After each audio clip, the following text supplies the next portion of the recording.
Wagner, good morning. Hope you're having a great Sunday so far. Up early trying to get to this championship qualifier.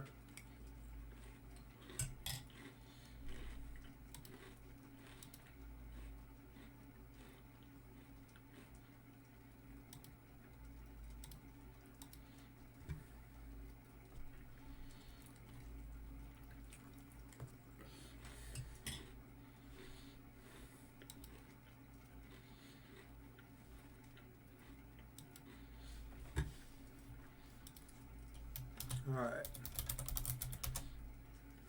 Deck list is up. We are registered. I'm just waiting the last, how many minutes? 9 minutes for the event to start.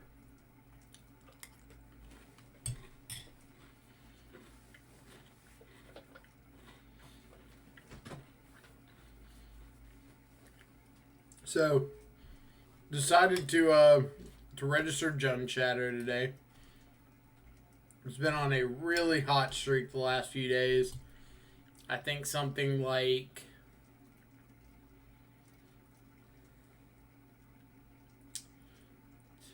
20, 23 and 3, 22 and 3 in the last like 3 days.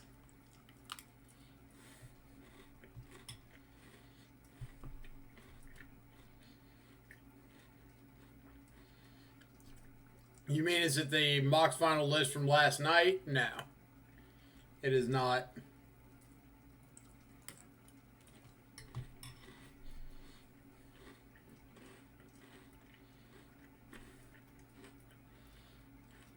He was playing like 4 copies of Hex Drinker and Grim Lavamancer in the board. I literally tested out Hex Drinker yesterday, and it single-handedly won me like 2 matches. So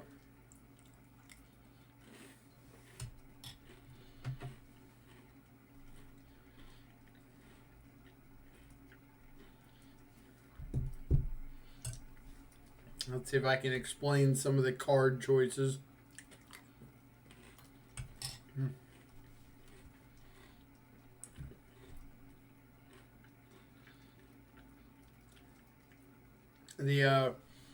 The Hex Drinkers are in place of like what you'll see as Swift Spear in a lot of these Jun lists. I like Hex Drinker more because it's not as dead going into the late game. Really good buyback target with Lurrus late. Can turn on Ferocious much easier. I've got 2 copies of Assassin's Trophy, a second copy of Kroxa, and a Renin 6 in the main, which you won't see in a lot of Jun lists. The reason being here is Kroxa is phenomenal in the mirrors.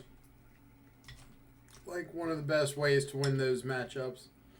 There are mirrors everywhere right now. The Assassin's Trophy gives you extra interaction for Tron in the main, as well as just good flexible removal. And Renin 6 has been absolutely nuts. Like, I played against Jund yesterday, and they Liliana edicted me 3 times, and I pinged off all 3 Lilianas with Renin 6. I ulted it against Mill and ended up winning through a Crypt Incursion that gained like 30 life by being able to Thoughtseize their Lurrus out of hand, bolt myself to set up a Battle Rage.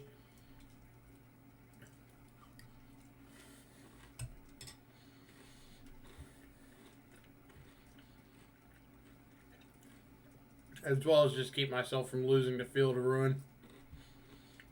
In the sideboard, 2 copies of Collective Brutality, Burn, Prowess, some of the random spell-based decks. Like, it's not bad against Heliod, if you can like take a path or company or something.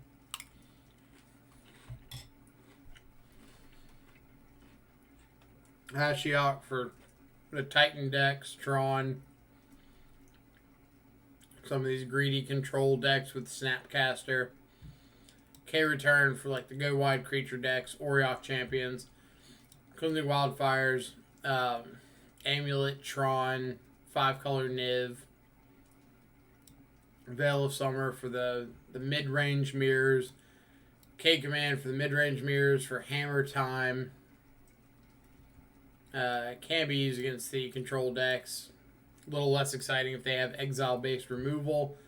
Nihil Spellbomb for the grave decks. You can bring in a copy of the mirror. More if you expect more Croxas. And then Lurrus is our companion.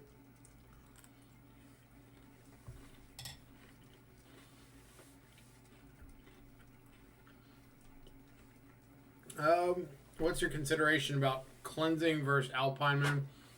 So, Alpine Moon is good in like the more explosive shadow builds with like Street Wraiths, because you're usually just racing Blast Zone in those situations. This deck can't really race Blast Zone. It's not as explosive as the typical shadow decks. So more often than not, you need to like take them off of a land. Not just try to slow them down for a turn or two.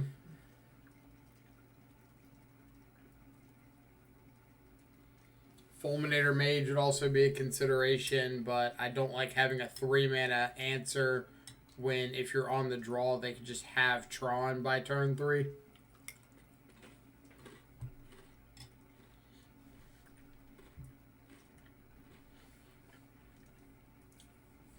Three Scourges instead of 4, because since we're not running like Swift Spear, Bowmat Courier, it is dead early a lot more often.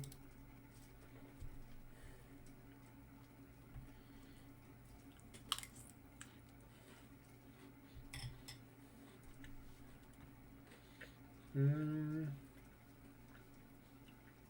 think that's pretty well everything.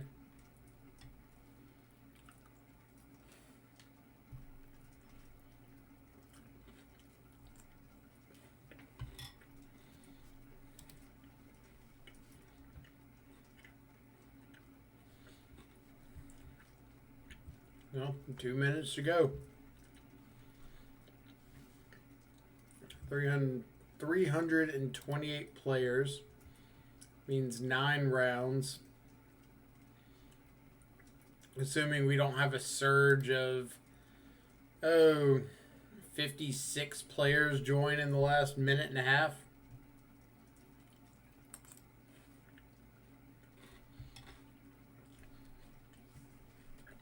Ashiok in my Lurrus deck. Ashiok in my Lurrus deck where Lurrus isn't good in the matchups that I want Ashiok for. Yep.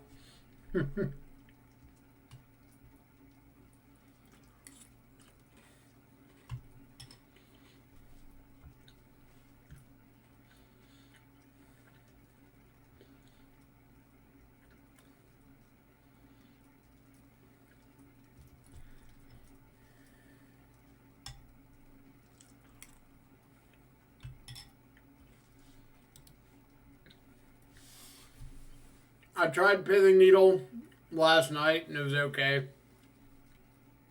Deglamour I think is too narrow.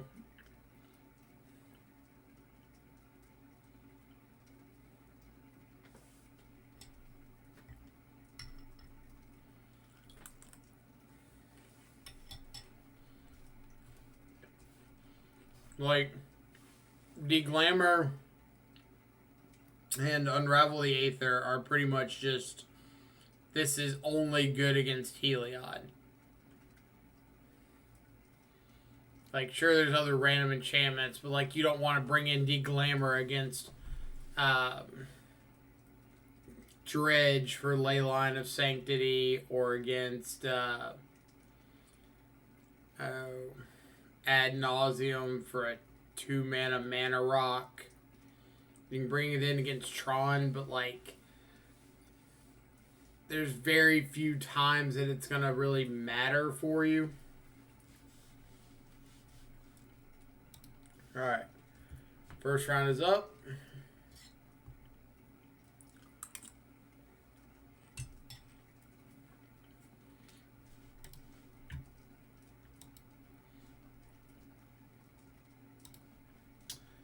It's a pretty solid hand, so we'll keep this.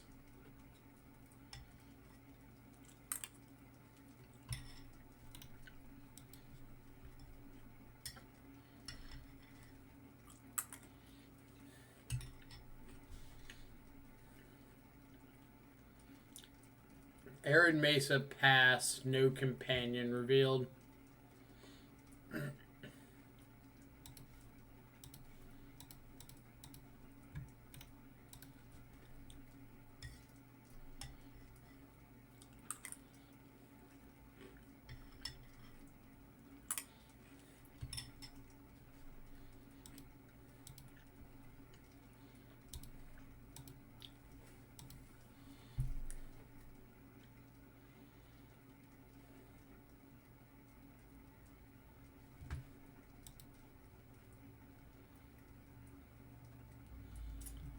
Steam Vents, no second land.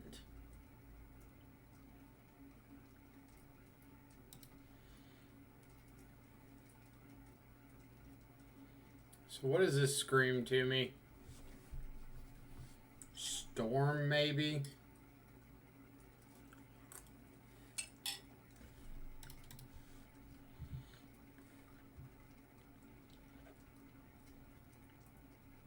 If it is Storm, I'd rather, like, not play around the bolt, slam second threat, and race.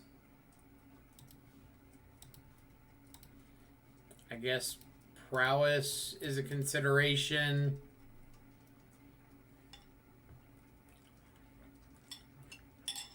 Ben, Pedro, how's it going?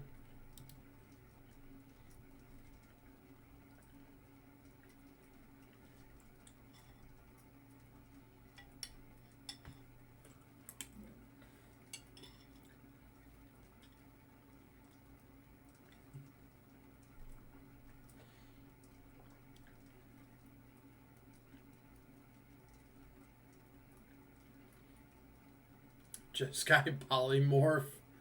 Crap. Well, if it's Jeskai Polymorph, they kept a one-lander.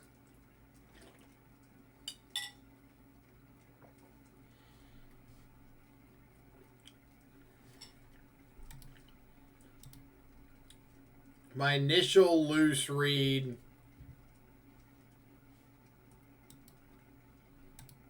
I don't even know if I have an initial loose read.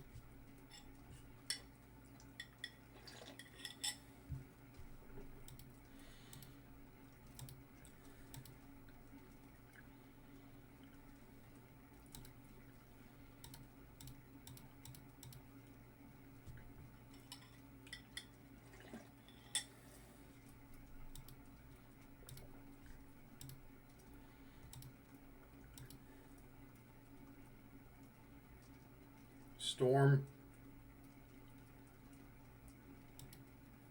It's either Storm or Prowess. I'm assuming Prowess the way this is going.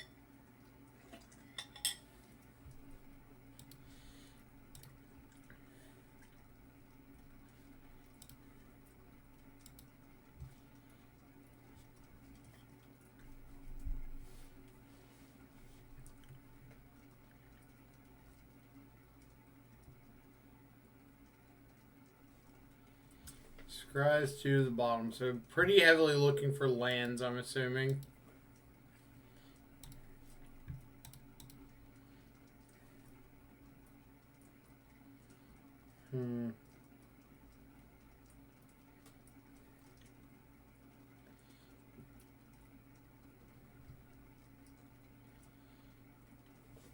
If I'm going for Dismember here, I'd rather get Swamp. If I'm going for Bolt,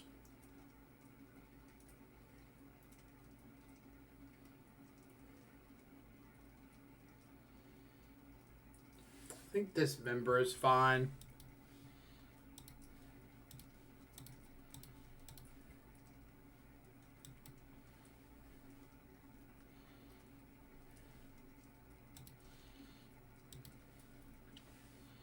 Alright.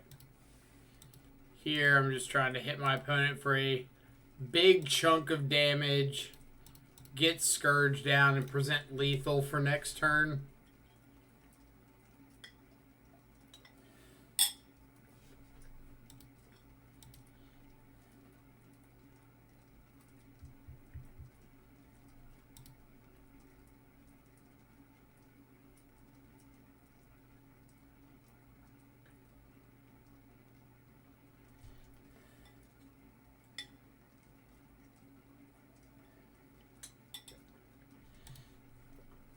All right.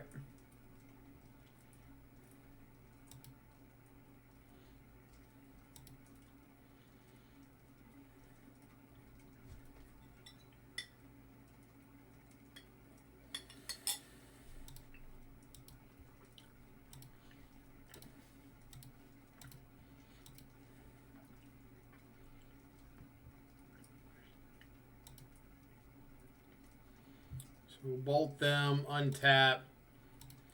Thoughtseize for information, just in case there's something weird we'd like to see or know about.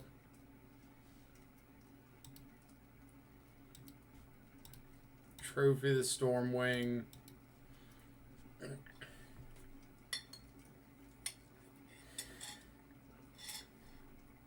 Alright.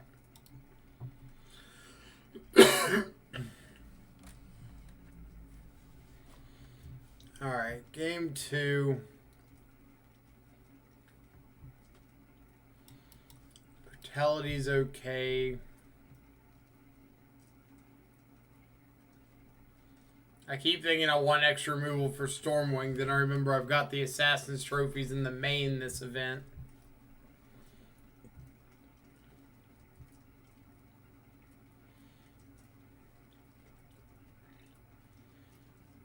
Not really a whole lot to board in and out.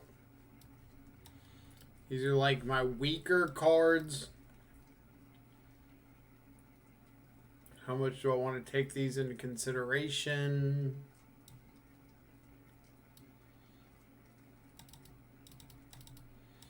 Maybe something like that.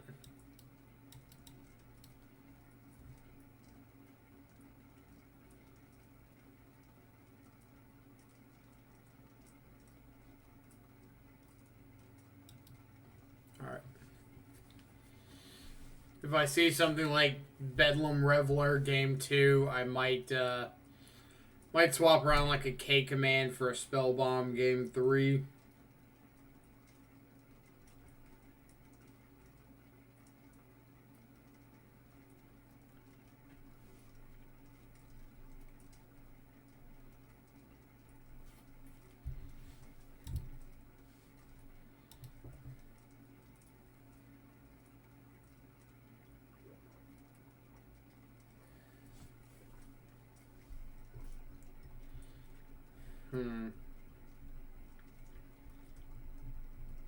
So this hand has a very glaring weakness in that it currently doesn't have an answer to Stormwing Entity.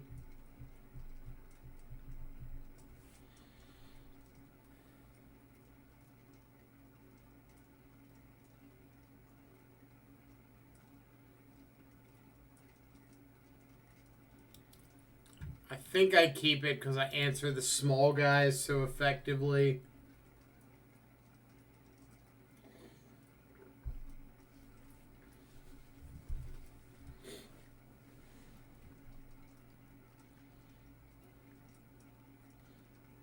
That is an answer to Stormwing.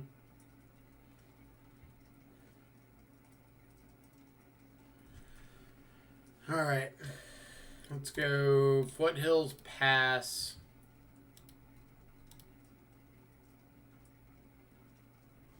I'd like to Fatal Push this. But I might need to like save a burn spell to go face to get Scourge online. Or get Scourge big enough to survive Bolt.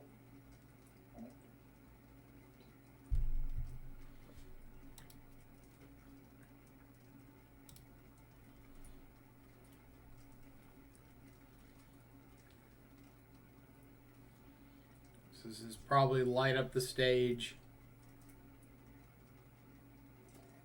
Mm-hmm.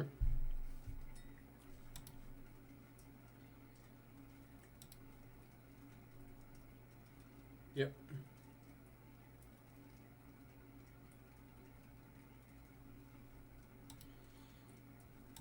Yes, the old post-combat monastery swift spear.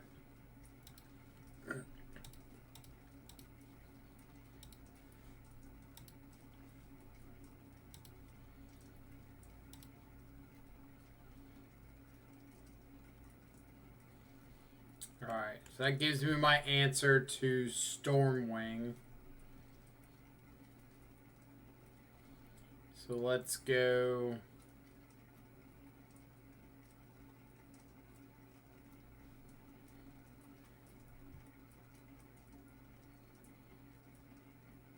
Am I just brutalitying this and letting him play...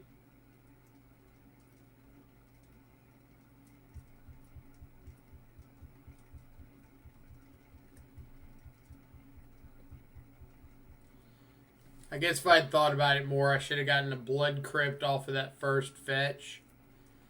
And I could just go second Blood Crypt and then Wooded Foothills on 3.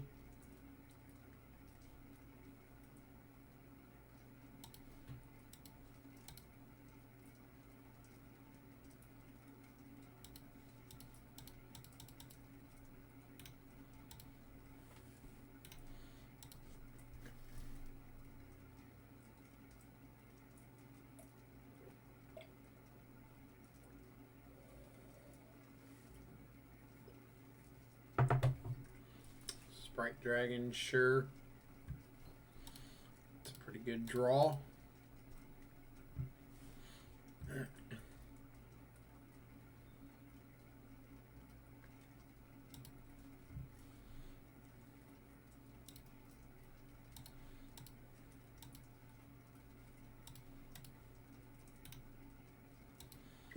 Alright. So we know about 4 points of burn in hand.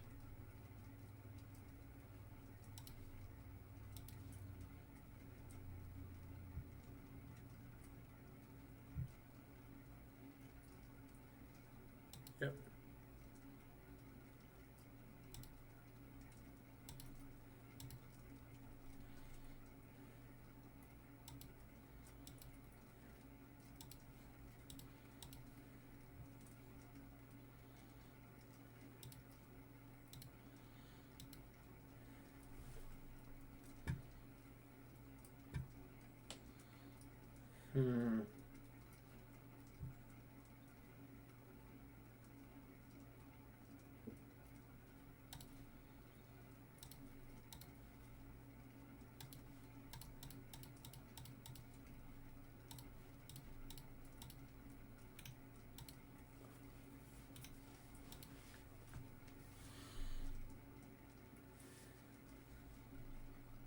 Okay, so we have faded the top deck haste creature finally.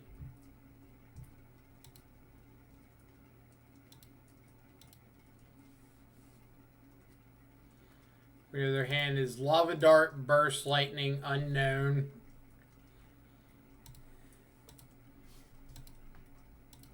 And we're kind of looking to fade like one more draw step and then we should be okay.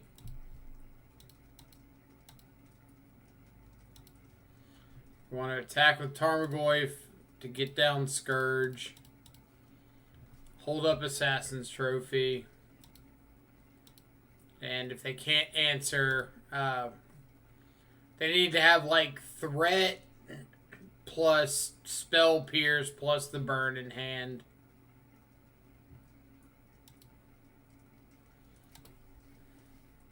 I guess now Bolt.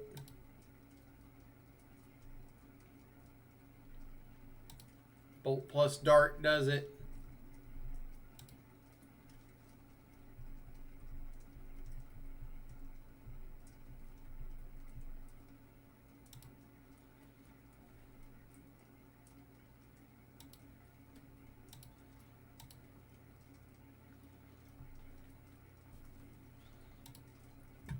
Alright, so let's go ahead and trophy this one.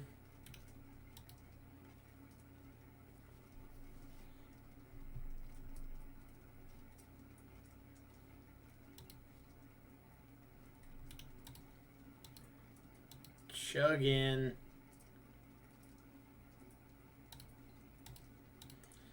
And I would like to make him very, very large. Alright. Good games. So, 1-0 start. Update the record. Let me reveal chat again. Alright, what did I miss? I left of the Jess Guy polymorph comment.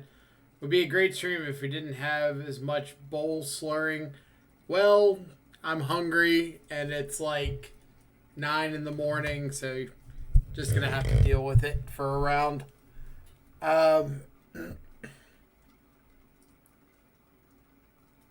Indian message stream. Now I'm curious. Jess Guy Prowess. Don't think so. I think just straight blue-red.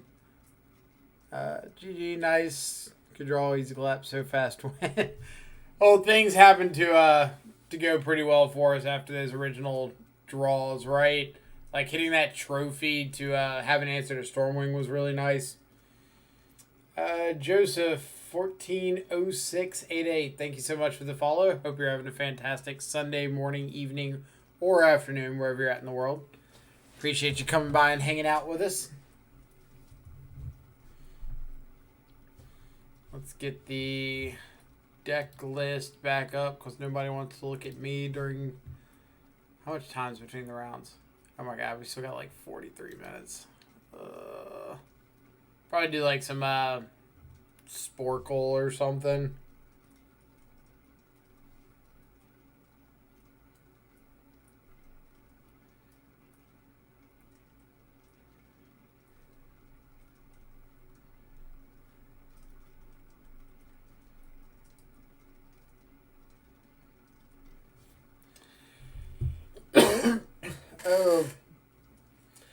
What did you have for breakfast? I had a bowl of Applejack cereal and a cup of strawberry banana yogurt.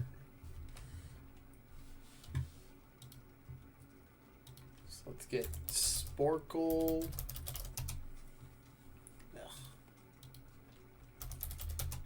It's pretty good first round though. Like, got to beat up on Prowess pretty handily. Go away ads. Lands that don't tap for mana. Wonder how many lands are that don't tap for mana. Oh, half of them are fetches. I don't know the was it the Odyssey fetches? So we'll just stay around or stay away from those. One of them that I don't think people know is let's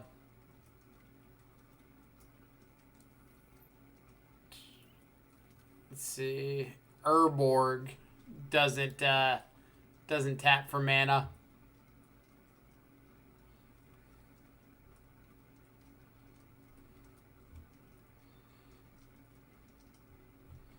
And some of these random like most played cards ones, it's tough to take a guess because you don't know when the list was created.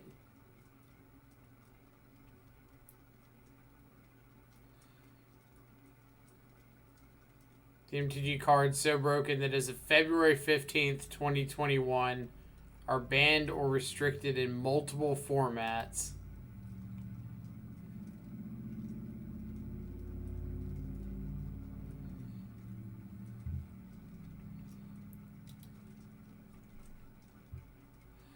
You had 5 eggs. That sounds amazing. Let's see.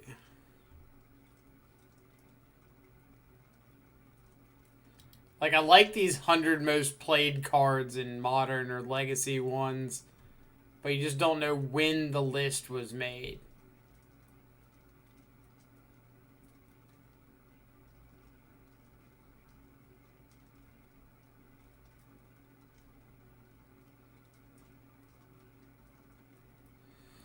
Can you name the MTG cards that can literally and outright cause you to lose the game?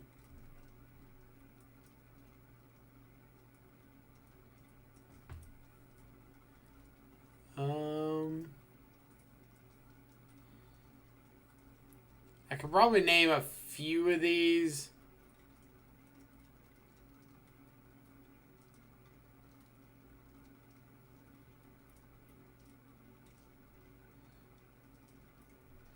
Like, obviously the packs are in here.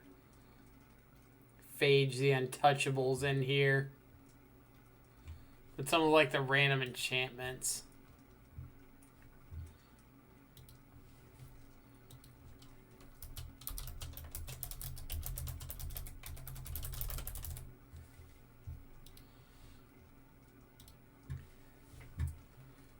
Let's see.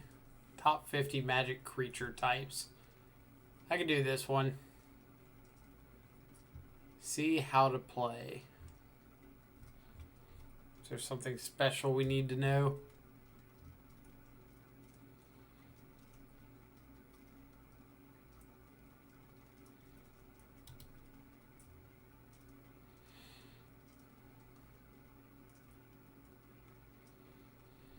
Updated through Throne of Eldraine. So let's see what we got. Soldier, Knight, Human, Ally, Wizard, Goblin,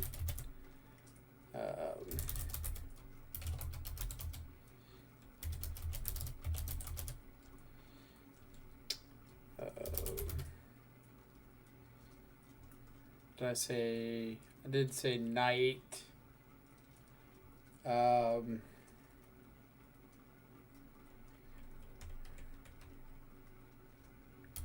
Giant, good call.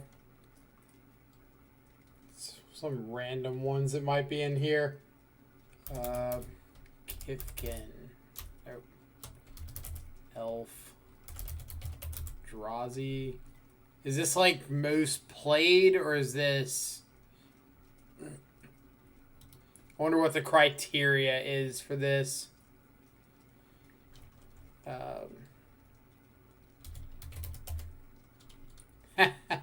Dwarf is on here. Let's think. We've got...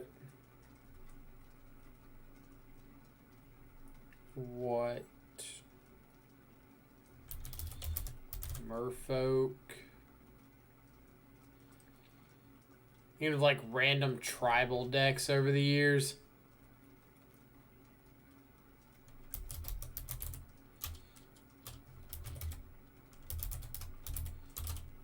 Cleric, Cat, Demon,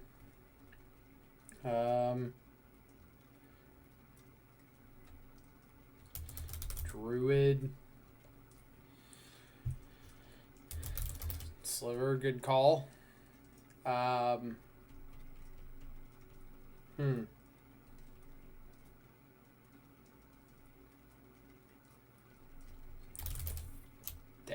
Gurmag Angler. Avatar?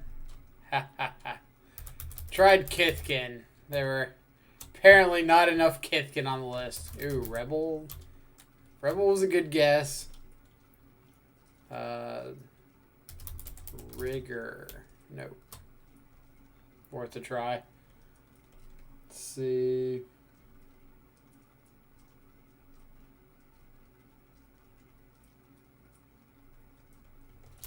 Bird? Yeah.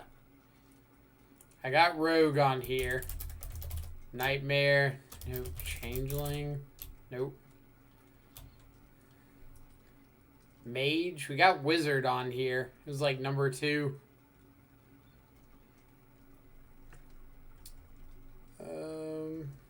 Praetor. Nah. It's worth a try. Elephant.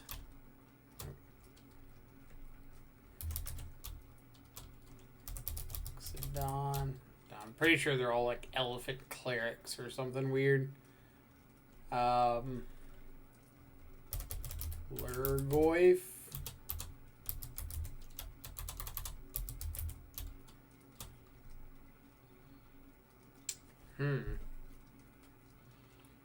Not even halfway there. We're struggling.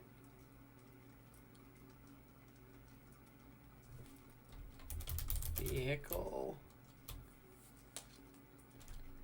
Shadow. Well, we got Avatar.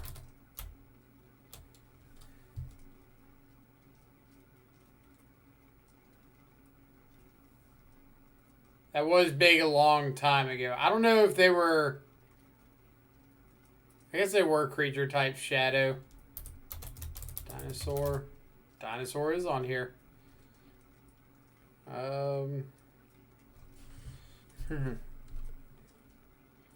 Tribes of Lorwyn. Elementals.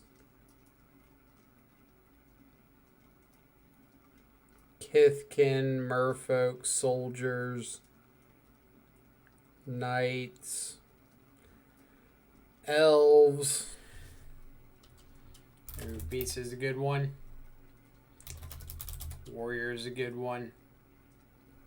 Dog. Nope, no dogs. Zombie. God, how did we forget zombie? Oh. I want to get, like, at least the left side. Crap. Dang. Trilobite. Nope. Shucks, guys. Ooh, vampire's a good one.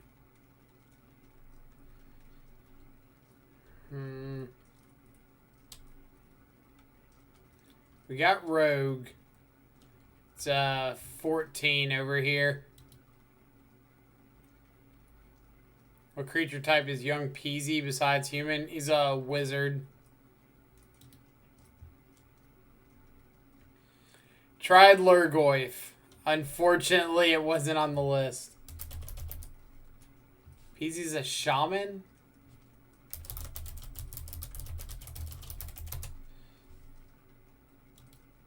Oh, he is a shaman. Go figure.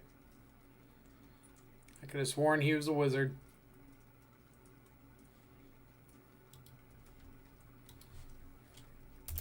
I did just cheat and see that one. So I can't take the credit for it. Saw an Aetherling up there. Alright, what else we got? Horror. Go figure. I would not have guessed horror.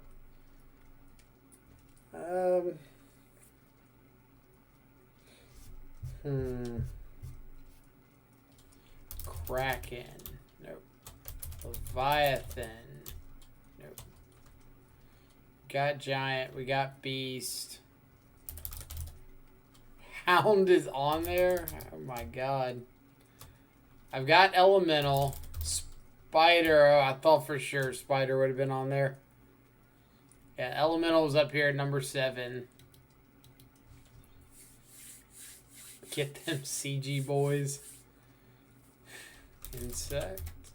Good call. One more on the left side. I don't know if Dryad's got enough, but we got Druid on here at 20. Rat. Nope. Nexus. Nope.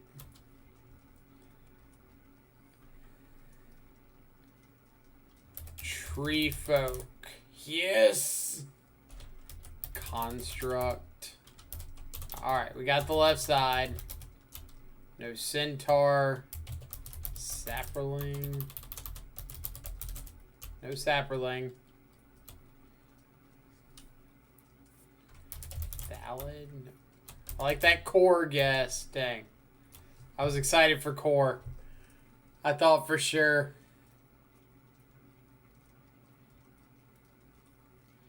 Ben, are you playing today?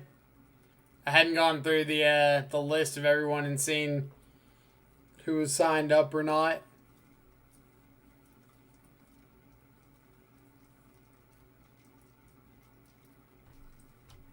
Wall. Good call on wall. Minion. Nope. Scouts. Good call on Scout. God, y'all are on top of this. Wanted to miss the start by 5 minutes due to personal stuff. Dang. That's rough. I carried over, or came over to the dark side and decided to play Jund. I think I'm like 22-3 or something in the last 2 days. It's been super hot. Had no idea what to play. I mean, I can see that. It's kind of all over the place right now.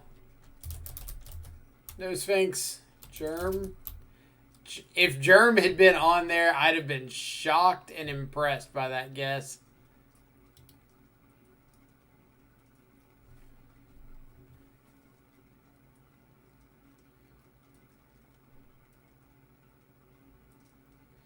Homunculus. Please, I need this in my life.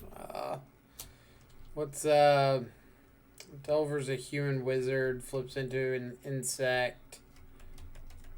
Tried fish. No Gurmag anglers. We got bird on here. Number 15 over here. Alright. Who's ready to feel terrible about life? Artificer, Golem, Ogre, Worm, Drake, Illusion, Monk, Snake, Minotaur, Berserk. I don't think we were getting really any of those. Hydra would have been a good guess. I'd have been surprised that that wasn't on there. But yeah, this is what we ended up registering today. I tested out Hex Drinker yesterday, and it was nuts. Like, single-handedly won me matches against Jund, Abzan Stoneblade, and something else. Just like leveling up all the way, swinging through Lingering Souls tokens, and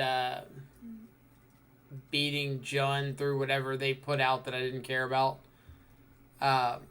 Ren and 6 has been nuts.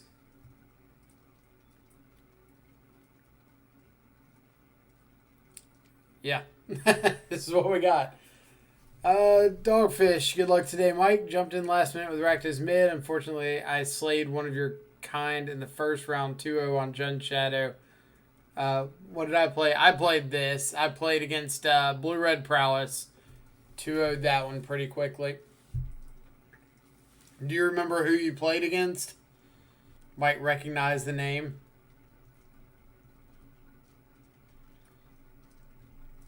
Hex Drinker seeing more play in Legacy Delver too. I mean, it's a pretty good card. I hadn't really been sold on it before, and I'm not saying I am sold on it now, but it carried its weight yesterday, so I can't really say anything. Oh, you played against Gigi? Ooh. Yeah. I know them pretty well. Let's see. Can I see that one?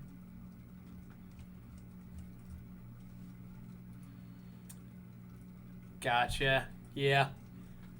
We've had some raids back and forth with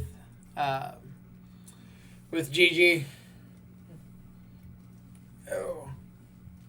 Had to cut it from my cube because it was too oppressive when I got leveled up. What kind of a cube are you running? Like a legacy cube or...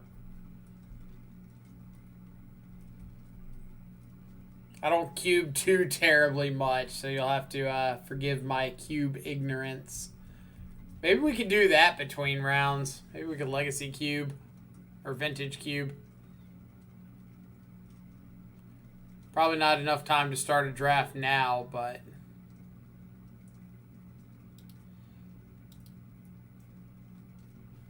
I've got a really terrible deck I'm 1-0 with right now. When I say terrible, like, this deck is god-awful.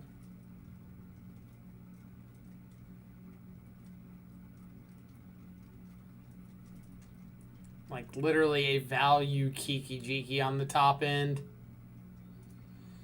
Kiki-Jiki, like a a Hell Rider or Flame Tongue Kavu or Abbott for card advantage late game. It's bad.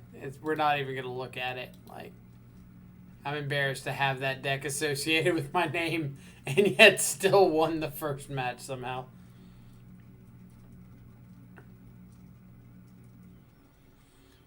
Let's see, to be fair to them, they had pretty threat light hands. So, I think it was, I know it was Doomwake that posted a primer on Jun Scourge the other day.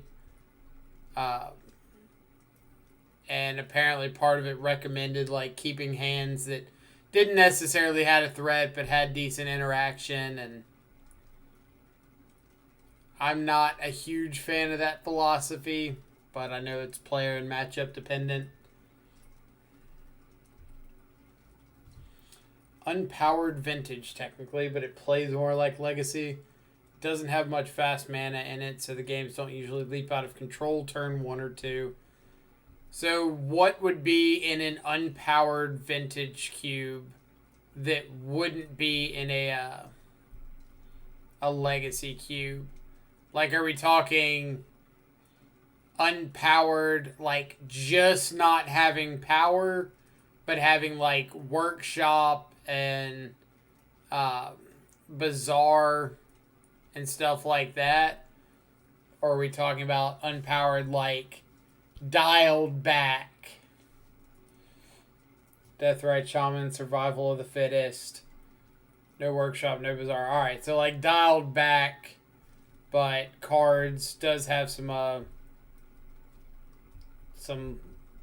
former Legacy staples or banned Legacy cards.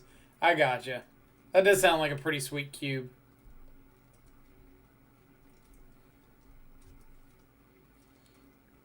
Building a cube's one of those things that's like never even remotely been on my radar.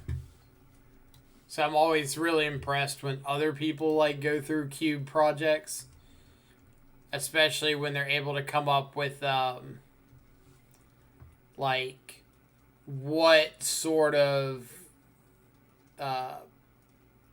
balance they want to it and make adjustments as cards come up.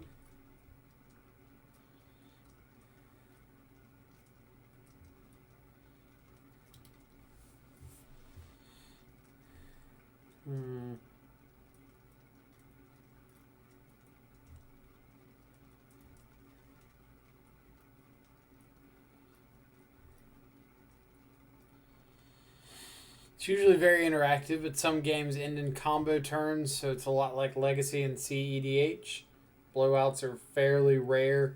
Yeah, like that's the sign of a good cube, right? When there's a pretty good bit of balance across the decks.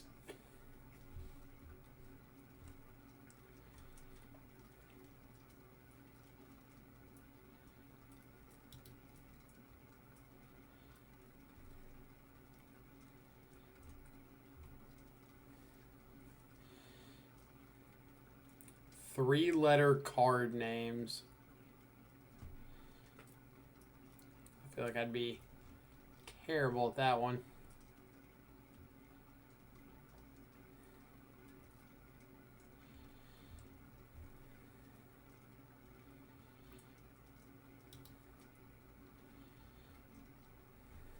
Ban announcement quotes. Cards that cost exactly red. Oh, man. Done. Next one.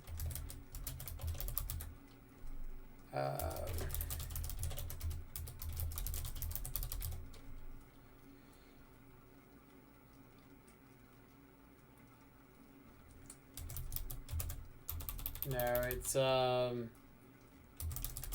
yeah. If I could spell correctly. Alright, now we have to actually start thinking. Red cards.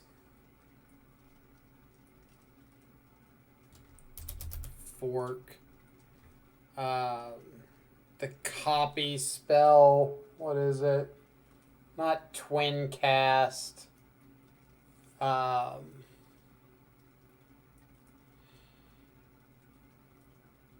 Reverberate. Good call. I wonder if this takes... no.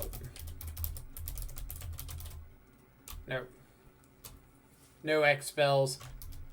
Eidolon.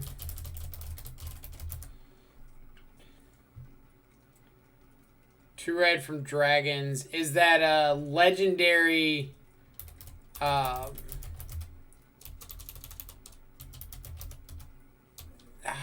something Dragon Lord. War Driver. I thought Warrant Instigator was 1 mana. Or no, I'm thinking of God, I'm thinking of Kargan Dragon Lord. Yeah. That was Rise of the Eldrazi. I thought that was dragons. Oh no, you're right. It was Level Up. Duh.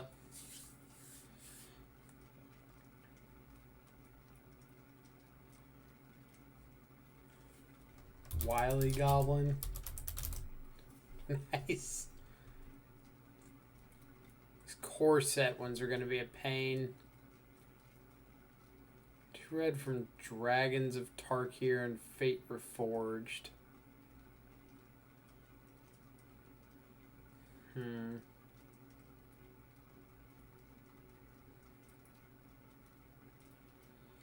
Torment, Exodus, Mirrodin. No, yeah, Mirrodin, Torment, Exodus, Mirage, Ice Age.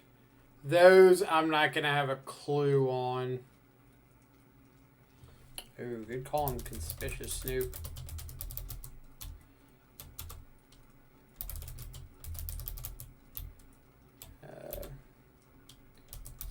Suspicious Snoop. There we go. Got there. Eventide. Oh. Stigma Lasher. Duh.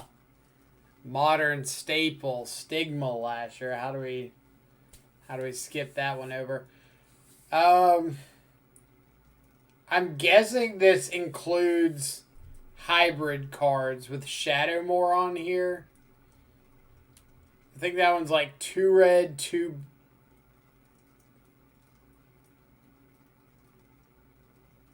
Vexing Shusher. No? I think it's 2 red, 2 black.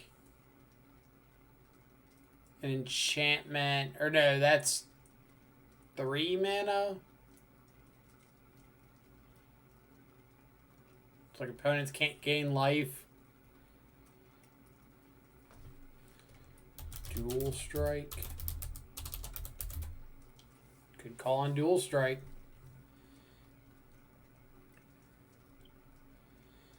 Double red from Legends. I'm going to have no clue on Fallen Empires, Ice Age. Exodus.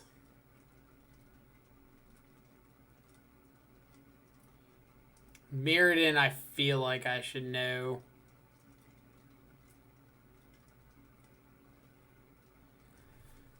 Planar Chaos.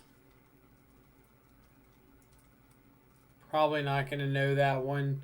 Shadowmoor, I should know. And I'm a little mad at myself that I don't. Dwarven Lieutenant.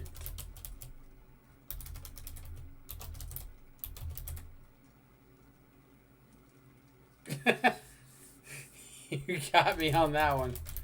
Increasing Vengeance. Fair enough. Like, I played a ton during this part up until here. I took a break through here. played standard here. Really like there, and then back into modern here. So like standard cards or cards that didn't make a modern impact here, I'm not going to have a clue.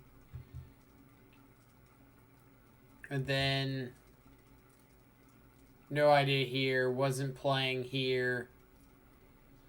But Shadowmoor, I should know. Lorwyn block's like my favorite block of all time. How much time do we have before the round starts? We got 9 matches going on. Lightning Mare. Was Lightning Mare 2 mana? Lightning Mare was 2 mana.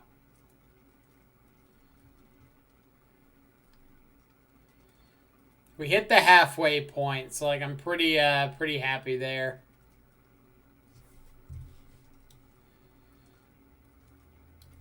Let's pause this one for a second. Check out how everybody's doing in the main event. All right, what do we got? Spike is 0-1.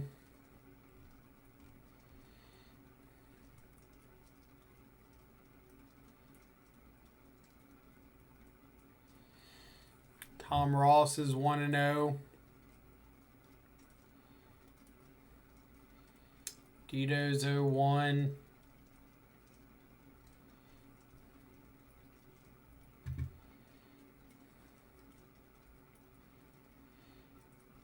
Freed's 0-1. GG's 0-1.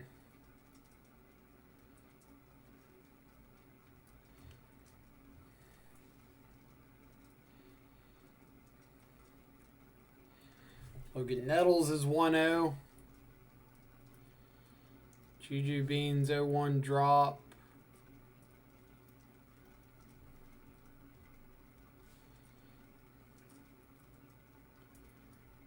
Leviathan's 1-0.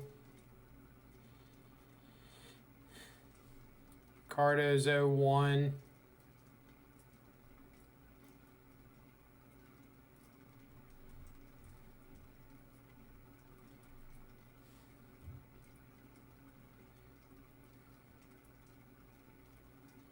Mock Squirrel. That's pretty great. Nikachu's 0-1.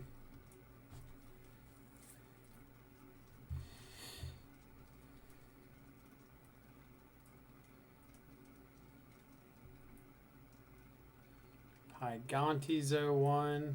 God. Rough starts.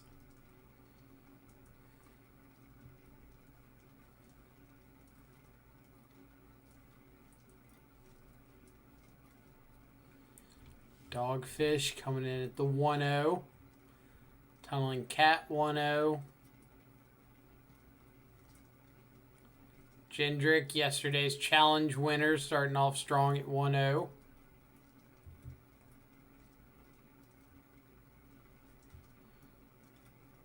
Xwell 1-0. Yamakiller 1-0. All right, pretty decent mix.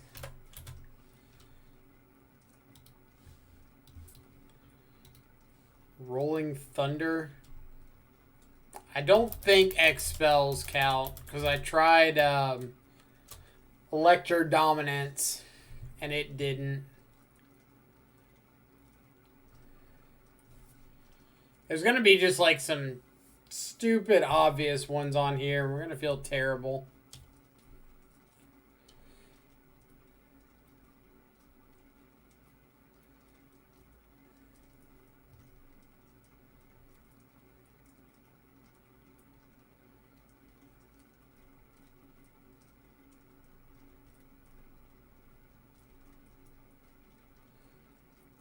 Devastating Dreams. Yeah. Devastating Dreams. I've never heard of that card before. Blood Knight. Is there a red wall? Like a 2 red wall? I feel like there is. Is that the Planar Chaos one?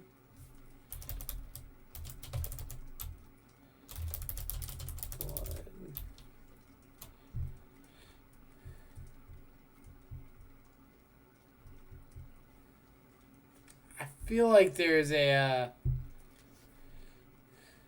Oh, Blood Knight was. You're right. Discard X cards at random. Each player sacrifices X lands and it deals X damage to each creature. That's Devastating Dreams. Devastating Dreams.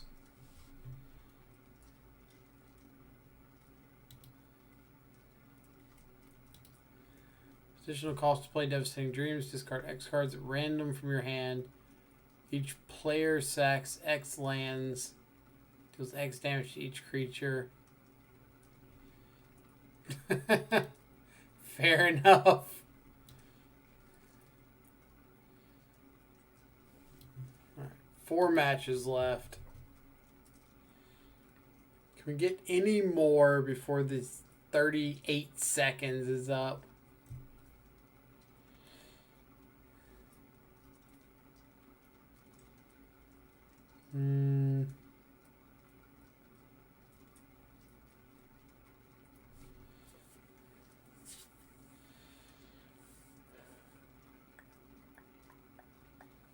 I got nothing.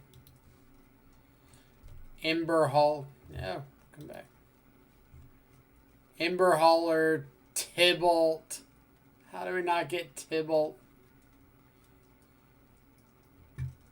Double cast. Pyre Charger. I should have known that one. Should have known that one. Should have known Final Fortune. So I'll say like Final Fortune, Pyre Charger, Ember Hauler, Tybalt. I should have known. The other ones I wouldn't have had a clue on.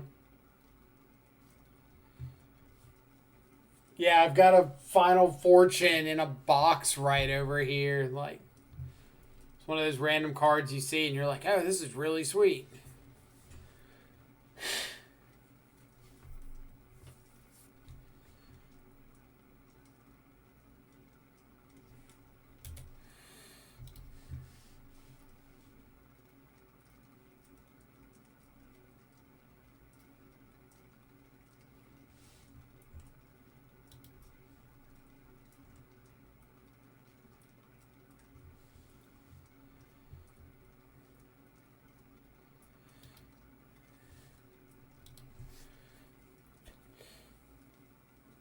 It also spiked because of Commander recently. How much did it spike to?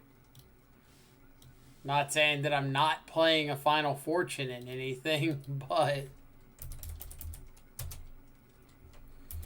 Final Fortune.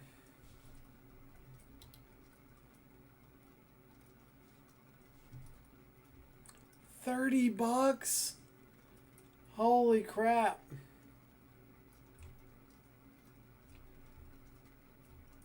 Good Lord. What on earth?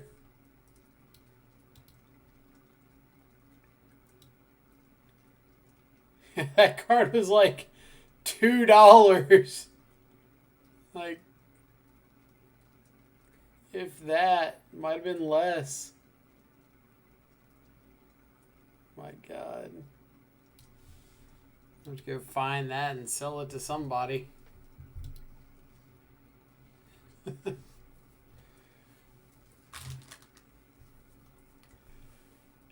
Wonder what we're going to get for round number 2. 7th edition foil starts at 400. Yeah, mine's a 7th edition non-foil. So no 400 going on here.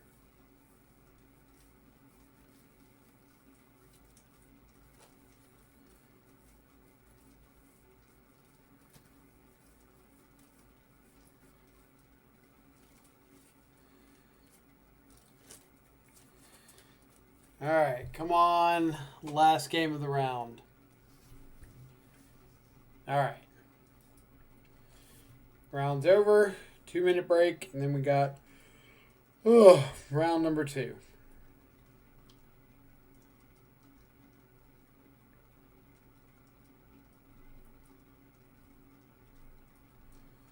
How's Hex Drinker? So last night was the, I think, second time I've played the card. I think I played it as like a 1-of in some other leagues and just never saw it. Last night I played it as a 2-of and it won me like 2 or 3 matches over the course of the night. Like I smoked an Abzan Stoneblade player with it because I was able to play it, level it up, and throw blocks in front of a Toski that could have had a Sword of Fire and Ice thrown on it. And then I was able to level it up and swing through Lingering Souls tokens for lethal. And then it won me another one against, I think, Jund midrange.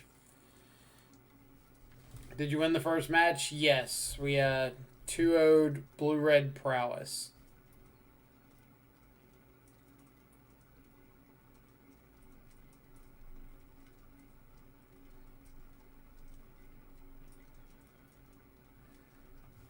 We saw a whole bunch of removal spells. They saw a bunch of creatures, but our creatures were bigger.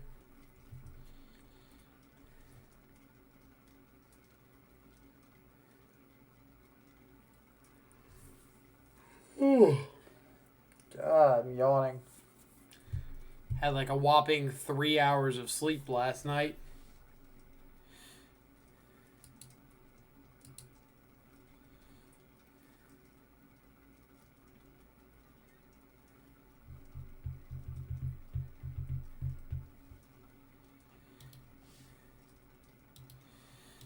We won the die roll. Sweet. Okay. It's not like over the top thrilling, but it's fine.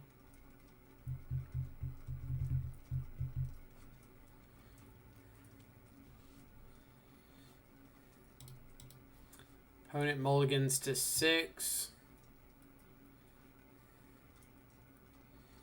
So let's see if there's anywhere we can punch a hole in their hand. Skyclave Apparition.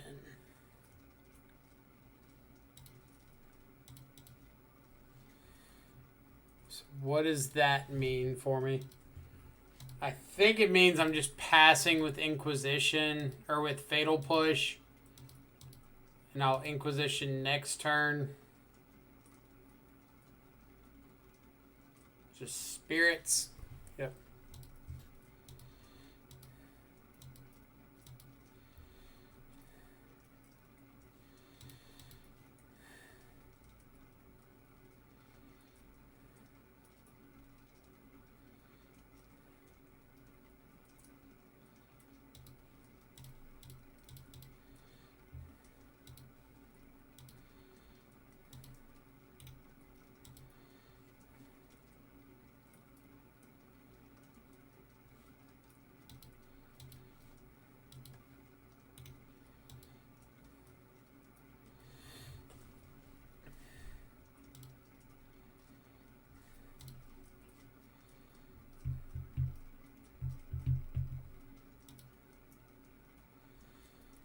Opponent doing a very good job of not killing themselves.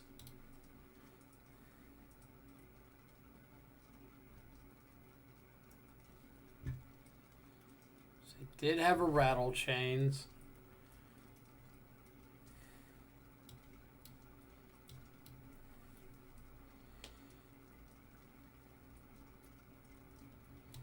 Let's go Rattle Chains. Take Skyclave Apparition. Play out Seal of Fire. Go.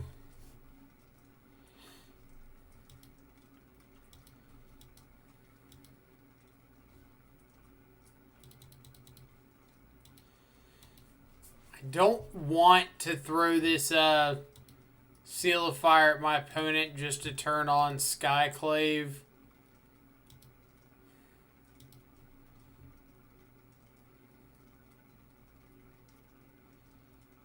But I guess I'm going to have to.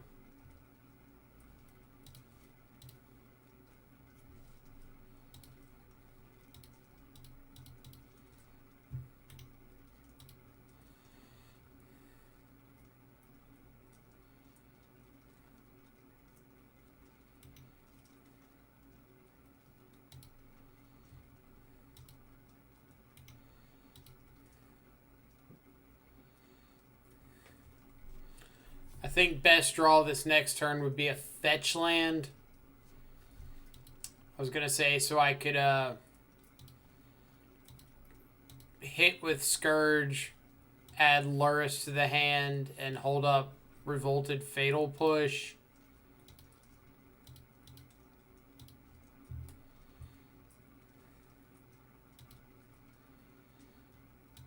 So Violent Drog Skull here.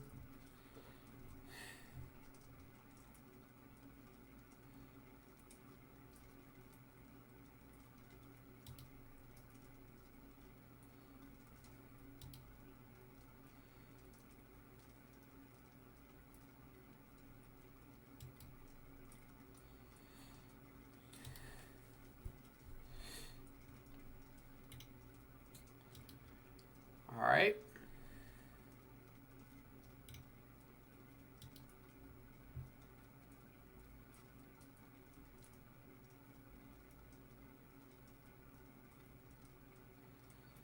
Two cards in hand.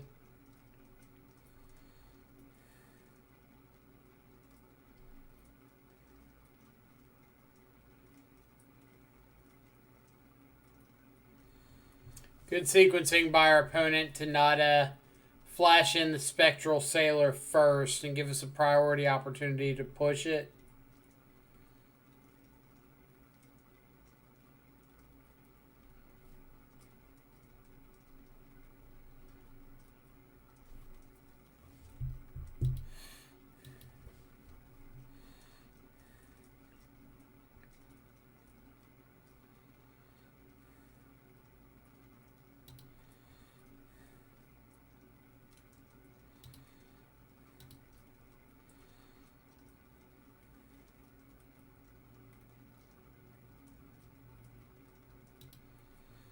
Wouldn't mind seeing like an Inquisition off the top.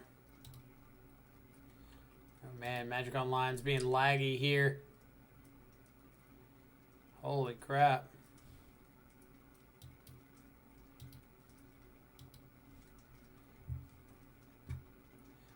I'm gonna have to like restart already.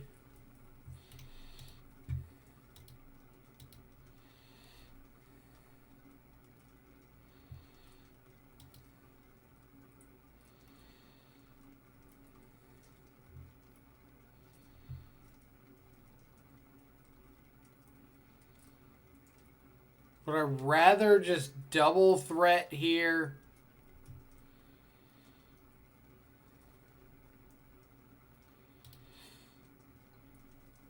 Or would I rather hold up push? I think I'd rather double threat.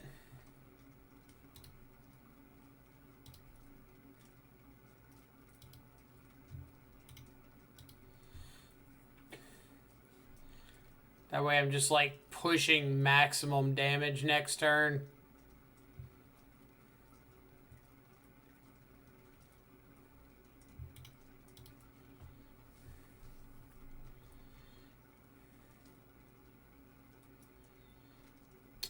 Fiery Islet. So just to have an on-color canopy land. On-color-ish. Okay. Host board. K return. K command or options. Any of these could be options. I'm not bringing them all in. I'm just kind of like taking a look at how they line up versus what I want to take out.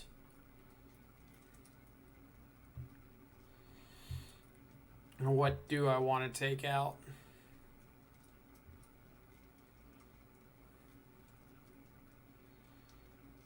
I like boarding out usually like a Thoughtseize against the Vile deck. Just because if they have Vile, your top decks get really bad really quickly.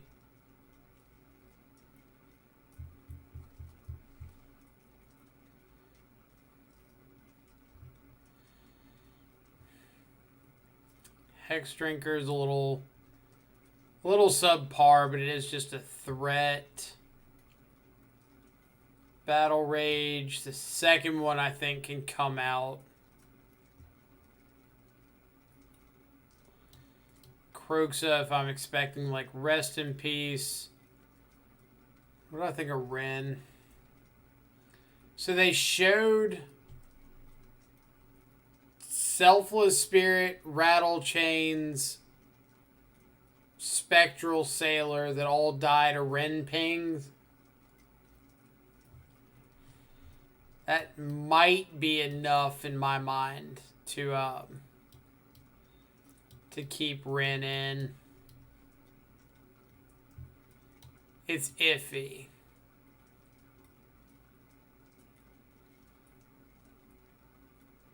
I think I am going to keep Ren in.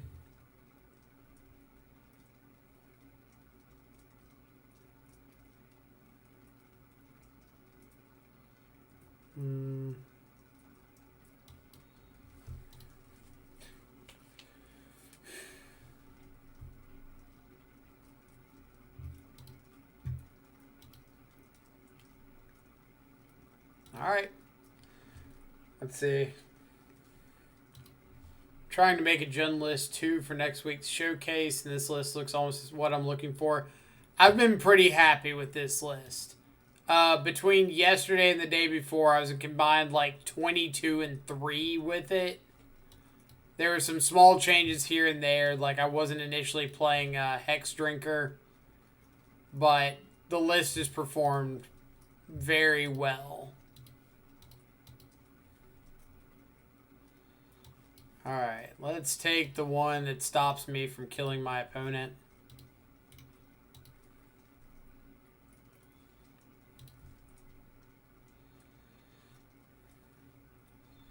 So we know what they drew for the turn.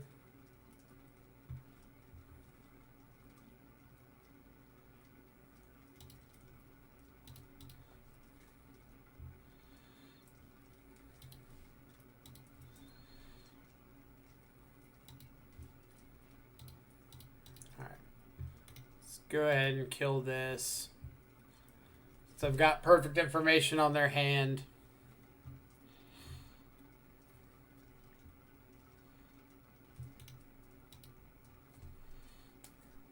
I guess I don't want to yield all the way. Yield until the end step because I probably want to ping myself here. And if they sack Canopy, they're farther off of Spectral Sailor.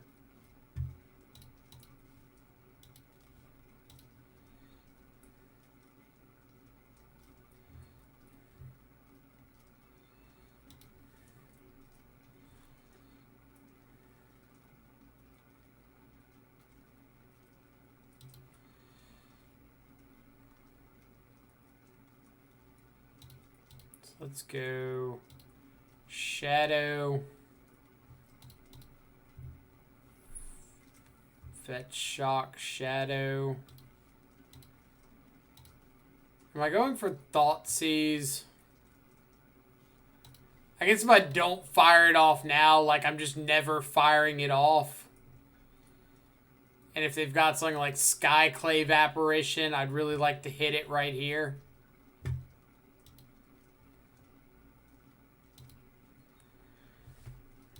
Alright, so 7. Am I dead to a Lord? 1, 2, 3, 4, 5. I'm not dead to a Lord.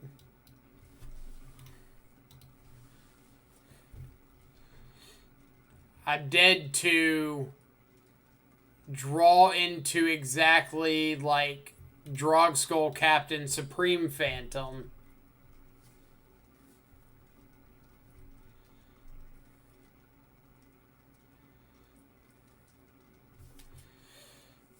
But if opponent doesn't respect my crackback attack, they could be dead.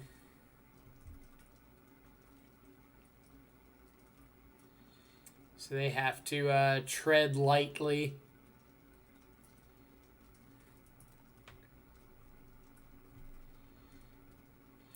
Between Kroxa and Hexdrinker and the one of Ren seems to be super good in grindy games. Removal Suite is really good. Just need sideboard for Burn Tron combo. My opinion, Damping Sphere is good. Yeah, like, Ren has really overperformed.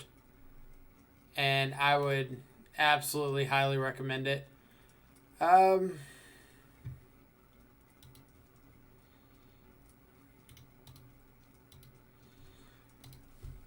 could try to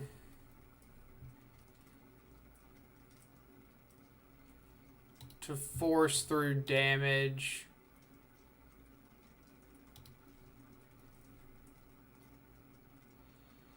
Do you have a 3-drop to Violin?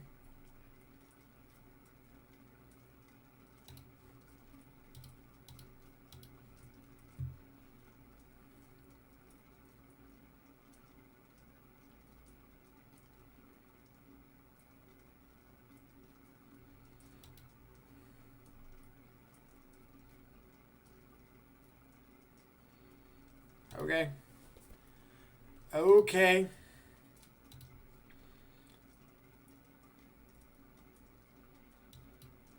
That was kind of like worst case scenario, right?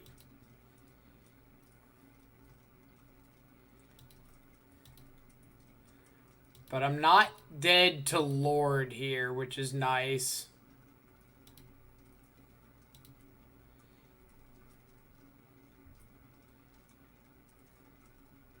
Not dead to Cavern of Souls either.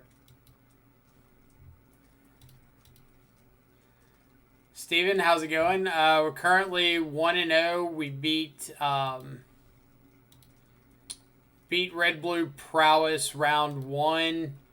We're currently in game 2 against Spirits. We're up a game.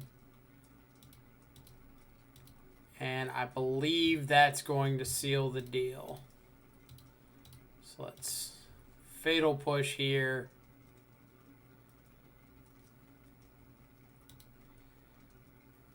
All right. 2-0 start. Nice. Update. Oh. All right, what have I missed? Bolt him, bolt blocker, or bolt self. Right. Literally the only wrong decision is bolting our own shadow. And even that's not horrible, right? Like, we're forcing Abyss mode for the rest of the game. Let's get the list back up.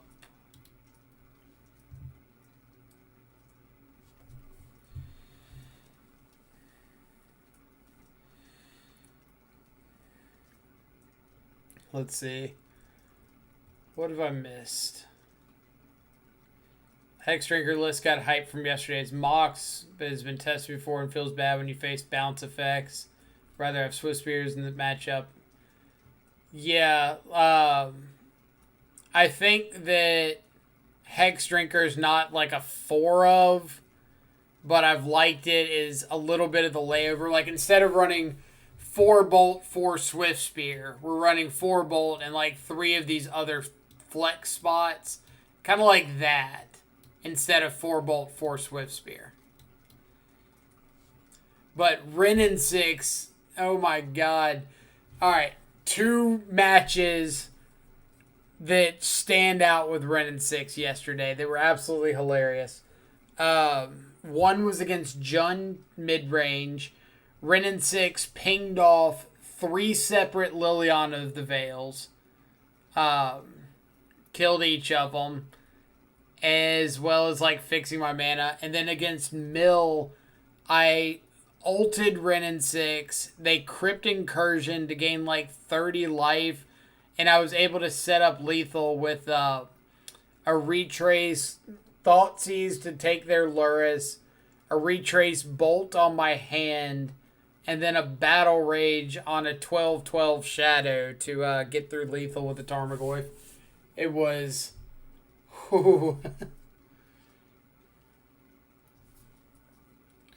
Ultimate Written 6 and still hadn't milled out.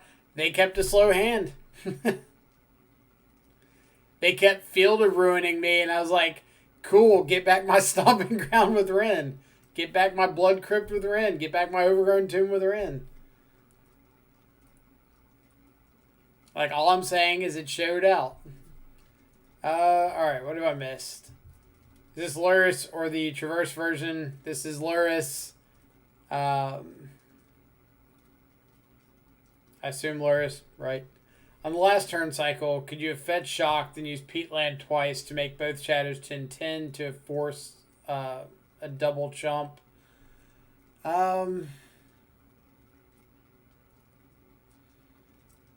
If you mean force the chump on the, or with the Spell Queller and the Rattle Chains,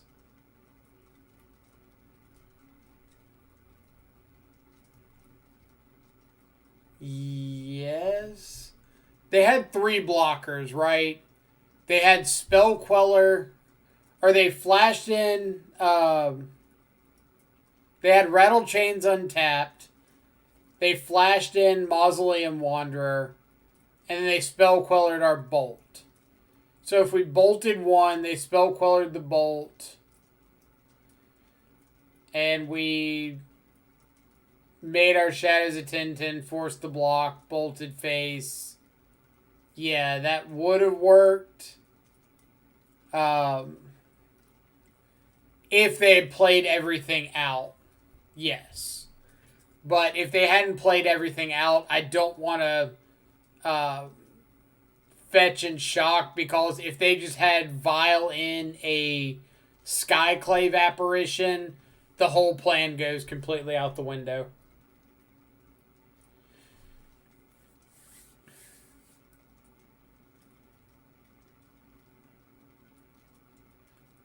So, like, that plan only works if I know they don't have a Skyclave Apparition, which I didn't know until they were Spell Quellering the second Bolt, at which point they had 2 blockers, and if I fetch Shocked, I guess I'd already fetched at that point.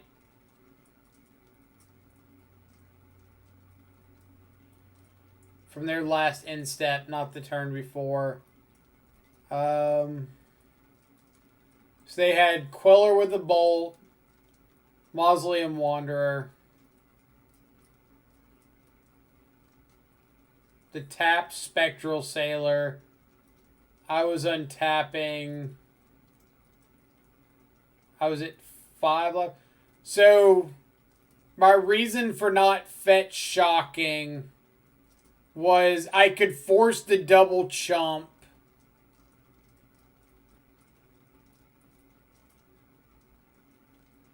What was my reasoning?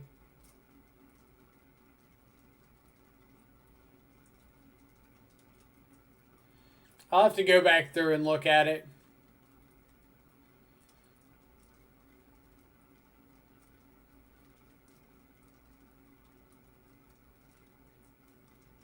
Yeah, remind me to go back there and look at that one after the event ends. Jacob 2-0, glad to see it. I'm glad to see it as well.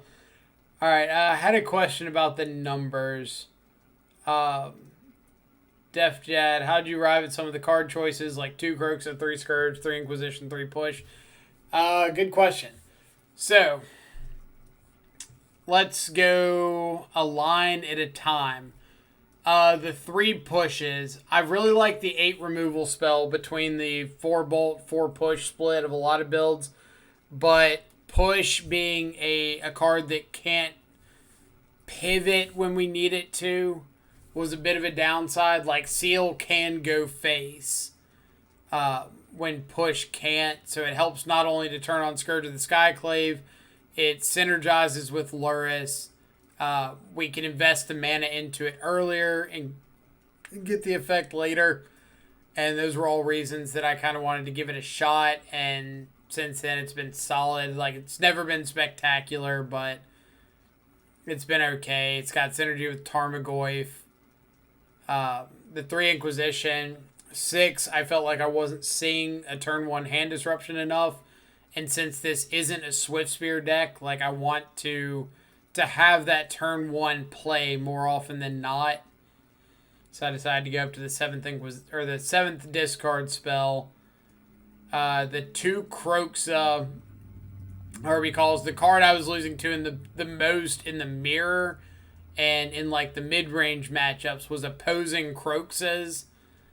So I wanted to maximize my ability to see that card so I could be putting pressure on my opponents in the mirror. 3 Scourge was because I'm not running the 4 Swiftspear. So I'm less likely to be able to turn on Scourge turn 2 as consistently. But I still want access to the card because between like 4 Bolt, Seal of Fire, 2 Hex Drinker, 2 Kroxa, Renin 6... we have a decent amount of ways to like get our opponent to take a couple points of damage in the first couple of turns. So Scourge on turn 3, able to close out the game quickly after that point is very real. If any of that makes sense.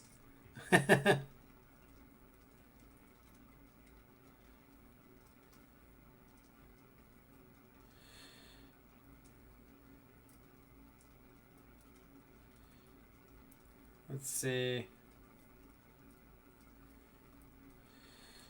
They just had 2 creatures. You could fetch Shock down to 5. And Peatland. So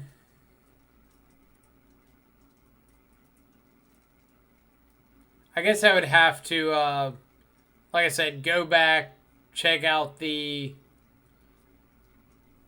flow of the game. Because, I mean, I might have done it because our opponent was playing scared. I might have done it because they have to chump block with something, which meant that they weren't, or I wasn't dead to a Lord on the way back.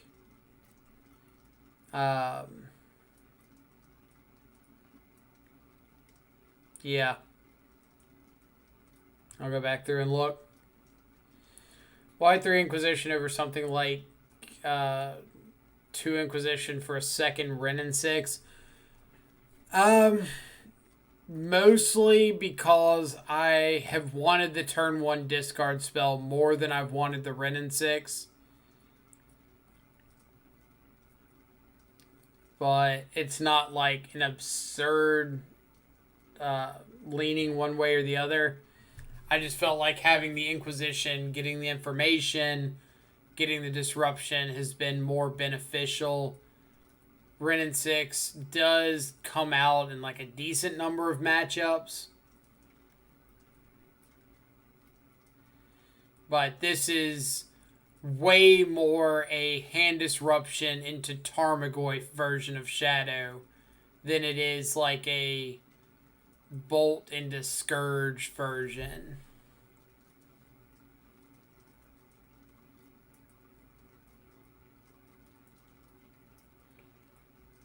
Yep, discard into threat is important in this style of deck. Right. Agreed. The important thing, in my opinion, is having a turn 1 play. Absolutely. Like, if I wasn't running the Renin 6 or the second Kroxa, I'd probably be running the 4th Inquisition.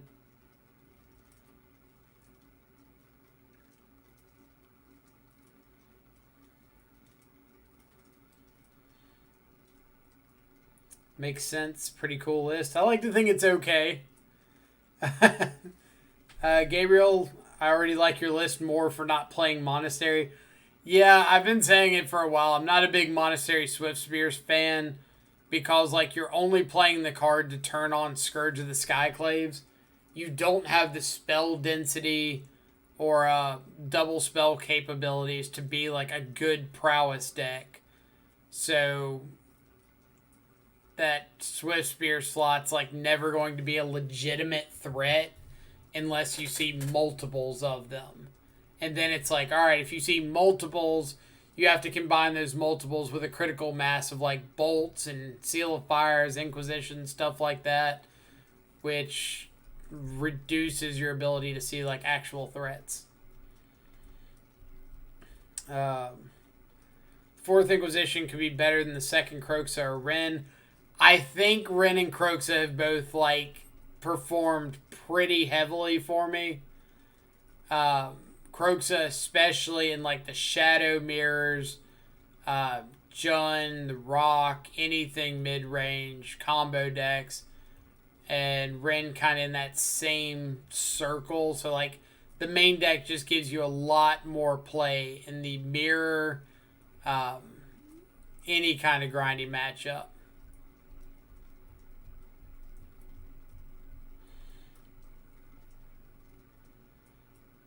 What do you think about Kroxa in the context of the format as a whole?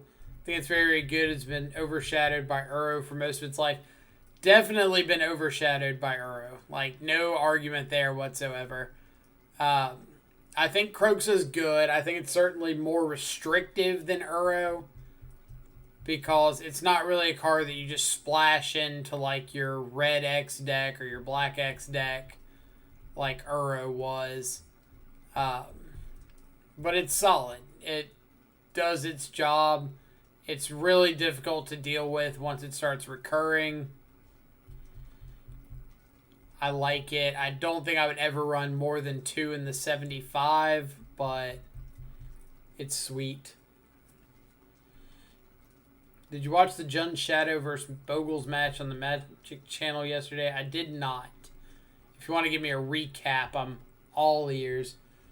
Missed a follow. Dark Soul Rack 91. Thank you so much for the follow. If I'm saying that wrong, please correct me, but I hope you're having a fantastic Sunday, morning, evening, or afternoon, wherever you're at in the world. Thanks for coming by and hanging out. Ducat played really well on stream yesterday in general. Yeah, I didn't get to catch like any of it, and kind of disappointed. Love me some Kroxa. I think the card is extremely good. Even when Uro was around, he just got overshadowed. But Kroxa is a really powerful card. It is a really powerful card. It's certainly grown on me more in the last like couple of weeks than it had previously. It only took like getting wrecked by the card 20 times to finally give it a legitimate shot, right?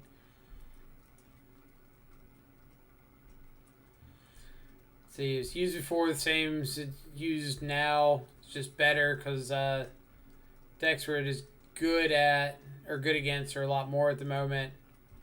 But before, when you face the Uro decks, it was not good enough. Agreed. Like, when you compare Kroxa to Uro, heads up, like, Uro blows Kroxa out of the water. But Uro blows everything out of the water. So, without Uro, Kroxa is like a decent little value engine that helps you attack another axis of some of those decks. Viking, why 19 lands? Because, as somebody pointed out earlier, we are pretty heavy in the 2-drop slot.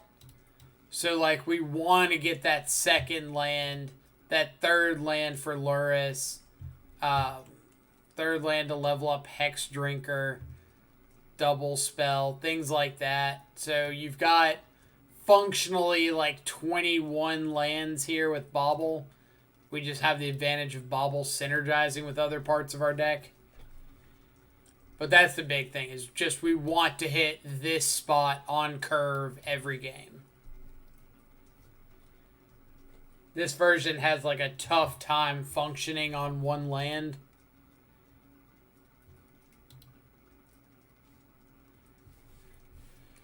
Like, Grixis, you can get away with 17 lands because you're running 4 Bauble, 4 Thought Scour, and you can function off one land very well. 4 Street Wraith. But this one, no 1-mana cantrip, no Street Wraith, means like you need to naturally hit those lands a little more consistently. Used to Grixis having basically all 1-drops. Right, like, Grixis, I've won plenty of games off of 1 mana. Just like turn 1, bobble, fetch, shock, wraith, scour myself, turn 2, Gurmag, turn 3, hold up, stub, hit him in the face with the Gurmag. Like, that's not uncommon at all. I've had some success with this list, trying to maximize Kroxa. Any thoughts? Let's take a look. Jund Ashiok. Alright, 4 Kroxa, 4 Goy, 4 Clothis, 2 Seasoned Pyromancers, 4 Ren and 6, 2 Ashiok, 3 Liliana of the Veil, 3 Push, 4 Inquisition, 4 Bolt, 1 Raven's Crime. That's sexy with the Ren. 2 Thoughtseize, 1 Abrupt Decay, 1 Trophy, 1 K Command, 2 K Command. Barrenmoor, a Peatland is your utility lands.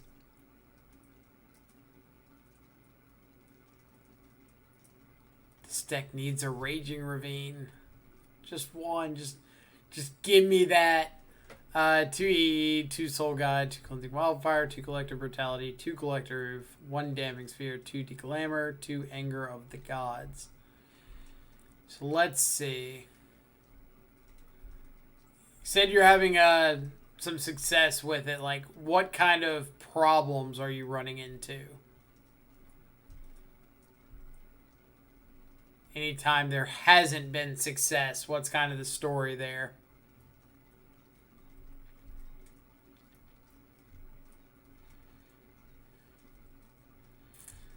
Do you feel like these Jund Shadow lists are the natural evolution of Boomer Jund? I mean, that was kind of like what spawned Death Shadow in the first place, right? Is you had the Boomer Jund lists, and they kind of said, all right, this is great, but we're losing to top decks. We're just not killing our opponent quick enough. Like, Thoughtseize into Tarmogoyf is great, but that's still like a 5-6 turn clock at the fastest. And so they started incorporated like, all right, how about less fluff, less confidants and scavenging oozes, and just like throw shadows in there, street wraiths. And that kind of became the evolution. But I think that this style of shadow list is less the natural evolution of Boomer Jund and more the... What's a good way of putting it? More the going over the top of current shadow lists. So, like, I think it's closer to the current shadow list than it is closer to Boomer Jund. And I think it's just trying to go a little bit bigger with, like, the extra Kroxa, trophies in the main, Ren and 6 in the main, Hex Drinkers, with a little bit more staying power, a little more grind power, to kind of get it a little bit closer to Boomer Jund while still trying to keep that clock and aggression. Mana problems mostly, flooding out. The Raging Ravine would probably help with that. I like Raging Ravine a lot. Let's see. If mana problems... Flooding out a lot with 22 lands is something I can respect.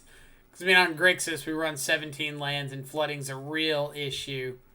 It kind of comes with the territory with not having anything over, like, a 3-drop.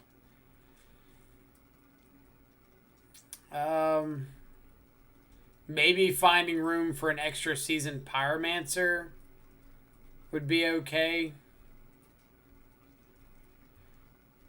I don't necessarily know what that slot would be. Maybe like 3rd Ren and 6 for 3rd Seasoned Pyromancer, or 4th Ren and 6 for 3rd Seasoned Pyromancer. Something like that. Maybe 4th Kroxa for 3rd Seasoned Pyromancer. But I think those will usually help you ditch some of those extra lands in hand for more spells. And Seasoned Pyromancer is pretty nuts. It also synergizes really well with Kroxa in hand. Kroxa Escape is meant to take the place of Bloodbraid Elf and comparing to Boomer Jun. That's kind of what I figured. Like, I'd assume a pretty solid curve out of a deck like this is like turn 1 Thoughtseize, turn 2 Tarmogoyf, turn 3 Ashiok, mill yourself, or like Liliana, pitch a card out of hand, get Kroxa into the yard, turn 4 escape Kroxa.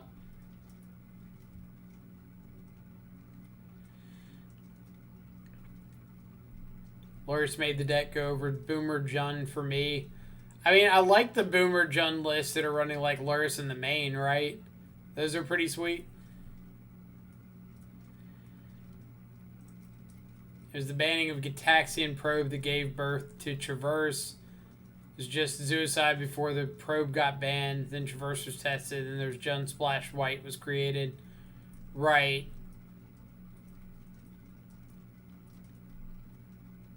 But like the entire Suicide, or Suicide was like the landfall deck with, I don't think they ran Wild Nicodle, but like, what was it, Step Links, Plated Geopede, some of those random things, because you could like crack some fetches and like destroy your opponent's life total. Destroy your life total to destroy your opponent's life total. Let's see. Not in love with main deck Ashiok personally. I think 2 more Pyromancers would be sweet. Main deck Ashiok's kind of an experiment. I've liked it, but I understand it's not for everyone. I'm a big fan of the idea of, like, if a card's working for you and you're enjoying it, it's filling the role that you're wanting, I wouldn't change it. Like, I think we get too wrapped up a lot of times on, oh, everybody's doing this thing, so I got to do this thing. Like, well, if that thing's not giving you success, don't do that thing. Wild Nicodle and Step Links. Step Links was a beast in those decks. Just sandbag a fetch or 2 on the board and drop a Step Links, and all of a sudden it's like, play a fetch, crack this one, crack this other one. Now I got like a 6-7 Step Links, and I'm going to Battle Rage it. And I remember playing main deck Ashiok almost exactly a year ago because Titan was everywhere. It just felt way too bad against almost every other deck, especially aggro decks. Yeah, that's fair. Maybe a build better suited for when big mana is more of a presence in the meta. Yeah, you'd wreck big mana.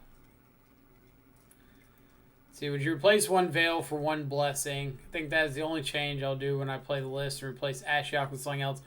So the Ashiok was just a consideration for the fact that a lot of my losses with this deck have been to Tron and Titan decks.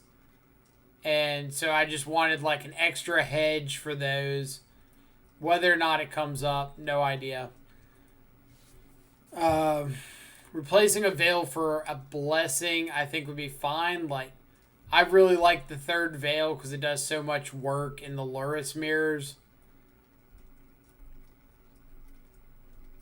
But I think Blessing would be fine if you wanted an extra spot to bring in for Path to Exile matchups. And I do think a lot of players, including myself, like, underestimate how good Veil is against, or not Veil, Apostle's Blessing is against things like taxes. Like stop a Skyclave activation, or pro white a Shadow and Battle Rage it for a big lethal attack. Like, it can do some work there. And then it's just way better against Path to Exile decks than Veil of Summer is. But I've been less concerned about the Path to Exile decks.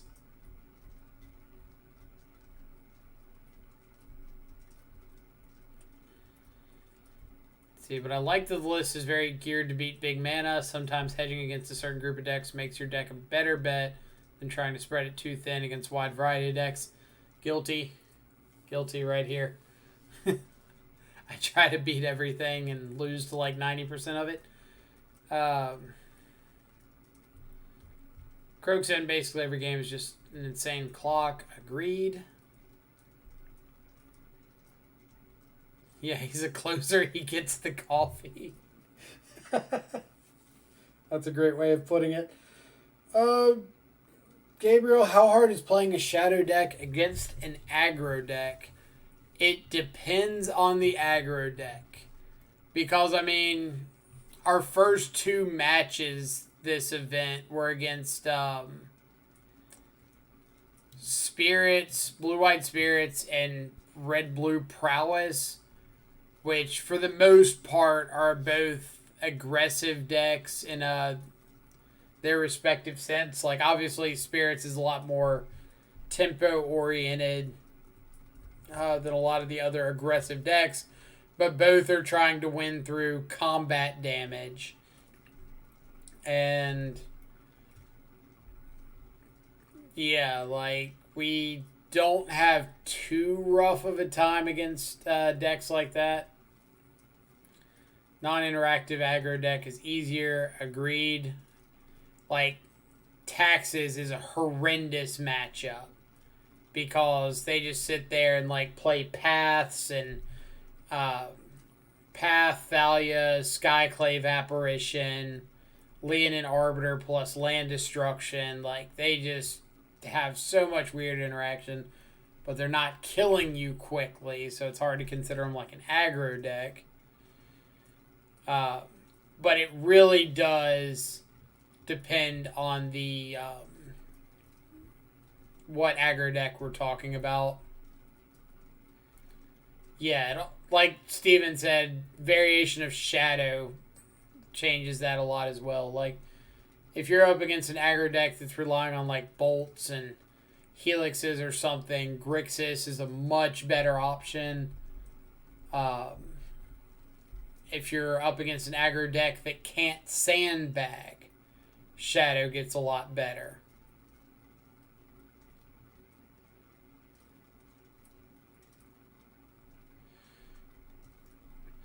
So, long story, or long answer short, it depends. Let's see.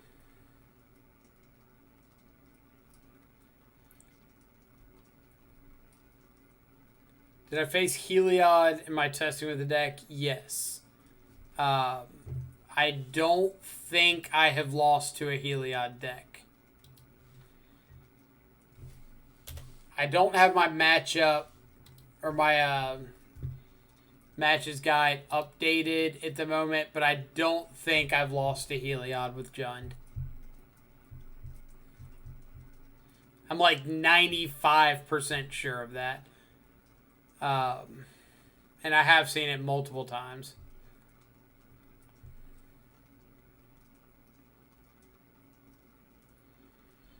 See, Burn's difficulty is also highly related to the skill of the Burn player in my experience. That's right. I had somebody explain it. It's like if both players are average between like Shadow and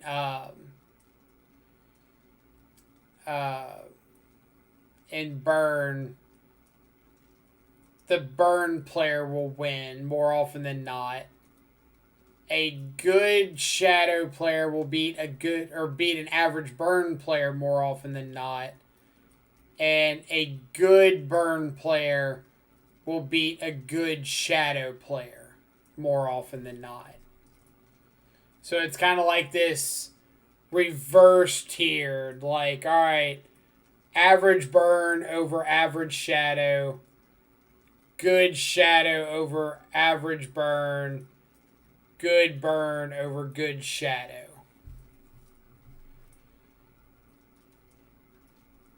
But that can vary a lot here and there. And I mean, you might even say more nuanced than that, like master burn better than good shadow. But like good shadow better than good burn. It's really, really back and forth. Like, but that won't count games for nothing a player can do. Right. Like, there's going to be games where you could be the best shadow player in the world, but you're on the draw and your opponent just goes like turn 1, 1 drop, turn 2, double 1 drop, turn 3, triple bolt your face, and you're just like, yeah, didn't matter what I had in hand. Like no decisions mattered in this game. I didn't have time for a decision to matter. Or if your burn opponent brings in Rest in Peace and you just like naturally draw 3 Gurmag Anglers in a row off the top. Nothing you could do about it. That does kill most decks. You are correct. But that kind of plays into that argument, right? Like, I think burn more than a lot of decks like has those draws that just kill most decks and there's nothing you can do about it.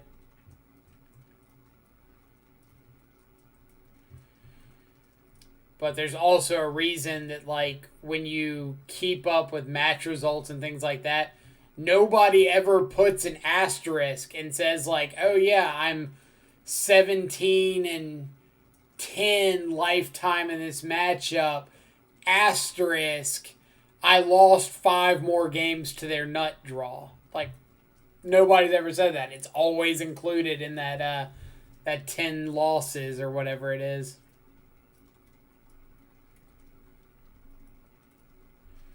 I played a new burn player the other day with my 4-color deck. It was way easier to win than when I played with my other friend who's like a burn pro, been playing it for years. Exactly. Like, the new burn player isn't going to think about a lot of the nuances of the matchup. Like, all right, should I be attacking here? Should I prioritize a different threat? Should I be sandbagging burn? What burn spells should I be using at this moment to, like, maximize my flurry potential later? They just think, all right, I've got mana, I got to play out my creatures and attack, and it can run a risk. Good thing I don't use asterisks. I open and close parentheses. Fair. See, I stand correct, actually, because I said nobody asterisks it. Burn can basically win any matchup with the nut draw. I feel like there's probably some mono-white martyr proc fans out there that might disagree, but I do agree with what you're saying. That the vast majority of matchups burn on a nut draw can win. Even against like Leyline of Sanctity, I've seen burn win just by like turn 1 Goblin Guide, turn 2 Swift Spear Guide, turn 3 I know one of the burn spells doesn't target. Like turn 3 Searing Blaze your own guy for prowess hit, something like that. They can always find a way.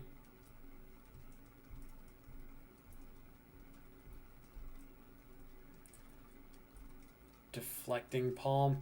Deflecting Palm's like one of the worst cards I think burn can bring in against the shadow decks. It's like I've seen it more and more over the years, and especially in recent days. Like, how many times has burn been in a position where they could have very easily won a match or won a game, but they're just like turn 2 Rest in Peace, turn 3 Path to Exile, turn 4, hold up Deflecting Palm. It's like, alright, well, there's 9 points of burn you just threw down the drain. Mystical Pot. Oh my god, it has been a while. It's been like months. How you been? How's life? Long time no see. My fault though. No, nobody's fault. You're always welcome. I feel like it's been more than 2 months. I could be wrong. I've been good. Finally started playing again. Did you decide to jump back on after the Uro Mystic Sanctuary ban? Field of the Dead ban? What was it? Uro Mystic Sanctuary Field of the Dead? Should have been to Fairy Veil Summer Skyclave Apparition, but one step at a time.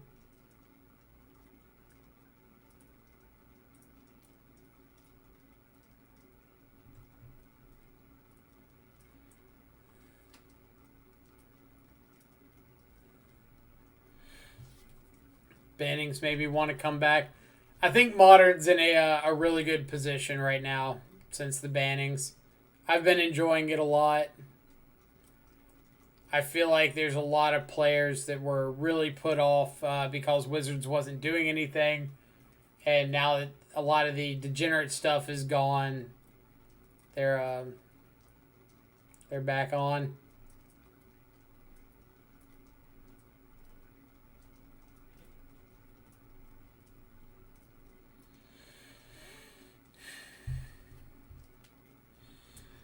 So what are we playing? Grixis, I imagine Jund. Playing Jund, yes. Playing this. Currently 2-0. We beat Blue-Red Prowess 2-0 round 1. And we beat Blue-White Spirits 2-0 round 2. Valky put them into their sense. Really did. Like... All it took was like a degenerate turn 1, turn 2 combo deck to say like, hey, maybe we need to make an adjustment. Something broke Modern. Okay, let's ban Europile with it.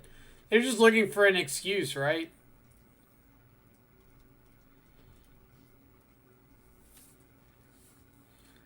Wagner, I'll be back for round 3. Go to 3-0. Keep a dream today. Sounds good. 41,000 points, almost to the 45,000 deck redemption. If you got something sweet to redeem, I'm excited for it.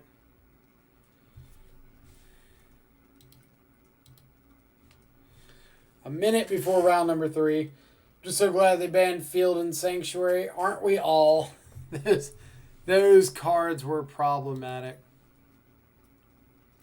Oh, Ricardo's 0-2. That was Dogfish. Dogfish is 1-1.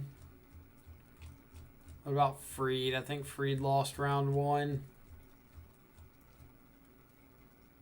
Freed is 1-1. Aspiring Spikes 1-1. So let's see what we get.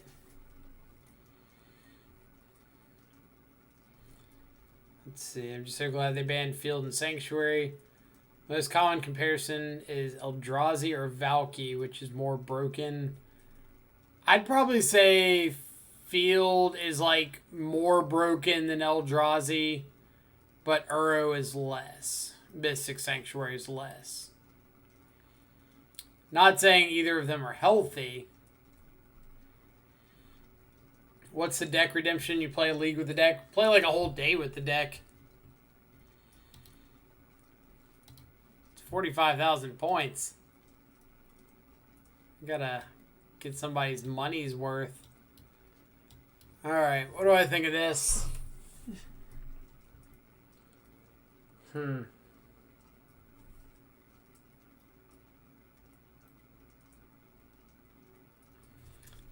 Think I'm gonna ship it and look for a creature.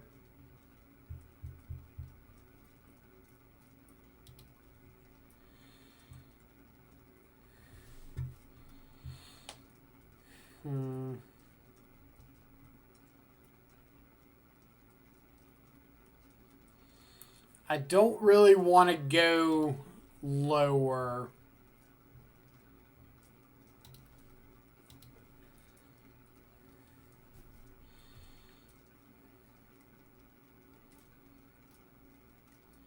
Oh, shucks, we have the wrong bolt version. I probably will go get, like, some other bolts. Maybe between rounds. But, like, when I was looking at, or when I was putting together the list, I wasn't sure I was going to play bolt. So I didn't want to, like, go get fancy bolts and then not end up running them.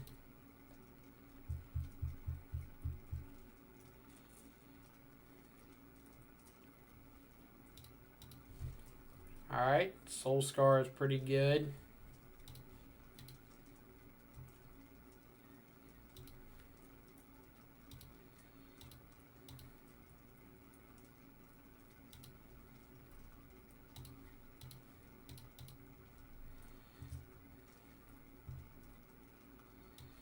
So they had the mutagenic growth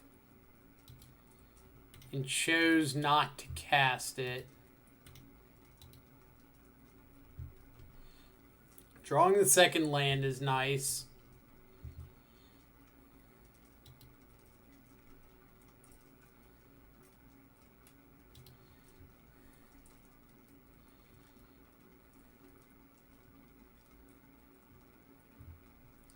Lava Dart, sure.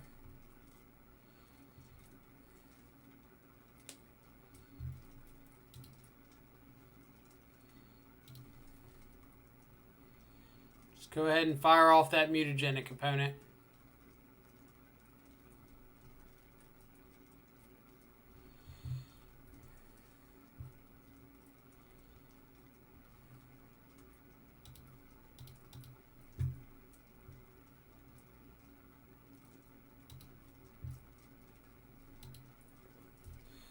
So they can only flash back one of these lava darts at the moment.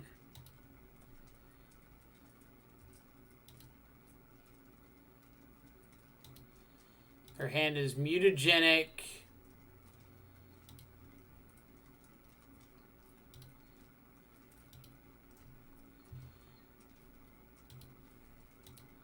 So let's get this shadow up above lava dart range.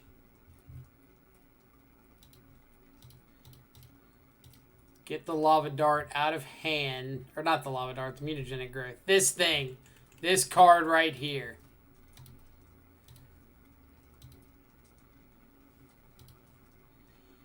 Alright, opponent, thank you for the 3 damage.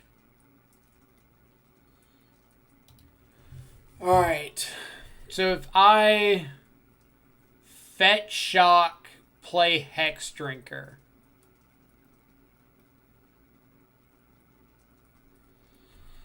I'm trying to think of, like, what I want to incentivize them to do.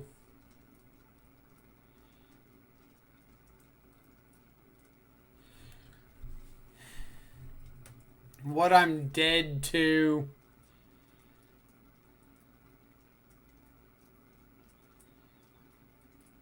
So if I go fetch shock Hex Drinker, Shadow's not dead to a bolt off the top. So I think that's probably safe. I'm not dead to a bolt off the top.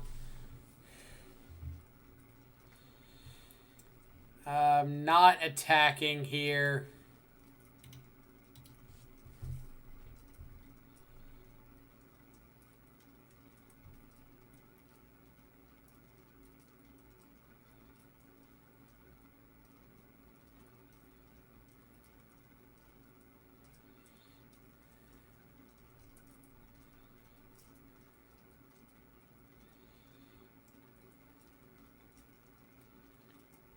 I'm like a black fetch land away from Croxa. Alright, this is good.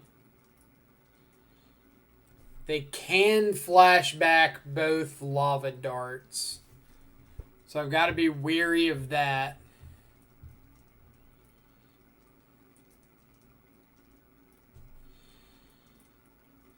It could just be Scourge Pass. I actually don't hate Scourge Pass.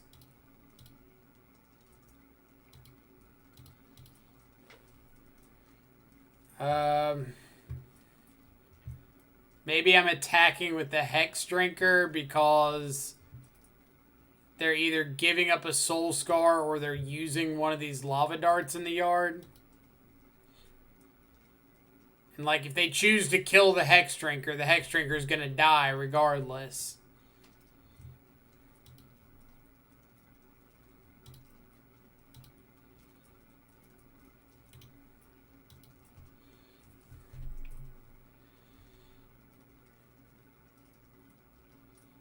I would like to see one more whiff here.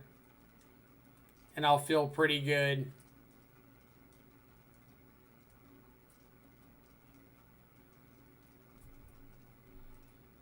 It's alright. It's alright.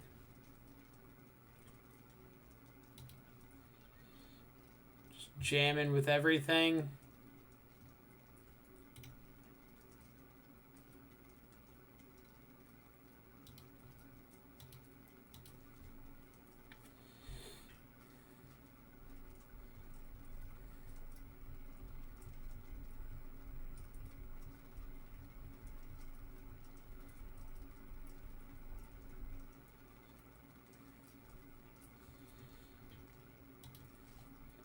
Let's put a Battle Rage on a Scourge. Alright. Fair enough. Alright. Game 2, Blue-Red Prowess. Brutalities. AK Command. Board out. Ren. Board out Hex Drinkers. Go like that. Call it a day.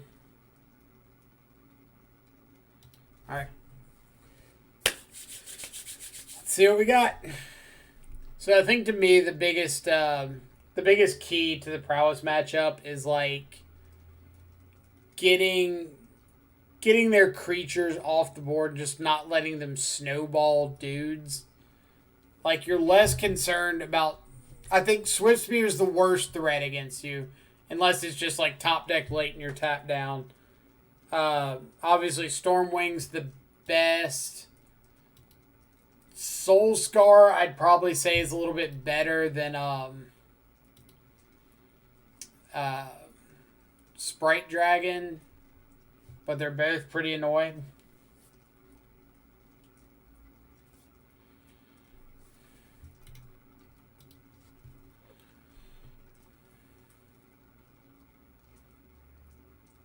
Bloodstained Mire pass.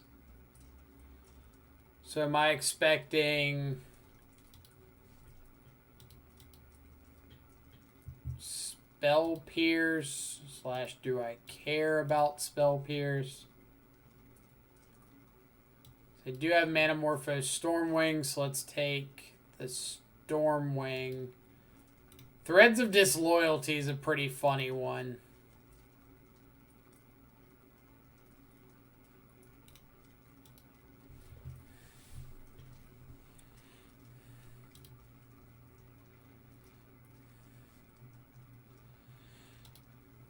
Alright, so that answers the Threads of Disloyalty whenever we get to that point. Am I just Croaksing here?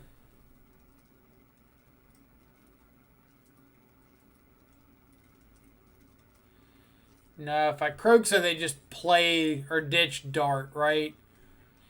So if I fetch Shock to 14... I could Brutality.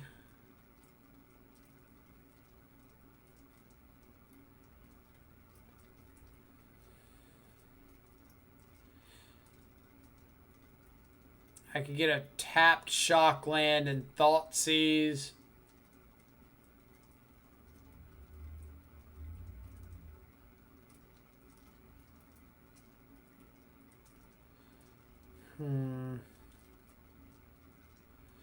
Like, I really want Stomping Ground.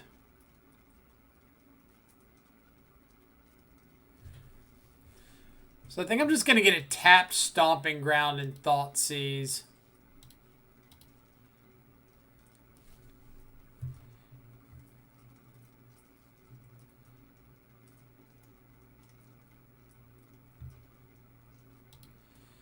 Take a Threads, say go.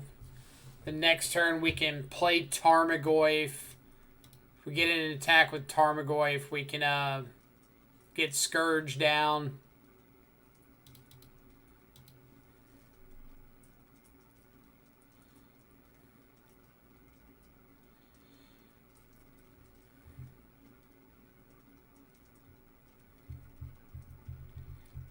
Is there any reason I'd rather push this now?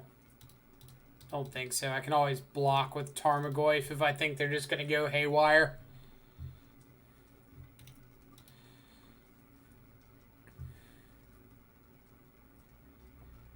So we know 3 of their 4 right now.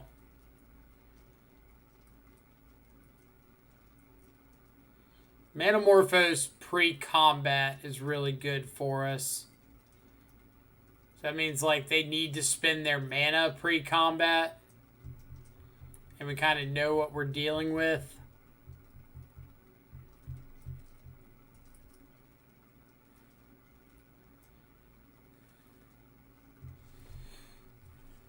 Alright, Sprite Dragon's a little more annoying.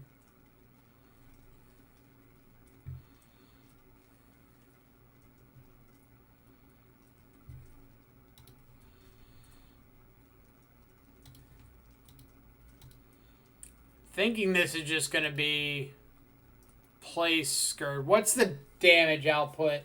So if they go Manamorphose,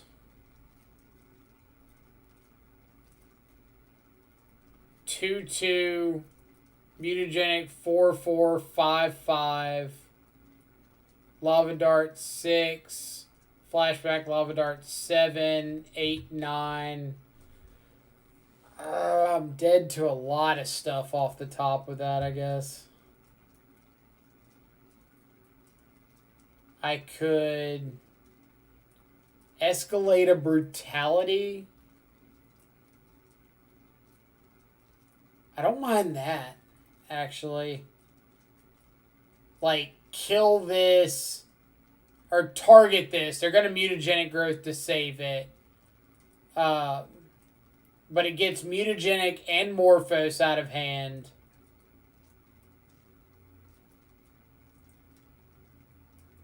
Drain 2 life. I think I like that, actually. This, you.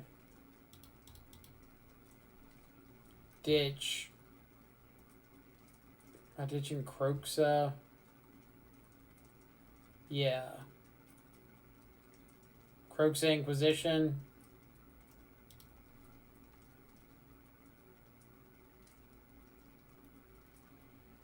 Like, I know they can save the Stormwing here, but they've got to give up, like, a lot of resources to do it.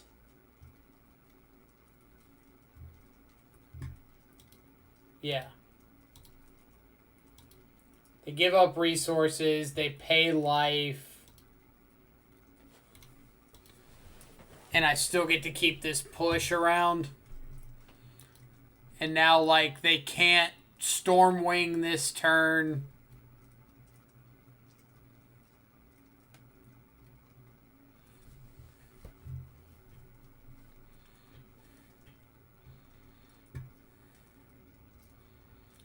Alright, so I attack with Tarmogoyf.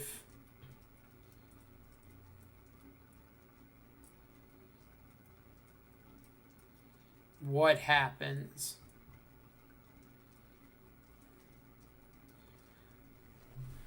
How much damage is this? This is 1, 2, 3. So 1, 2, I'm at 8. 3, 4, 5, 6. 7, 8, 9. So I'd be at 1 if they don't draw a spell.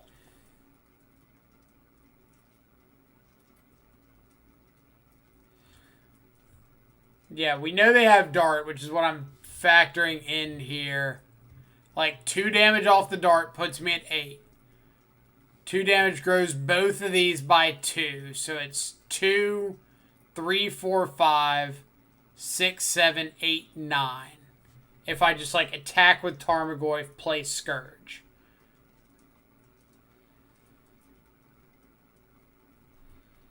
Alternatively, I pass with Tarmogoyf and push the second Sprite Dragon.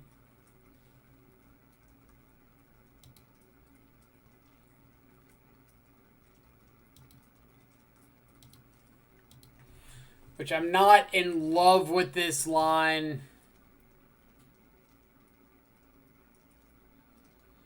I'm going to feel even worse if they just, like, top deck a land here.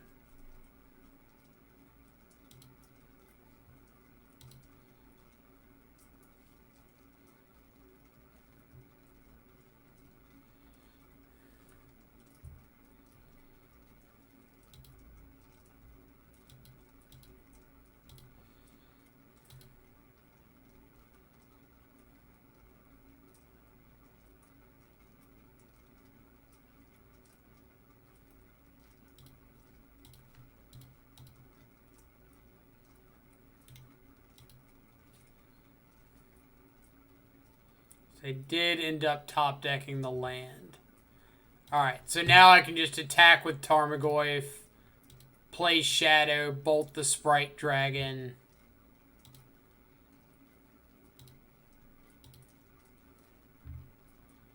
They only have 1 dart in the yard. I don't want to let them go to their upkeep or go to their draw step.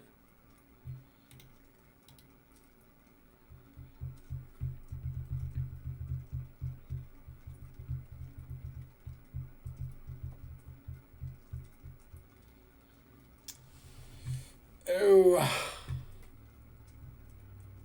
So they're going to try to put me dead to bolt.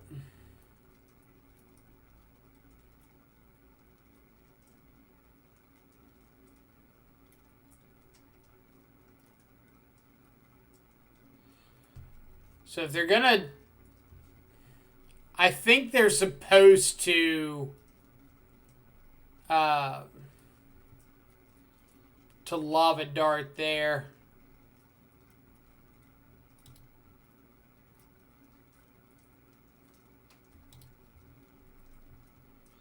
I just have to play to them not having another Vapor Snag on top, right? Or is it free to not attack? No, because if I don't attack, like, I'm not guaranteeing lethal next turn.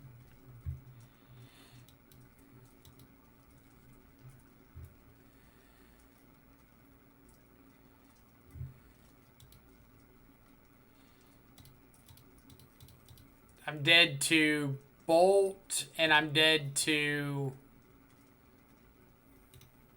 Vapor Snag.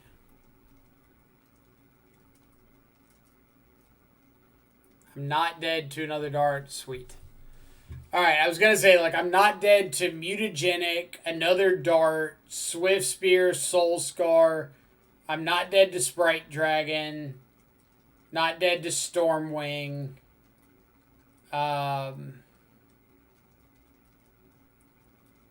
Yeah. There's a bunch of things that we're not dead to. Still a bunch that we are, but a lot that we're not as well. So advancing to 3-0 feels pretty solid.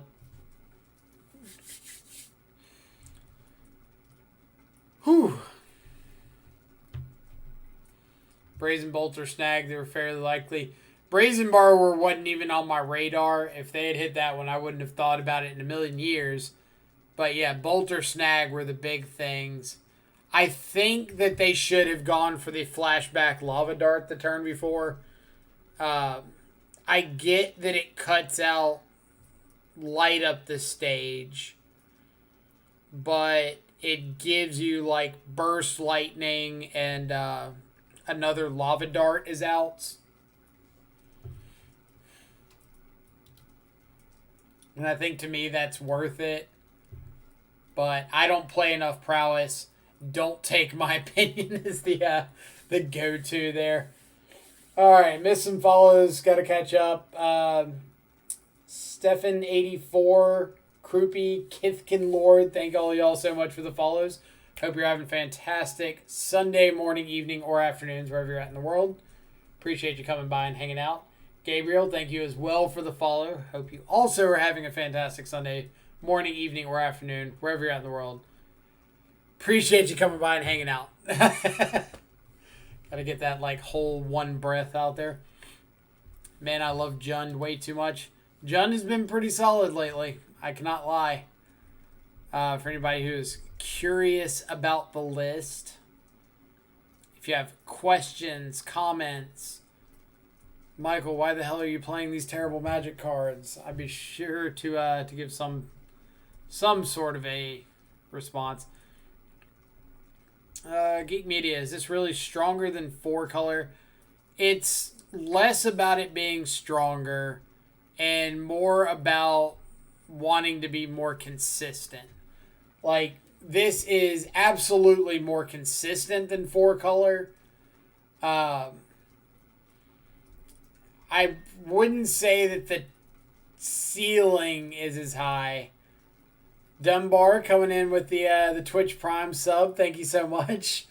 Hope you're having a fantastic Sunday. Glad you were able to make it by for this terrible little PTQ run. Let's see. I like the threat density. I like the threat density as well.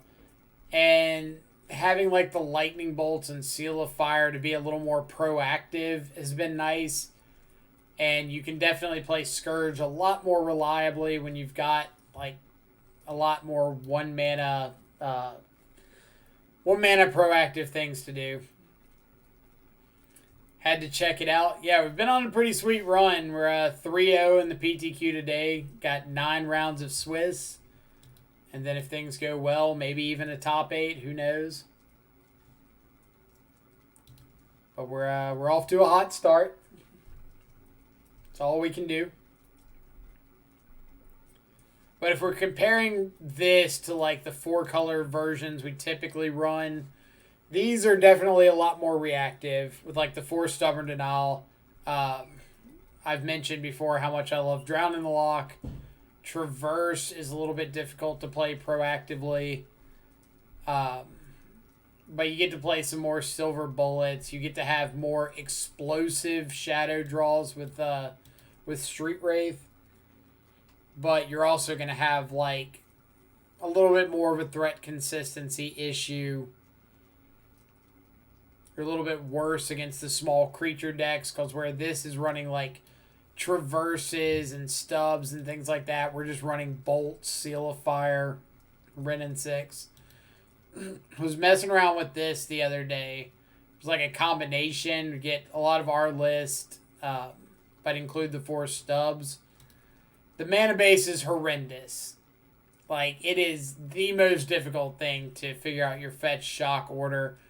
Did trophy with it yesterday, which was kind of funny. Or it might have been 2 days ago. So it's not completely hopeless. But I'm definitely not saying go out and buy all these things. Oh, we need to update our bolts.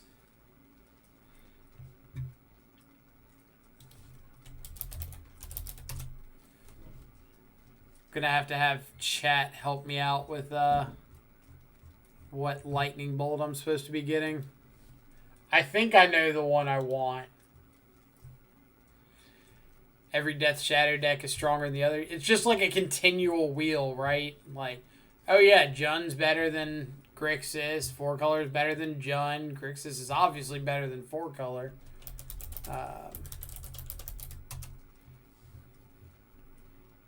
And you just like don't take into account that they're all way, way down here. So yeah, one of these two. I don't know what the price difference is. Oh, those are only a tick? Heck yeah. What are these? So the difference between this one and this one is the set symbol. And this one is almost 5 times as much. Whew. That's rough. That is insane. I think we'll be okay with these bolts. So let's go Jun Shadow. Fine. Lightning Bolt.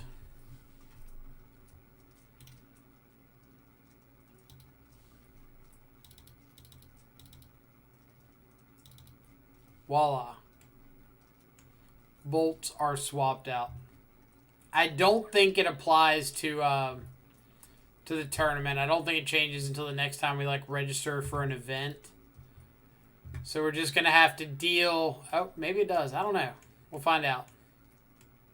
I thought it locked in the specific ones you registered with, but we'll see what happens.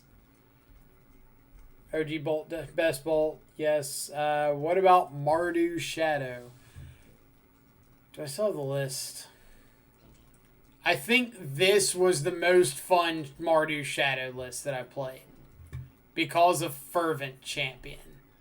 It was really sweet to get late game with a Ranger Captain and strap up with some swords that you just had sitting around. That being said, I don't think this is the optimal Mardu build. I just thought it was fun. It was a list at 5-0'd and someone sent it to me. It was really cool. So take that information as you will.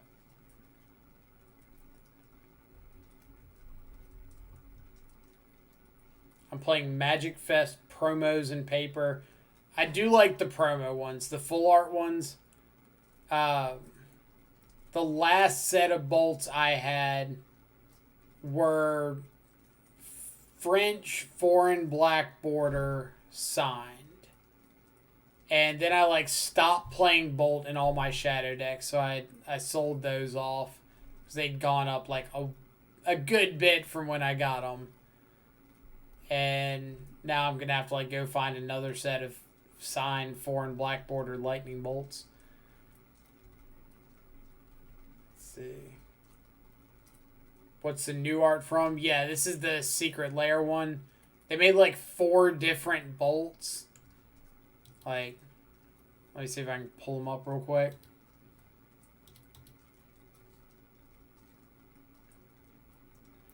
This is playing Kaya's Gal. It's a professional build. It's a build that makes me hate Magic, right? Alright, so yeah, all 4 of these were Secret Lair.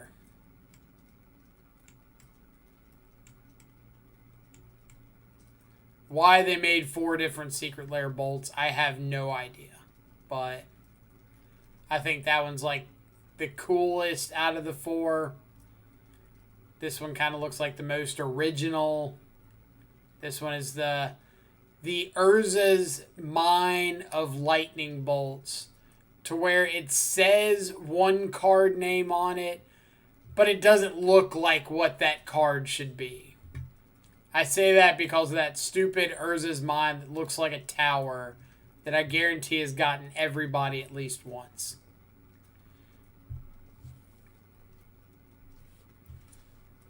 Mystical Pot, yeah, we picked up a play set of the old border bolts. So our bolts are correct now. But I didn't know how much I was going to like bolts in the beginning, so I didn't go and get nice ones. I got cheap ones. Immediately regretted all of my life decisions. No Hex Parasite. What is this? Amateur Hour? Oh, do I have Hex Parasite in any list right now? I don't think I do. Hex Parasite, Hex Parasite, Hex Parasite, Hex Parasite. We gotta delete that. I gotta pick up the remaining pieces of that one. I forgot about that build. Parasite, Parasite. I love how my entire deck list dump outside of 3 or 4 decks is just shadow decks with 4 cards changed. Like, oh, what does this have? Shadow. Cool. What does this have? Shadow. Cool. What does this have? Not shadow. That's one of 3. That was a 5 ticks deck. Shadow. Cool. Shadow. Cool. Shadow. Cool. Shadow. Cool. Yeah, our bolts are correct now. They weren't for a minute. I was a failure as a content creator for quite a while there. Like the Bear Lightning Bolt.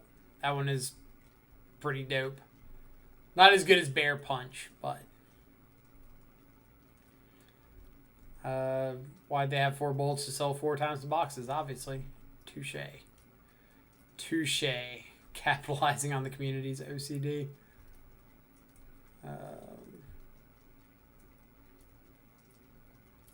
Does everything now just become shadow like it used to morph into Jeskai? Yes. So you just take a deck, like whatever deck you want. You got Mill, cool, Mill.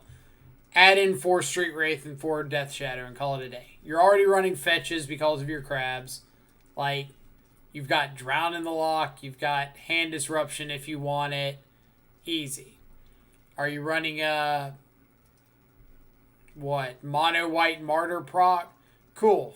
Swap out the basics for fetches and white shocks. Add a playset of Street Wraiths. Add a playset of Death Shadow. You've got a better deck. Your deck's trying to gain life. Stop doing that. Just miss your triggers. Play Death Shadows. Go. Regular Jund. One of those. I said like 2 or 3 of them weren't Shadow. Humans is in here, even though I only played it in 2 leagues months ago and never touched it again. So I honestly don't know why I still have the list up here. Obviously, we can see I was very invested into the deck and highly considered building into it. I didn't. I rented it for 2 leagues, never touched it again. It's called knowing the enemy. We can redeem deck list, right? You can. There's a few options. There's a channel point redemption option that I think's like, I don't remember how many points, some number. And that's like the free option. There is I think it's $12 to play any shadow deck. Because I feel like I'm more confident with those. And then I think it's like $15 to play a non-shadow deck. Because I'm going to have to go play it outside of stream sometime to try to figure out what the heck I'm doing. See, he's freed on Shadow. I have to assume Freed's on Titan. Also, Freed, we're going to need your help at some point because Steven's getting ready to start a 30-day of Amulet Titan video series. Like, he's done the 30 days of Death Shadow. And we're going to need somebody to, like, review lines and see how terrible we're playing the deck. How terrible he is. I'll be sitting along, like, giving bad suggestions. Gonna redeem for something like Blue Tron or something. Sorry, I felt that shiver down my spine. Tron.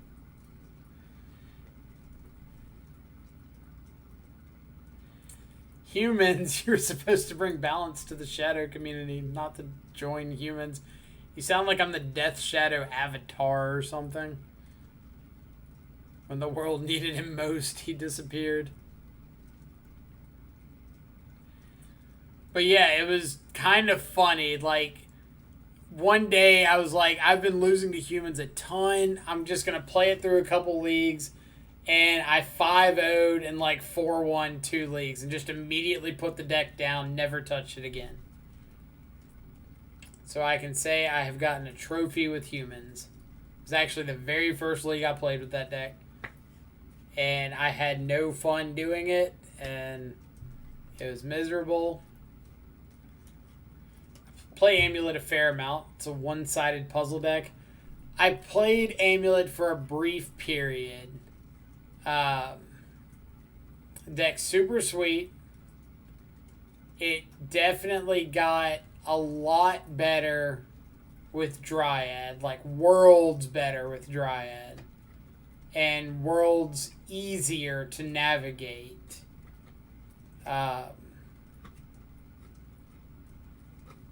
So I didn't pick it up until after Dryad had gotten printed.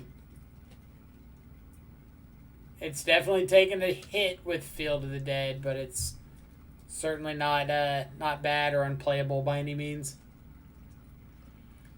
Deck is too good. I don't like it. Are we referring to humans, Amulet, or Mono Blue Tron? Because if you're saying Mono Blue Tron is too good, I don't like it, then I agree completely. That deck needs to be banned. Ban Basic Island. Rant over. Alright. So you still got like 14 minutes. What do people normally do between rounds of big events? Referring to your thought process after playing humans. Fair enough. Like, I felt like I stumbled through the first league and it just didn't matter. Because I had so many games that were like, oh, my opponent's playing Storm. I think I'm supposed to Meddling Mage naming Grape Shot. Huh, they scooped on the spot. That's kind of cool. The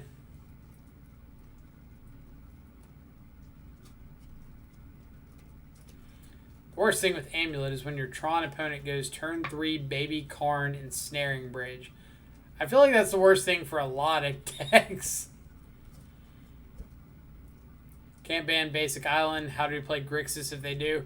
If they ban Basic Island, I will gladly put in like an extra Watery Grave or something in Grixis and move on with my life. I will take that risk. Van Halen, curious why Hex Drinker over Swift Spear. Sure. Short answer, I don't like Swift Spear. Long answer, I believe that Swift Spear is currently played 100% for the purpose of enabling Scourge of the Skyclaves, which means that we're playing a severely underpowered 1-drop to try to hit or turn on a 2-drop that we might not always see. We don't have the spell density to make Monastery Swift Spear a legitimate threat going into like the mid to late game. And it gets outclassed by basically every creature our opponent can put on the other side of the board. So we have to like spend mana at awkward times and inopportune situations to try to push through damage with Swift Spear. And I just don't think it's worth it. Like, we don't have the threats to try to replicate a Prowess game. Swift Spear's only killing people if we see like multiples. And yeah, for those reasons, I'm not a fan of Swift Spear. A lot of other players are having success with it. Power to them. Hope they continue to rock it. I have not enjoyed casting the card, so I am choosing to not cast the card. All right, I'm going to run to the bathroom real quick. If anybody wants to continue debating Monastery Swiftspear now or when I get back, feel free to leave some comments in chat. Or if you have 1-drops that you would like to suggest, leave them in chat.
All right, had to get ice, water.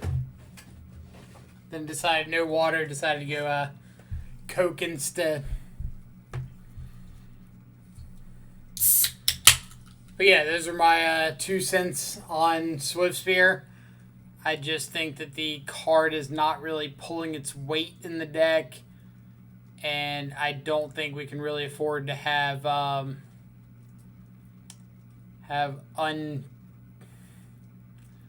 unfunctional threats.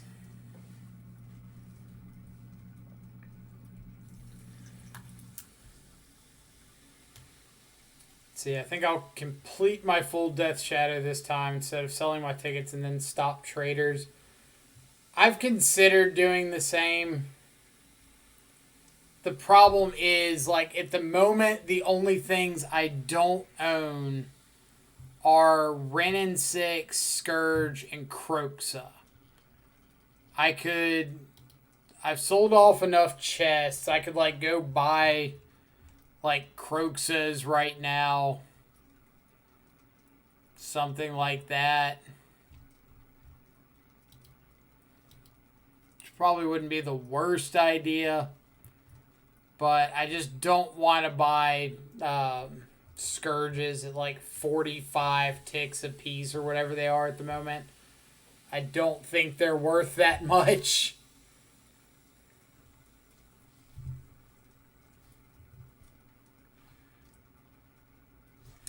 Yeah, sometimes the deck list commands are funky. Like I think it has to be exclamation deck or exclamation deck list.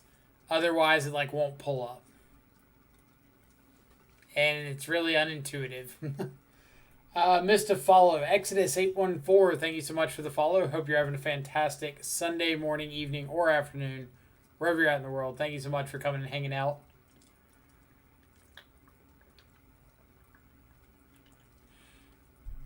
For anybody checking out the channel for the first time, my name is Michael, also known as Control Freak on Magic Online. Play a whole lot of Modern, especially a lot of Death Shadow here on the channel. It's definitely my favorite archetype. So we've got a pretty sweet community here of Death Shadow enthusiasts, as well as just mid-range players and lovers alike, and the occasional person that just likes to come by and like make fun of my plays, and I'm okay with that one too. But since we always do call to action, if you're enjoying the channel, if you're enjoying the content, feel free to hit the follow button. Doesn't cost you anything, just lets you know whenever we go live, so you can come hang out, check out what's going on. We play a bunch of, I say Death Shadow, that comes in the form of 1,000 different options, everything from like 5-color Tribal Flame Suicide to Mardu Shadow Blade to Grixis splashing white for Path and Teferi Time Raveler, 4-color with Bomat Couriers and Luris in the board, no Battle Ridge Sultai. We test lists from other successful players to see what they're bringing to the table, what we may or may not have seen yet.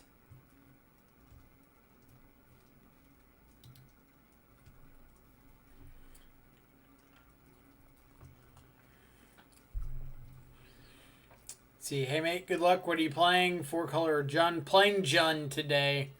This is the 75 we've decided to sleeve up. Let me move some of this stuff around, make it a little bit easier to see.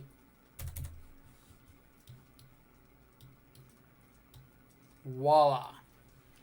I've been enjoying this list a lot recently.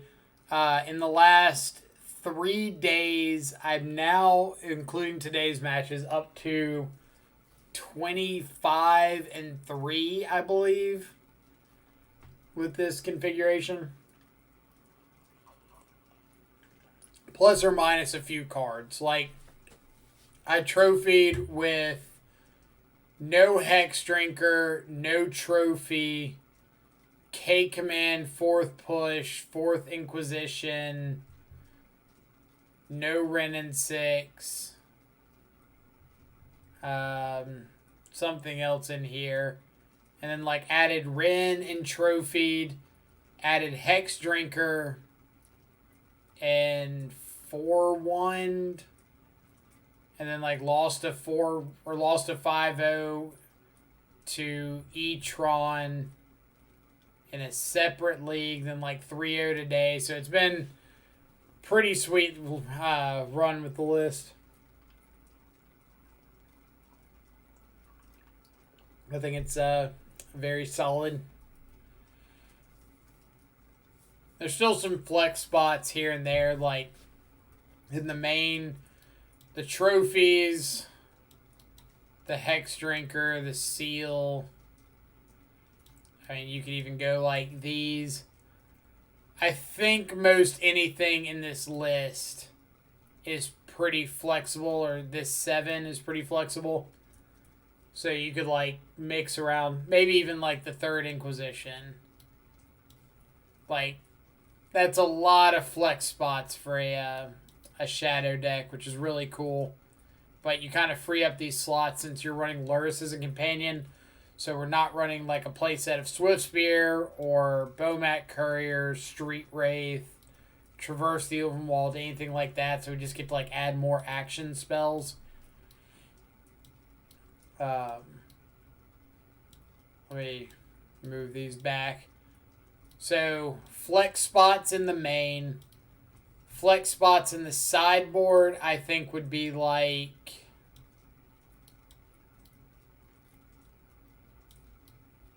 these. Let's kind of like make this a little easier to see.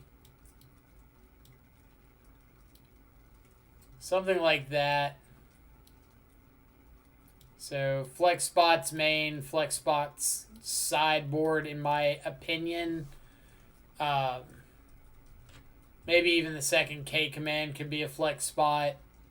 So you've got a lot of customization available with a list like this.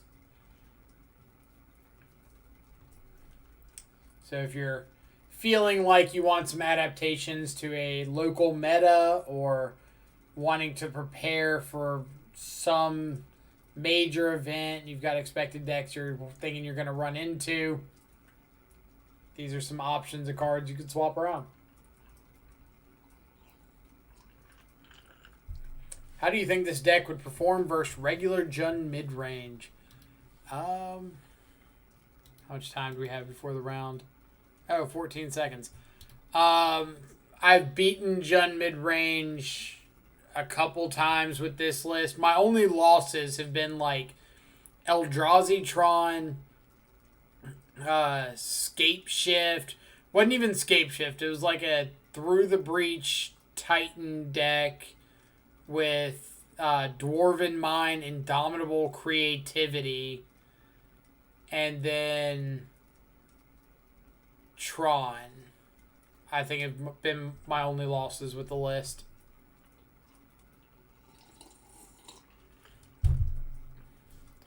Won the die roll. Sweet.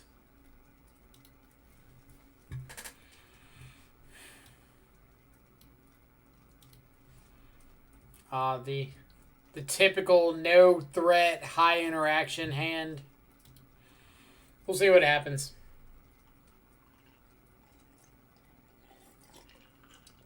Any of our threats are live off the top. If they're on a creature deck, we've got pretty good interaction. If they're on like Tron, we've got Assassin's Trophy for a Tron land. Opponent has mulliganed to 6. So let's go Thoughtseize off of what?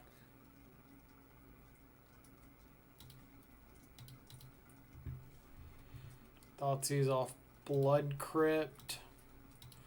Only thing we don't want to see here is Burn. Alright, another Prowess. So let's find a threat.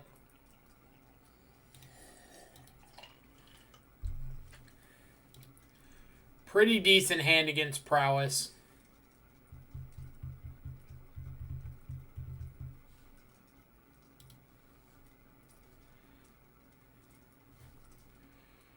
Boo, opponent. Boo. Boo. Yay. We dismember Shadow. So if we go... We know their hand. If we go Peatland, pay 1 for dismember. We go to 13. Pay 4 life. Go to 9. Kill the Swift Spear. Shadow dies if they top deck a second dart or a bolt.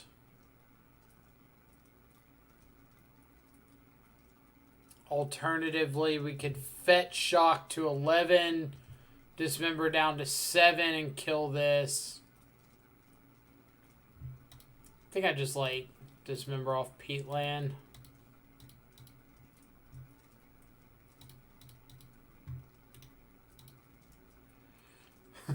Three rounds of Prowess, oof. I mean, we thought it was going to be like a deck we'd have a decent chance of running into coming into the event. So I'm not exactly shocked that we've seen a bunch of Prowess.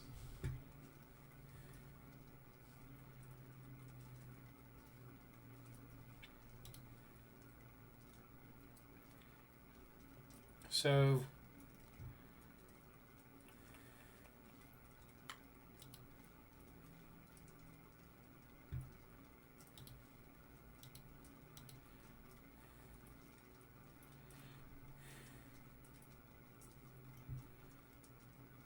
I think this is just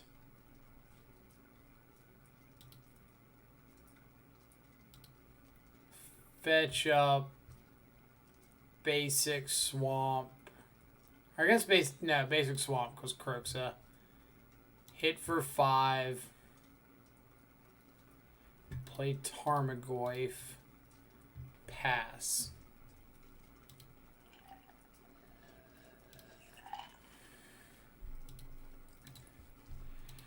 So we still know their hand, or 1 unknown for the turn. We now know they're 1 unknown for the turn. Alright?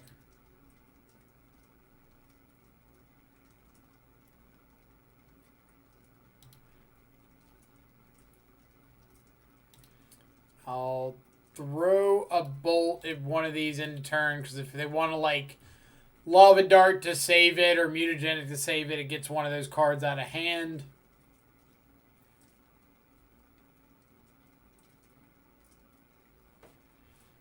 Deal.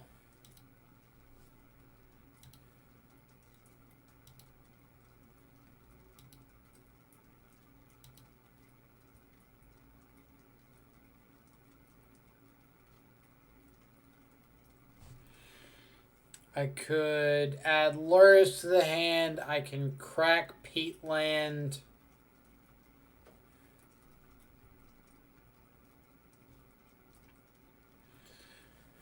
Am I attacking with both?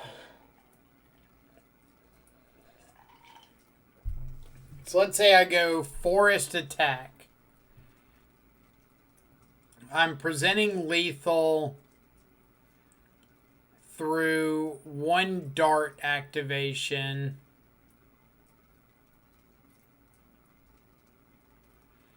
So they'd have to dart, flashback, dart to not have to block and live.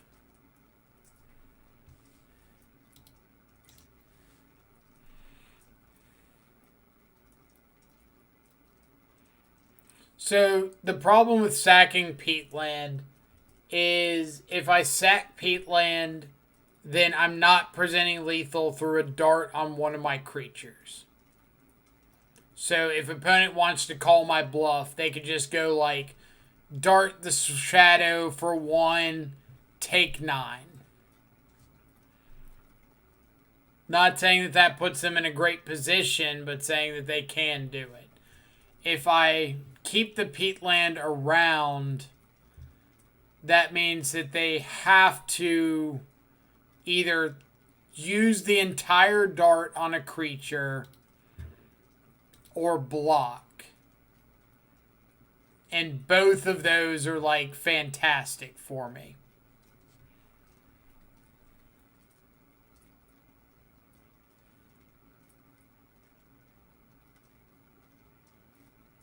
It's like both just kind of play into trophy.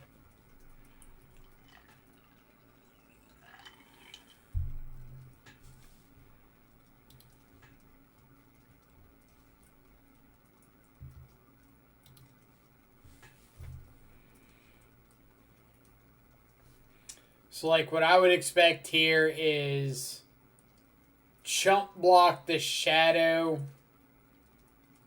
Don't use dart.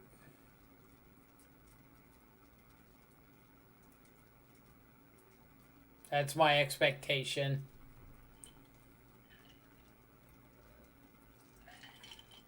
Maybe sack Islet into turn, but I think if you're firing off this dart and not like getting prowess triggers out of it, it's not carrying its weight. Maybe they're gonna try to like flashback dart on the Tarmogoyf and eat it.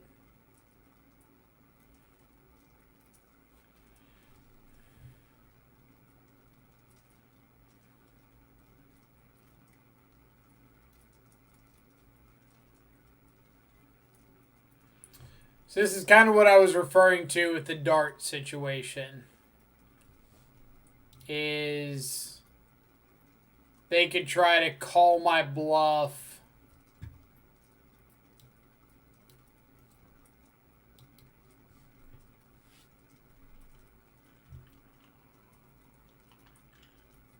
But now they have to flash back the dart.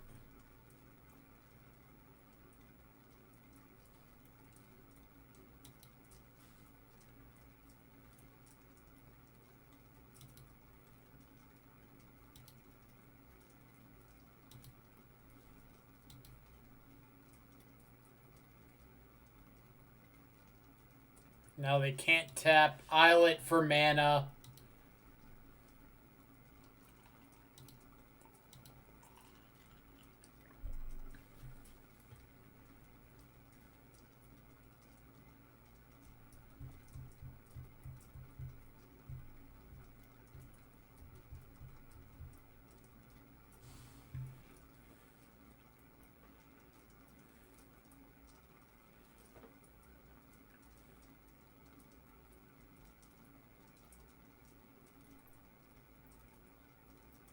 What do you got, opponent?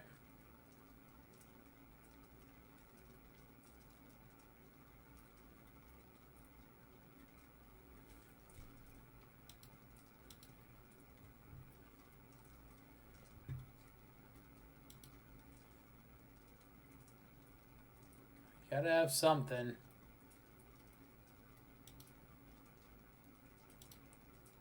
Lava Dart does not do it.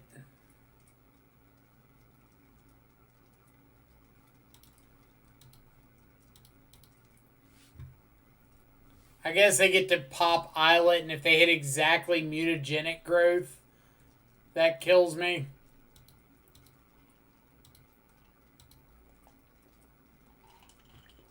Oh no, you should have seen another draw. Opponent, you had outs. Oh, no, you're right, the life. Good call. Good call. Alright, brutalities, a K command in. Ren, Hex Drinker's out. Something, if it's worked this far, why change it? Yeah, y'all are right.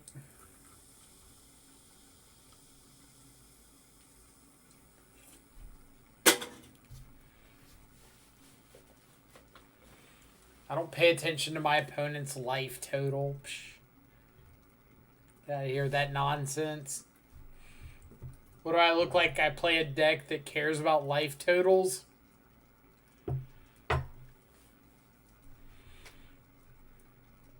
Alright, what do we got? What do we got? Good hands only.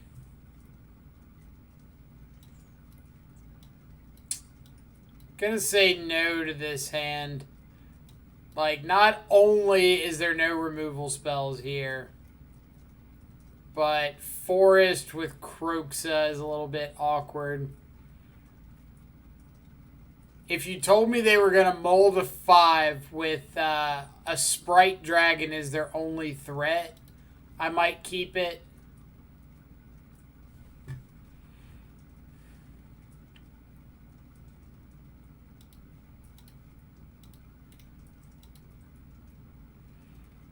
Alright. This hand's pretty sketchy.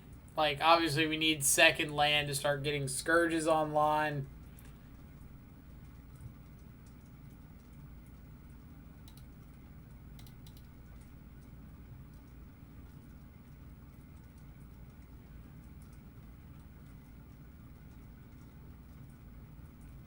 I'd rather get Blood Crypt, because if I can get access to Lightning Bolt, I might want that. Take their second threat, say go.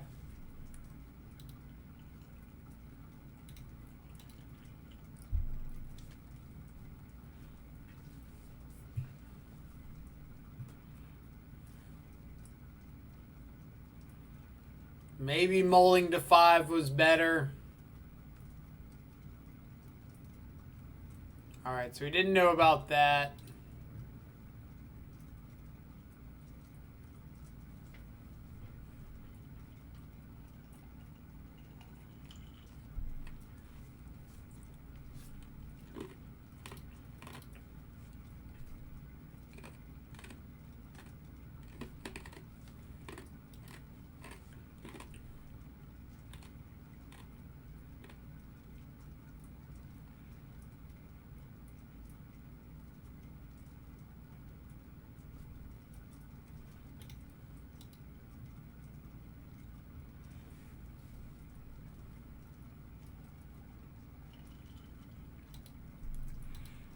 Alright, so this game is probably a loss.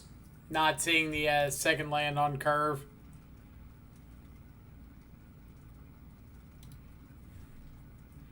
But we'll see.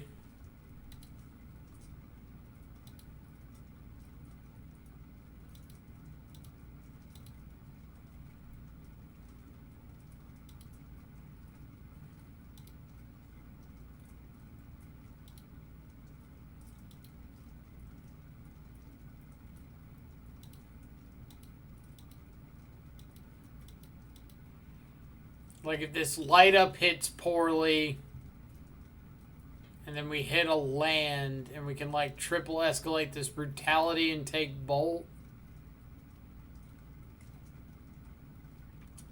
But we don't.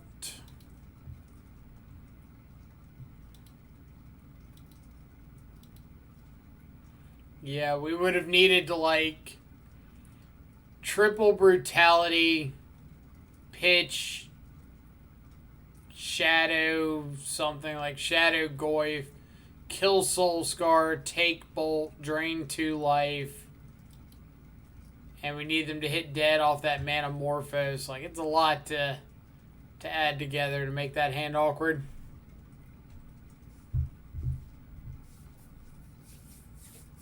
But we get to go into game 3 on the play.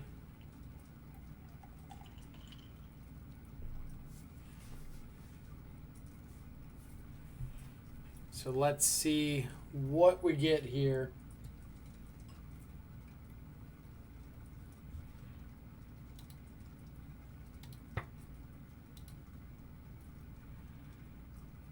Okay.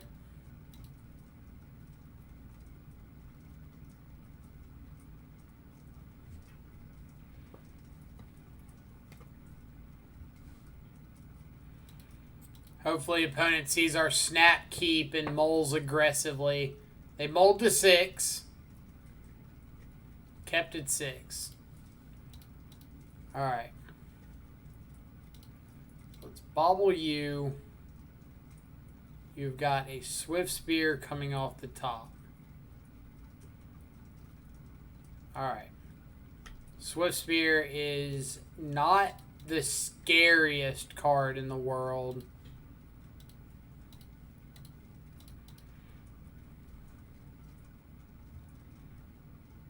They have a Sprite Dragon. They have a Vapor Snag.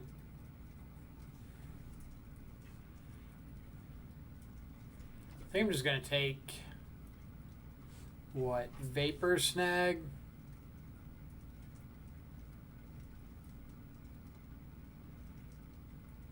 Vapor Snag or Bolt? I guess I could take Sprite Dragon, but I'm not thrilled about it. Alright, let's see. If...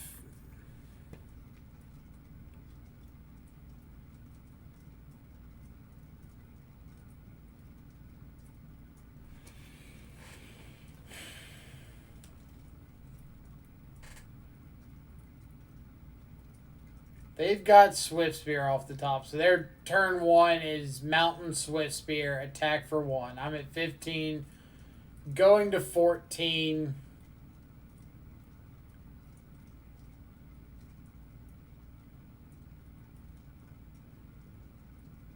Am I playing turn 2 Croxa?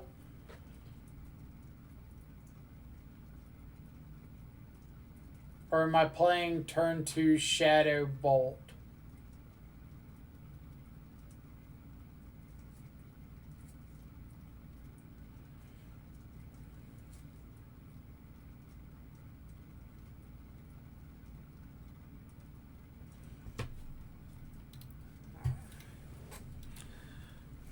Alright. Hope here is they play Mountain Swift Spear attack. Alright. I guess, deck, if you just want to make it easy.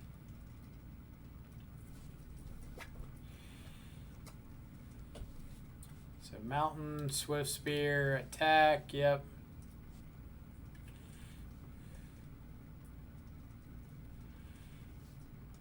Alright, so we could...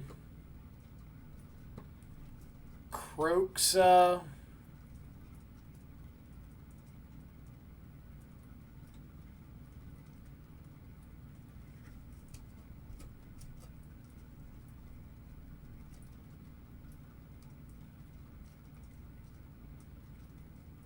Let's say I go Peatland down to 13, Croxa.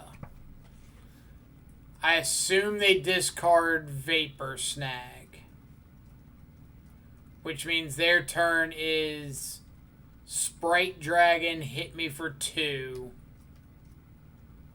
And then I get to go Shadow, Thoughtseize, the Bolt, Lightning Bolt, the Sprite Dragon. I like that.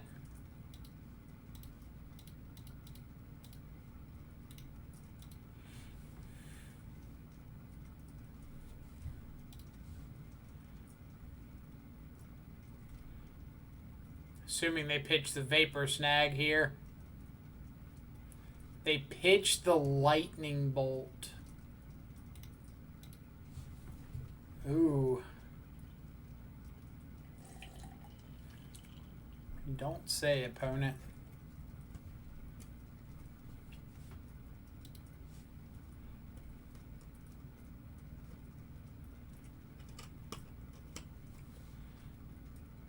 So they've got Vapor Snag, unknown.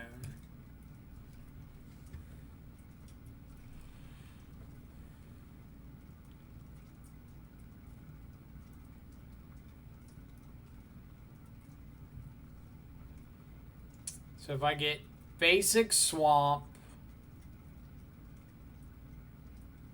Thoughtseize, Shadow,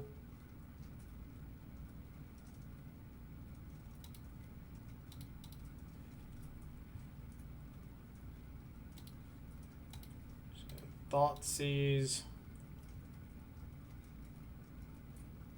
Take Vapor Snag. Play Shadow. And go ahead and bolt the Sprite Dragon.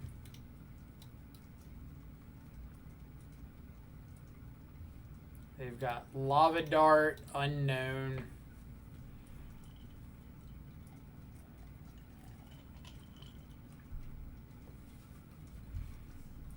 Soul Scar is pretty good. Fatal Push is pretty good.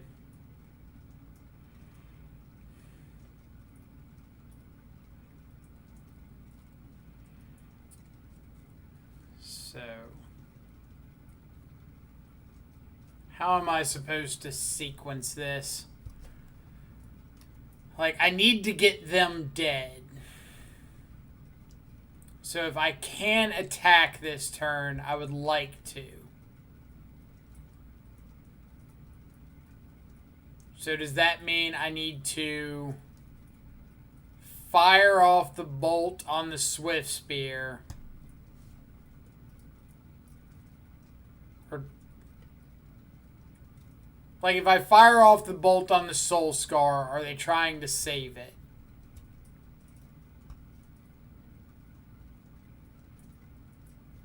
So if I bolt Swift Spear and they respond with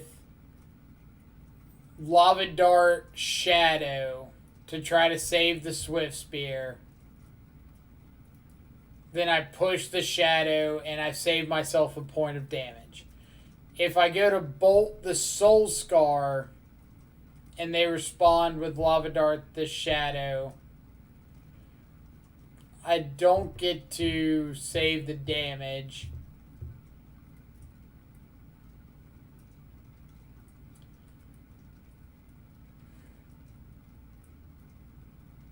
If I go to bolt the Swift Spear and they don't try to save it,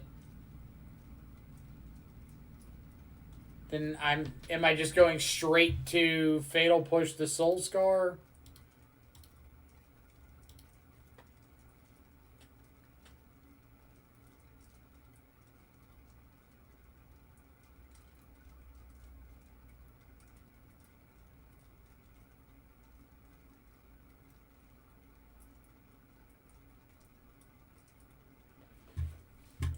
All right.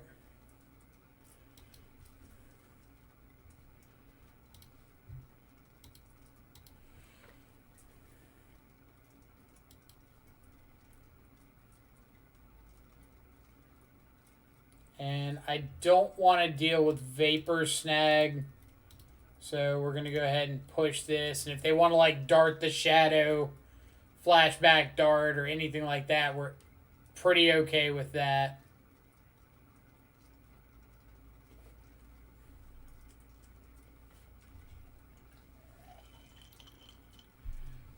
I don't know why they would dart me there.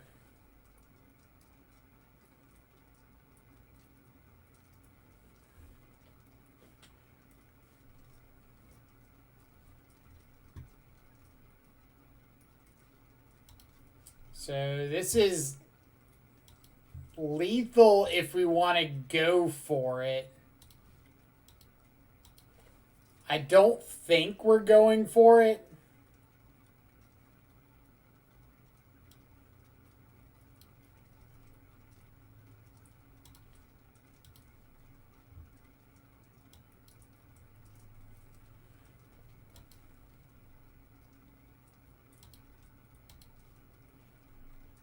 That was a good call on the not going for it.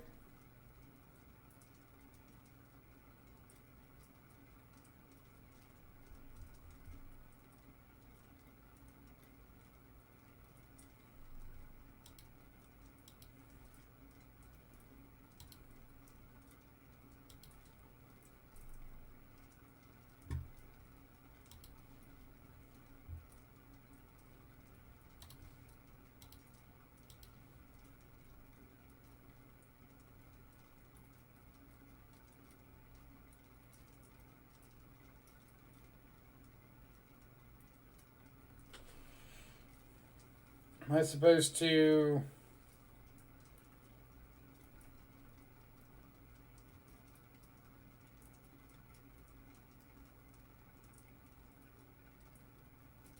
Bolt's the only thing that we're dead to, but we're dead to Bolt anyway. So there's like no reason to play around Bolt, right?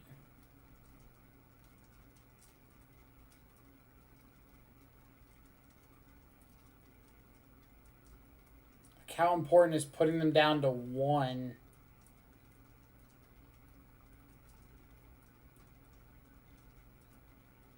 I guess Burst Lightning. But if they have Burst Lightning, like we died a Lava Dart into turn, Burst Lightning anyway. I guess we don't die to it.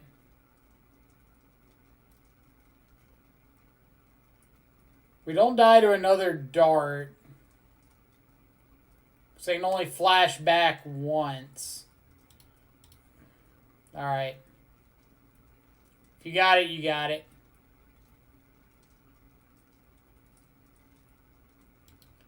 I'm not going to drag on this game. Show me I'm dead. Oh, man. Opponent, the big sweat.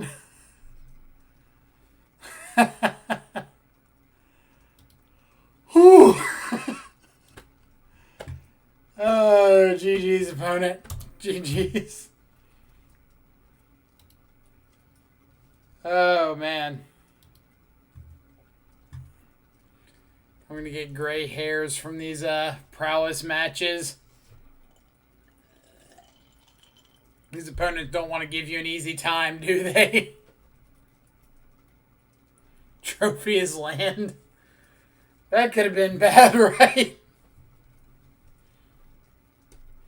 Trophy is land so that you die. Appreciate it. Ooh, those were some good games. Can't handle this stress. Alright, let's take a look at how people we know are doing across the event.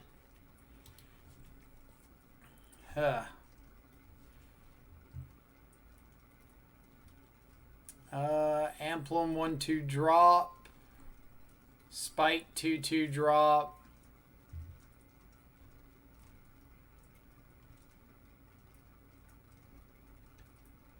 Dido 0/2 drop. Freed 1/2 drop.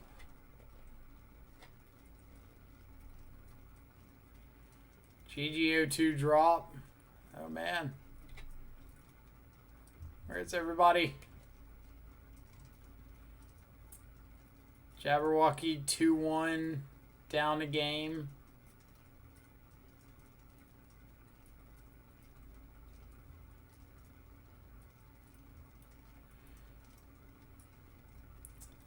Ricardo 0/3 drop. Mazoo 0/2 drop. Jeez. What happened today?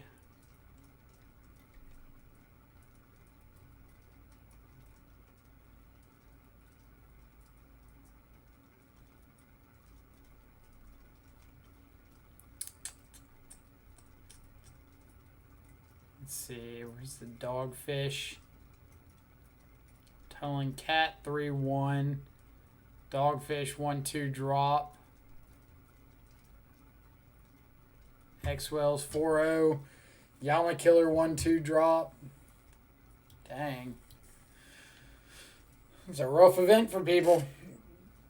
Maybe they all did the 4-hex build. That's what we did. We played a superior build of Death Shadow. That's all it takes sometimes, right? If only a mountain instead of the cycle land, you were dead. I was. Cannot argue that one. Fun fact, Death Shadow's got higher chance of heart attack. I don't know if that's a fun fact. That sounds like a terrifying fact. Like, I'm going to die early. Amplum, I'm sorry if I brought up hard feelings. It looks like it's been a rough event for a lot of people. But yeah, before that round, we were talking a little bit about the this version of Shadow and the flex spots, and mentioned that like these 8 and these 7 in the board, I think are like the flex spots in this build, or what I kind of deem to be the flex spots. You could fit anything from like 4th copies of Inquisition, or 3rd or 4th copies of Inquisition, 4th copy of Fatal Push, 4th Scourge, none of which are terrible, K Command in the main. The list is very aesthetic. I liked it the first time seeing it. After analyzing it, it makes sense. I think that's the nicest thing Bench has ever said to me. My list makes sense. It's a Christmas miracle. Or a Saturnalia miracle, whatever. But if we throw everything kind of together, this is what it looks like. From Bench, it may be criticism. Not enough spicy tech. Where's your tails ends? Where are your tails ends? This sucks. Wonder if I have Apostle's Blessing. I do. I might try that out next time.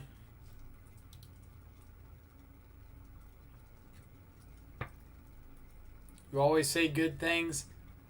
I would say you are always critical in a very supportive way. How about that?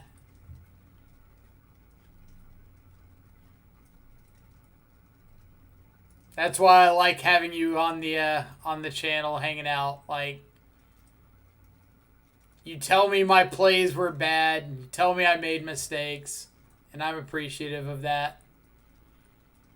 I would much rather have a group of people surrounding the channel and myself that are saying like, "Oh no, that was terrible. That's why you lost," as opposed to like, "Oh no, it's fine." I'll take that. Let's see. We got BMAT and is that an I or an L? I can't tell if it's Siamica. I think it is. Kiamica. Thank both of y'all so much for the follows. Hope you're both having fantastic Sunday morning, evening, or afternoons wherever you're at in the world. Thanks for coming by and hanging out. If I'm pronouncing names wrong, please, for the love of God, correct me. I don't know if you don't tell me. I'm not phonetically advanced. I'm from the deep south. We don't say words right. We don't talk good round these parts.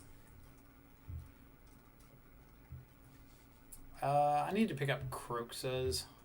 Let's go ahead and do that. I'll get to come hang out on a journey to the trade store. This is clearly what I need to be doing between rounds.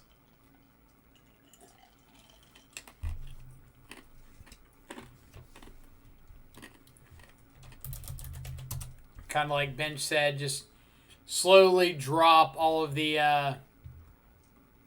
Ooh, I wonder how much the fancy Croxas are. I'm going to be terrified at the number it's about to give me, aren't I? Like, these are 21, what I expected. Fancy Croxas are... How much?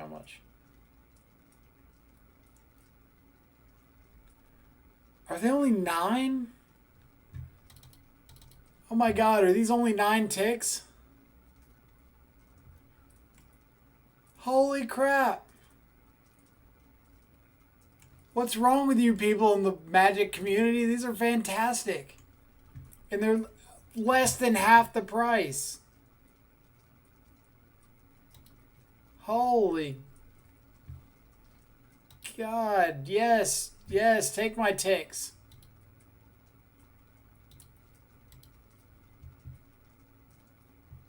Does anybody remember if we had the good or bad bolts that match? Like, do we have these or do we have the other ones? I honestly can't remember. Betradia, what's the rationale for only playing 2 Hex Drinker? I say only like it's a great card. Sure. So the rationale behind the 2 Hex Drinker is... What's a good way of describing it? I don't think it's good enough to be a 4 of.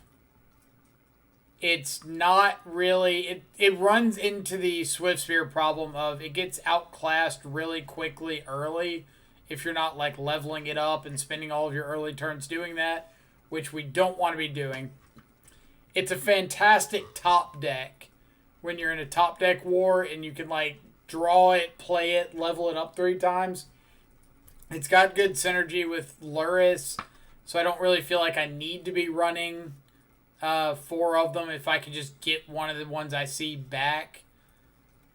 And the fact that we're running like Seal of Fire, Ren, this is kind of like our Swift Spear replacement package. So if I ran more Hex Drinkers, it would be over some of these slots.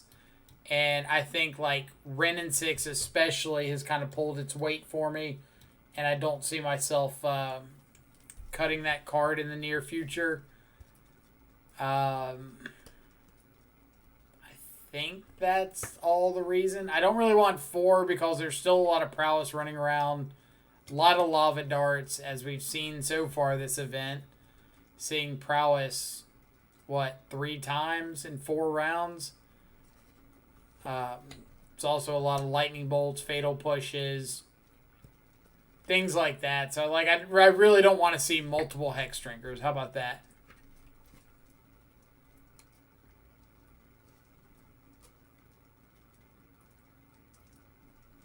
Yeah, I did see the player who ran 4 Hex Drinkers yesterday. I think it's a lot better if you're facing an expected meta, which I believe he was. Like, I think all of top 8 of the mocks had open deck lists and knew what everybody was playing ahead of time.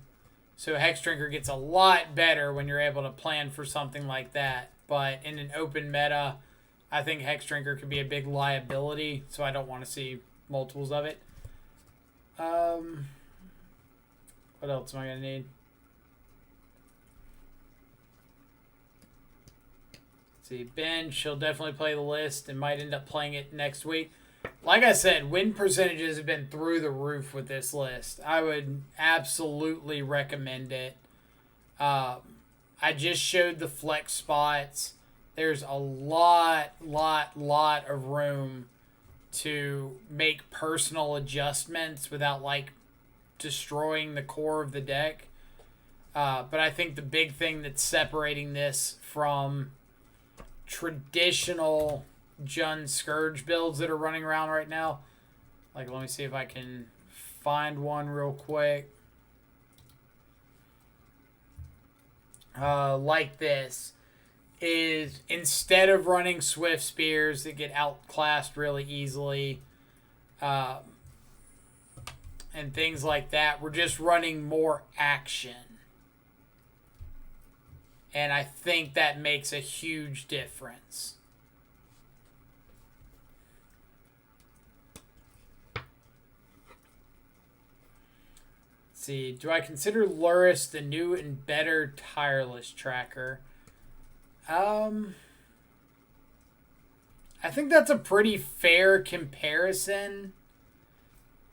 I don't know if I would say they fill quite the same role. But if we're talking about just like 3-drop value engines, then I think Luris is better than Tireless Tracker. But obviously, like, Tireless Tracker being able to slot into your deck without any kind of like deck building concessions is really nice.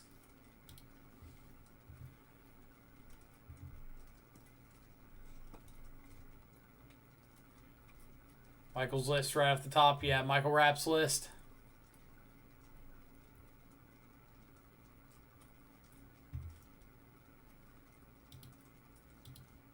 Dude does put up some results. Hex Drinker is good against the grindy decks, also fine against Heliod. Right. Like, Hex Drinker's got enough matchups where I think it's solid.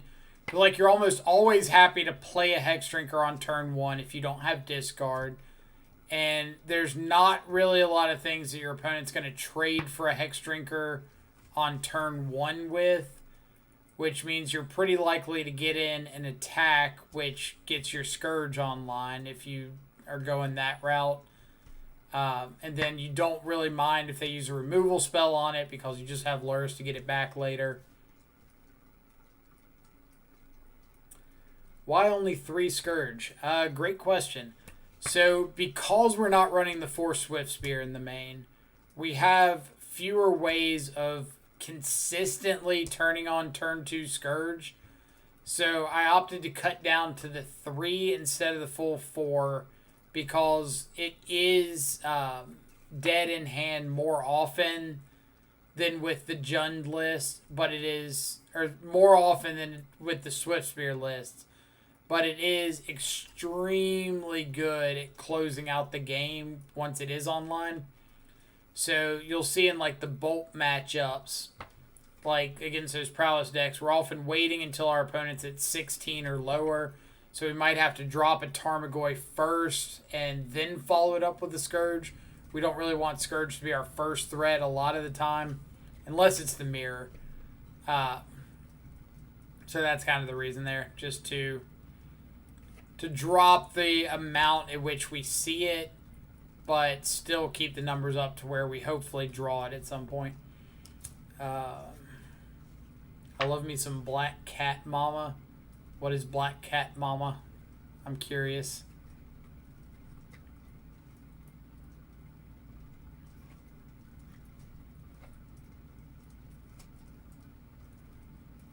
Let's see. Trophy can be replaced if you don't worry about Tron. I agree. Like, you could drop the trophies. It's in the flex spot for a reason. I like them there. Not only Tron, but having answers, clean answers to like Stormwing Entity, like we just have seen 3 matches in a row, or 3 out of 4 matches. Stormwing, Tron lands, Ensnaring Bridge, random things like that. Big opposing Scourges. I think there's a lot of reasons. Black Cat Mama's Lurrus. Lurrus. I don't know why I didn't think Lurrus. Like, she's literally got a kitten, like, right there, right? So it makes sense that she's a female. It's like, looks like she's protecting a little kitten over there. Or the real answer, Michael hates Scourge. It's growing on me. I'm still not the biggest Scourge fan or Scourge supporter, but obviously I think the card's not bad if I'm running 3 copies of it in here. It's not, I guess I should rephrase. It's not that I hate Scourge of the Skyclaves. It's that I hate having to play subpar Magic cards to enable Scourge of the Skyclaves. Like, I hate having to put 4 Swift Spear, 4 Bomat into Rakdos to try to get Scourge online. I absolutely hate the idea of turn 1 fetch shock, bolt your opponent to get Scourge online turn 2. God, I hate that so much. 4-color Traverse plays bad cards to make it good. Bold of you to assume 4-color Traverse is doing anything to become good. But no, like, Traverse gets to play Street Wraith is the only card that's different. Like, everything else is basically the same. Goyf, Shadow Push, Thoughtseize, Inquisition, Dismember, Luris, Trophy, Scourge.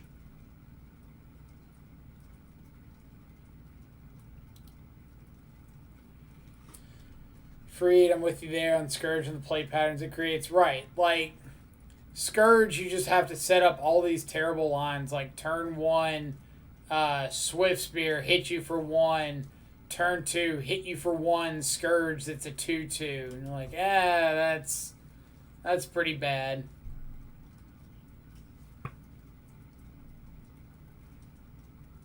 Or like your opponent's got a 3/3, and instead of top decking Shadow or Goyf or Scourge or Hex Drinker, you're top decking Bomat Couriers and Swift Spears. And you're like, dang. I wish I had real Magic cards.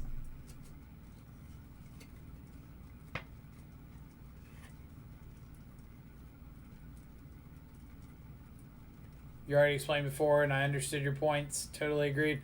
My bad. You never know who's in the chat right now that hadn't heard my terrible rants before.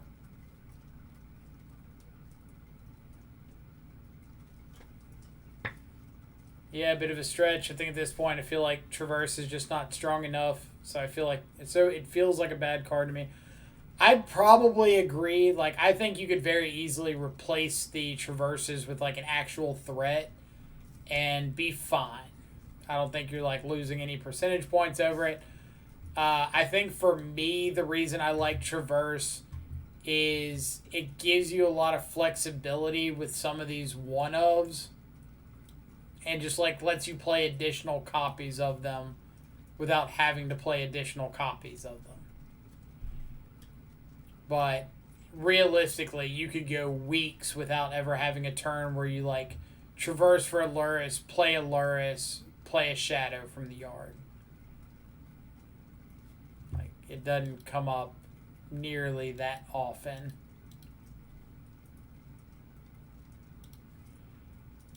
How much time do we have? One match remaining. I think that's where I'm at. And I played Jund Traverse Shadow for like a year, actually almost 2 years. Yeah, like I'm not arguing that at all. Somebody mentioned, yeah, I guess it was you, mentioned Tarfire, and I think Jund Shadow. It was like at its peak when you were constantly turning on Traverse by playing like Seal of Fire, Tarfire, things like that in multiples. And it was only good because the rest of the format was slow enough to where you could take advantage of that. But like nowadays, the format's moving too quickly. The payoffs that you get a lot of times aren't worth it. Yeah. It definitely has not kept up with inflation of the Magic card world.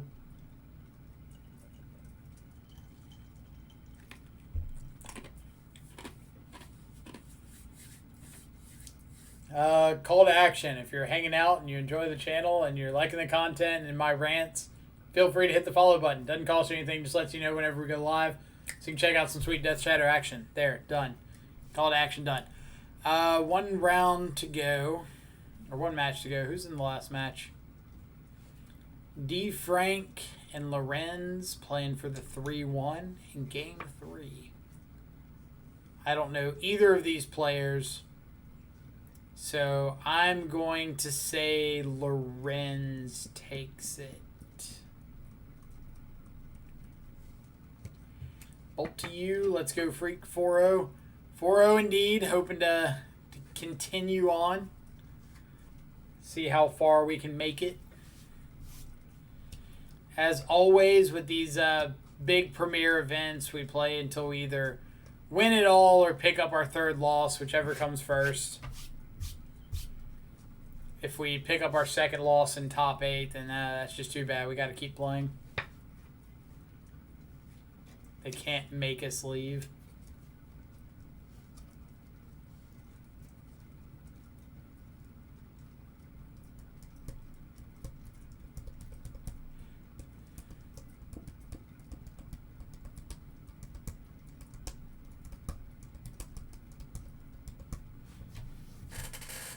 So 336 players means that this is 9 rounds. We didn't hit that 10 round threshold, thank God.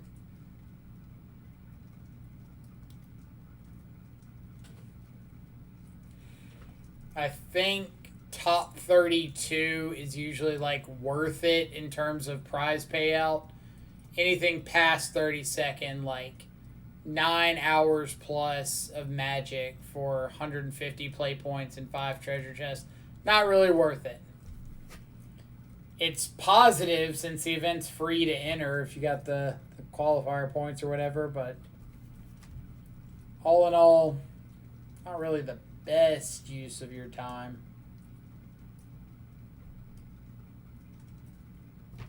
But on the bright side, regardless of results, we get to play some Shadow today. Can't really be bummed when you get to cast Death Shadows.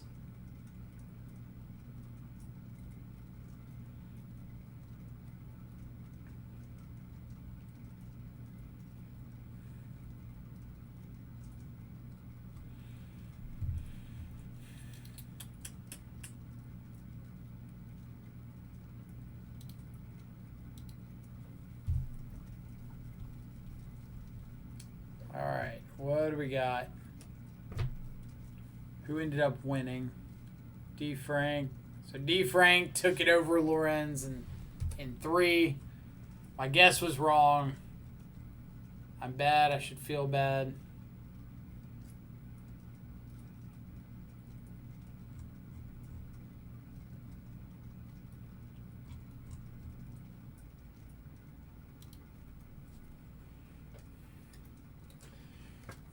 Oh, what do we got for round number 5?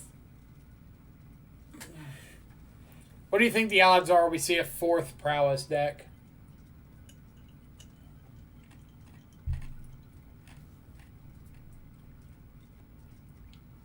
I should feel bad about that win over Izzet Blitz last round. Why should I feel bad for my opponent choosing to not play mountains in their deck? I didn't choose for them to.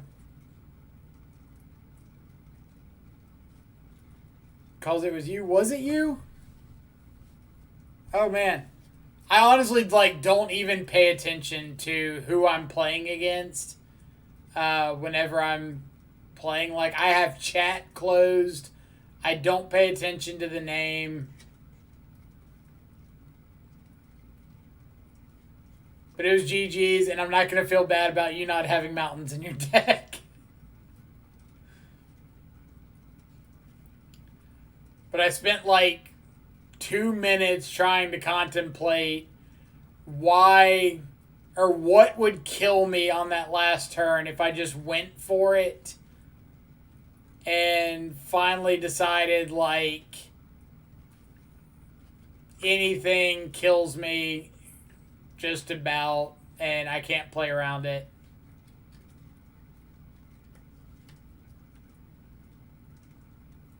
Guess I was already lucky finding that second Vapor Snag. The second Vapor Snag was pretty good. I thought that was going to do me in, honestly. Game 1 hand was pretty fantastic and drew well. Game 3 hand, we had to get one lucky top deck in there. I think it was the second Thoughtseize or something.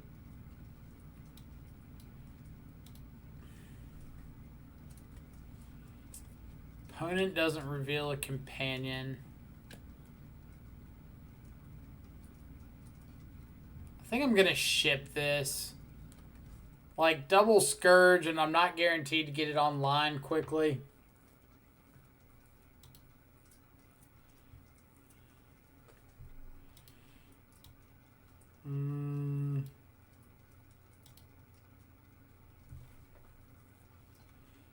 Yeah.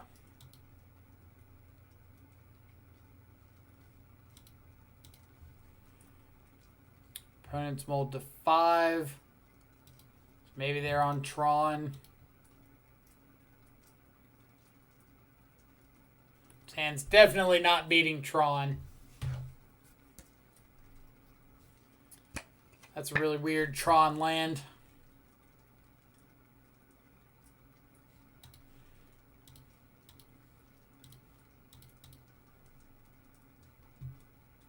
Ah. That's because it's a really weird Tron deck.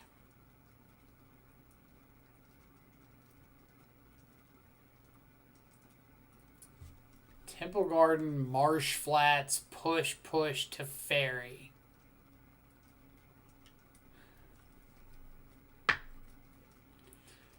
What's a good way of saying I have no idea what I'm supposed to be playing around here?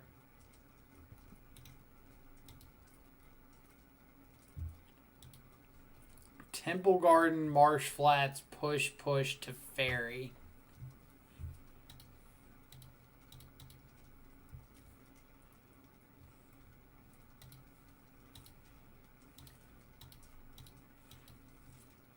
All right.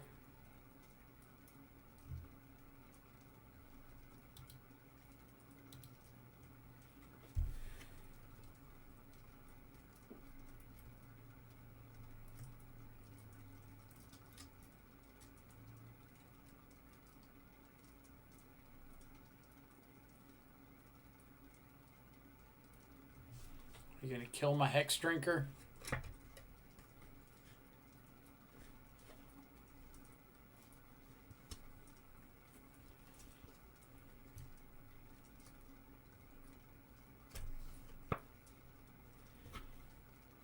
His hand's not panning out. Yeah, our hand's looking pretty bad right now. Luckily, they don't have much going on either.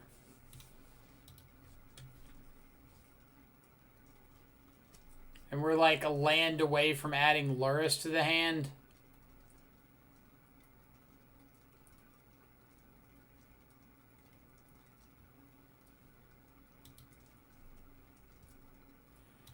Can kill an Omnath 5 ways to Sunday.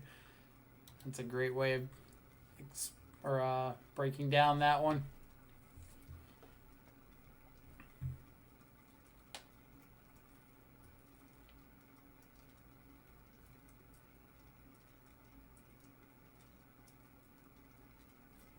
Maybe opponent gets afraid and thinks I can level up at instant speed.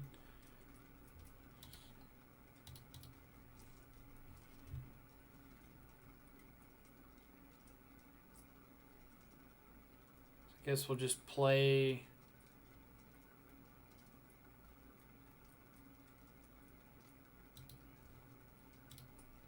All right. So here's Luris.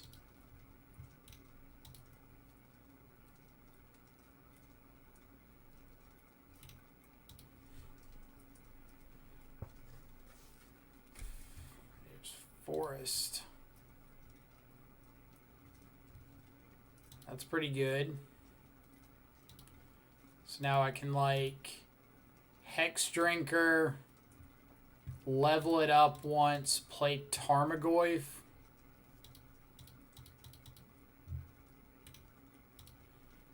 Make my opponent start making decisions.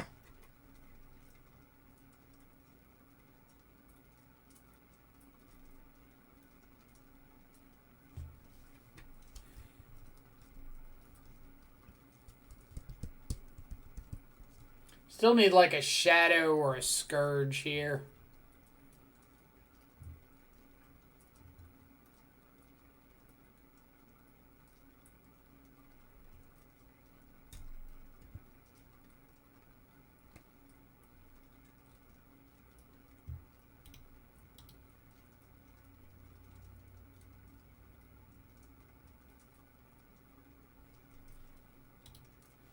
That's a good one.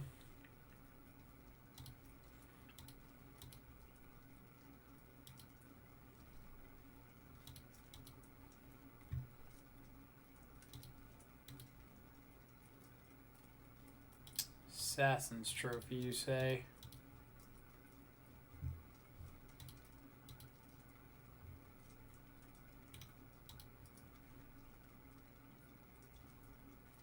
No Assassin's Trophy. Got it.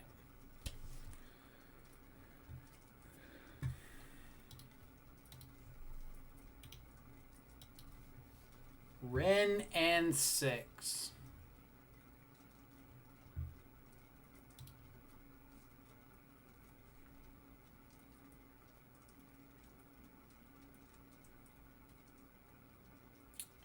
Kill my Hex Drinker.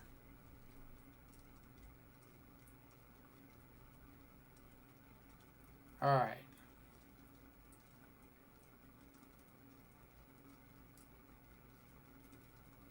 So I go Luris, kill the Ren.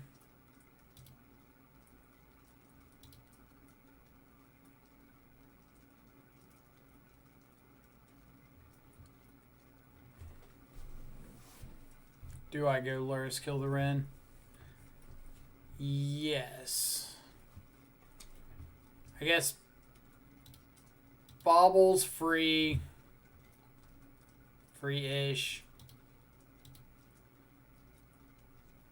Kaya's Guile. Okay.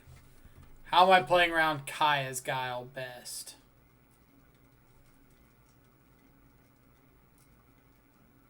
Luris, kill Ren. Shadow Scourge.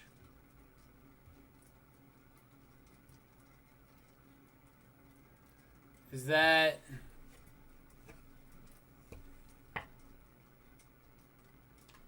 Luris, kill Ren, Shadow Scourge.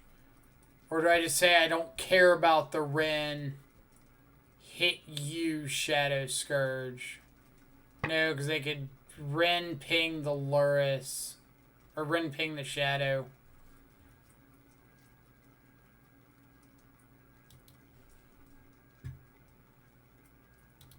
So kill Ren.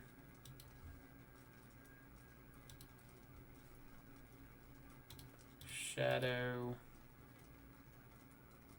Scourge.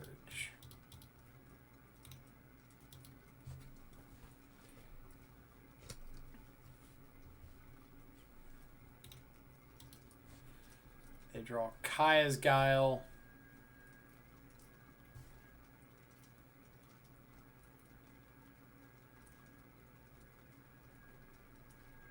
So they Kaya's Guile, we sack Shadow. They gain 4. Scourge becomes a 5/5. We dismember our own Luris Battle Rage. Or no, we dismember their token Battle Rage. Alright, so sack a creature, nuke the yard, we'll sack. We're sacking Shadow, we're sacking Luris.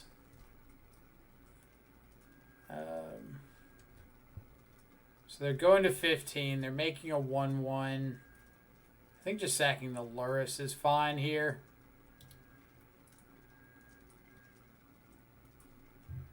Yep.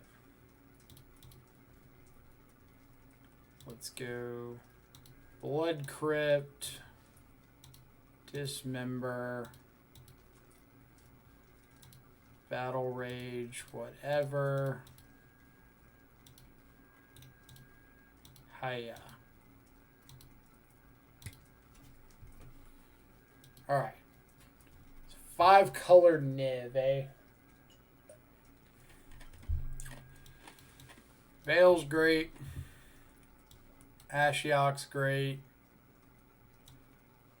Do I want to bring in Luris?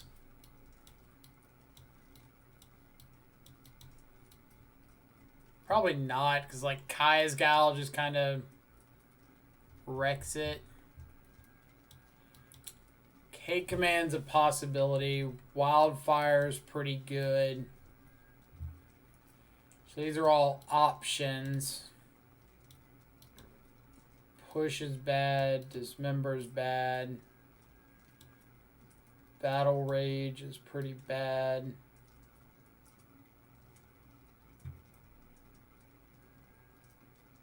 Seal is bad.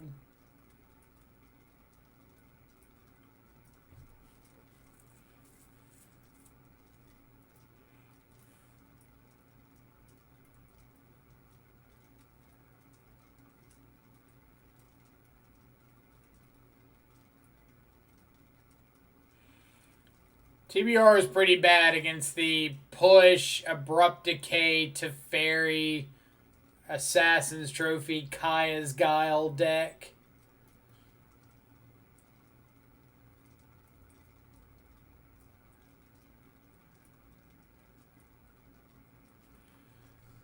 Like, it's good in the 1% chance that you get to, like, tempo out all of that removal.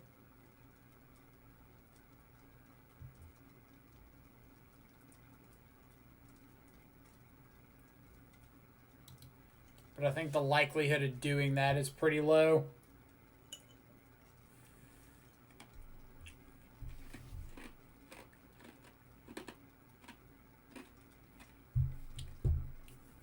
The dragon's a 6/6. This member's like only shrinking it.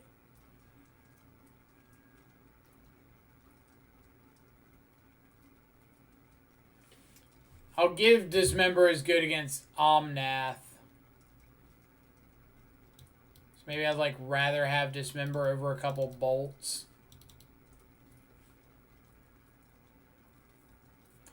But then again, I kind of want bolts to be like explosive.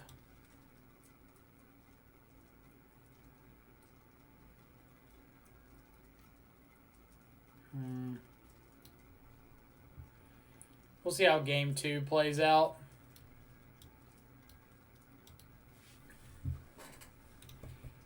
Yeah, we're very lucky they drew bad.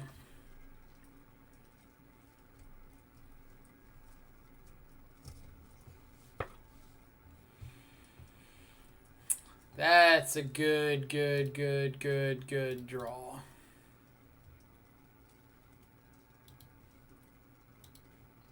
I don't think they run Veil of Summer, but I've been wrong before. Maybe they do. Please don't do it, opponent. We have a family. Thank you. Alright. Guile, push, abrupt decay. So let's take Kaya's Guile. Kind of the one I want to deal with the absolute least. The next turn we can Brutality, take probably take Fatal Push for the sake of mana efficiency.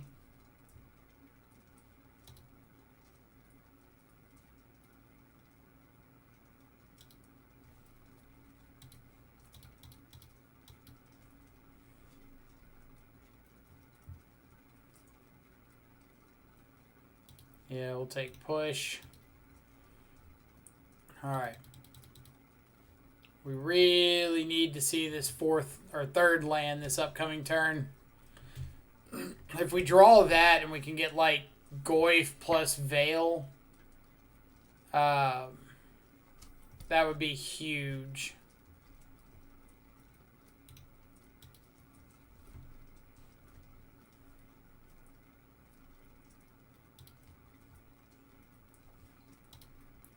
Right on schedule.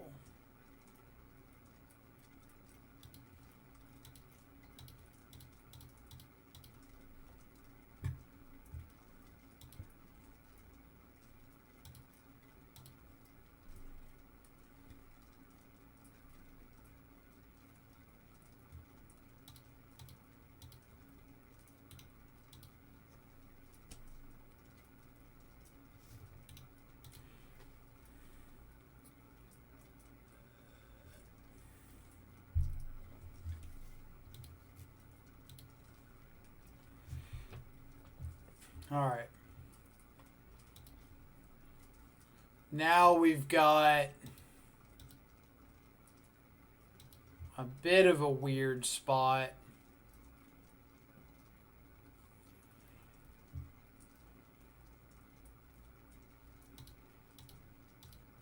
So I think what I'm going to do is play a Scourge, hold up Veil, and pass. This way, if they bring to light for like Supreme Verdict, then I get to just rebuild immediately after. If they don't bring to light and play like removal spell, I've got Veil.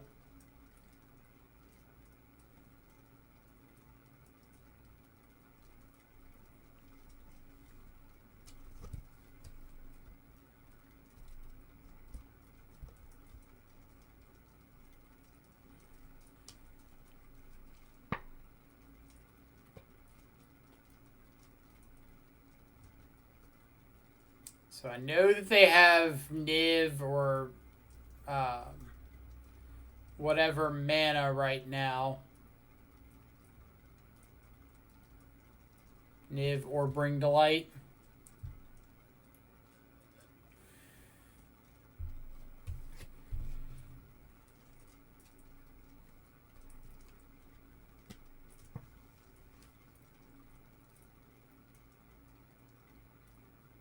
But I feel like if they had Niv or Bring to Light, they would just be windmill slamming it here.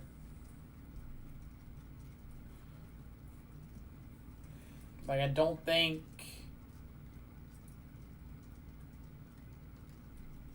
there's any reason not to play one of those cards unless you're, like, afraid of exactly Battle Rage on our side.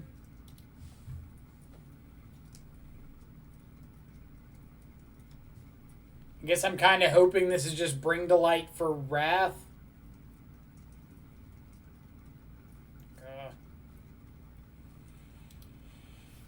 Alright. Oh, they whiffed pretty bad.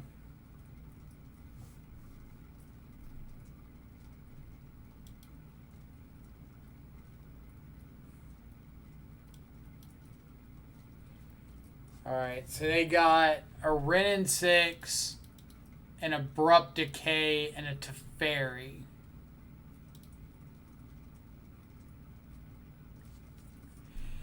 So what am I doing to beat Wrenn, Abrupt Decay, Teferi?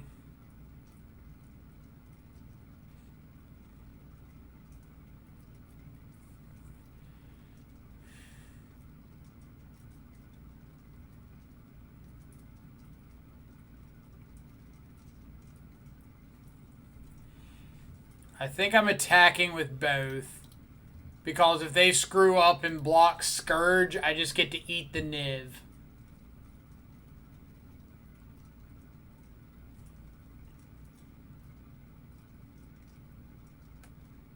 Yes.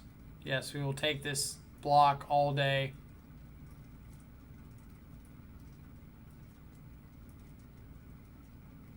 Just say okay.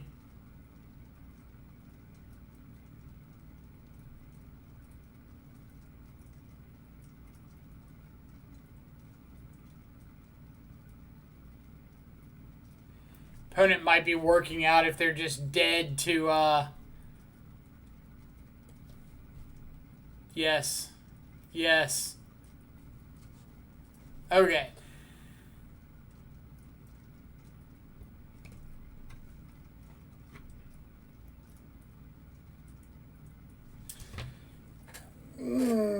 So I know Wrenn, Teferi, Abrupt Decay. At the moment, they can only cast 2 of those 3.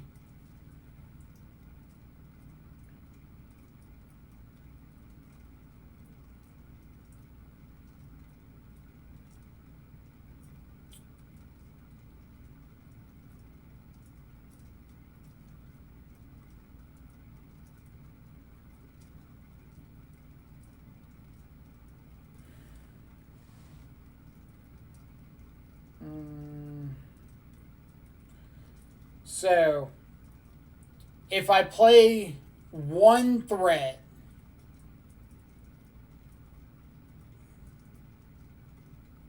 I beat what's in hand. If I play 2 threats, I beat what's in hand or what I know about plus Fatal Push.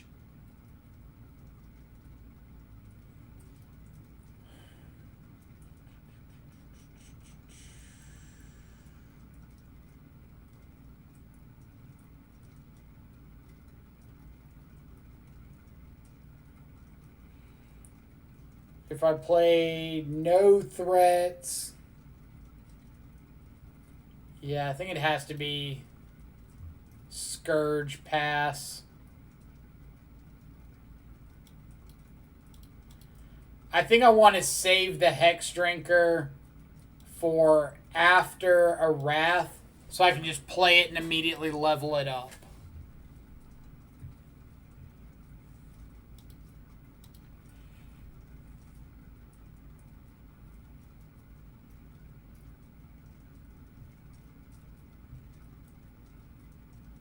So I respond to this with Veil. Now they can kill one creature. They can Abrupt Decay a Scourge, and that's it.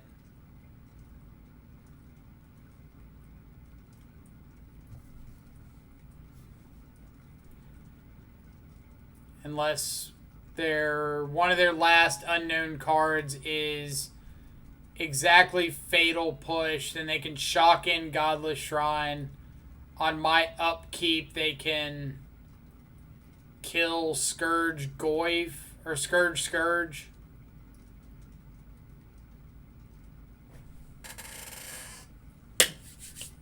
Oh. Magic's stressful. Who thought this game was fun? This game's a nightmare. Alright, so we've got the Premier Event trophy here. Pretty sweet. I missed a follow. Eye Distortion, thank you so much for the follow. Hope you're having a fantastic Sunday morning, evening, or afternoon, wherever you're at in the world. Appreciate you coming by and hanging out with us. What did I miss from chat? Type with Scourge, play Scourge. It looks like a lot of people were saying, like, play Scourge and Hex Drinker. I think I wanted to save the Hex Drinker for after a Wrath, if they had one. Because if they, like, bring to light... if they bring to light for a Supreme Verdict that turn, and I get to untap, play Hex Drinker, level it up, and now it's protected from Abrupt Decay, Fatal Push, Wrenn and 6 that I all knew about. That's pretty good. I guess it wouldn't be protected from Teferi unless I drew another land and could Veil. But still, be protected from like all the spot removal. Alright. Yeah, I think playing just one creature was right, Volcanius. Since we just like had the Veil, so we were gonna blank one of his removal spells, and he could only cast 2. So it was either Wrath, and we get to keep an extra hand or extra creature in hand to rebuild after a Wrath, or we beat 2 removal spells as long as he doesn't have the Fatal Push as well. I think that's right. I could be missing something in there. Black Lotus 001, thank you so much for the follow. Hope you're having a fantastic Sunday morning, evening, or afternoon, wherever you're at in the world. Appreciate you coming by and hanging out. Job, GG, appreciate it. Appreciate all of y'all's support. We need X and 1 for top 8, is that right? So X and O and X and 1 should be locked for top 8. Usually X and 2 is the bubble, and like some number will make it and some number won't, and we'll just have to see when we get there.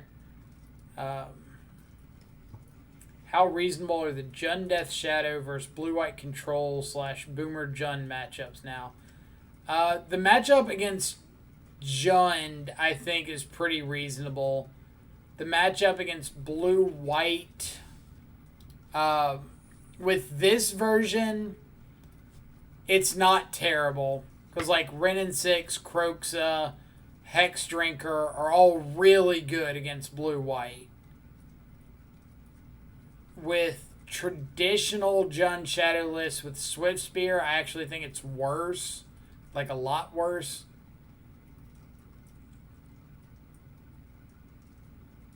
but I don't think they're too unreasonable, or for the most part.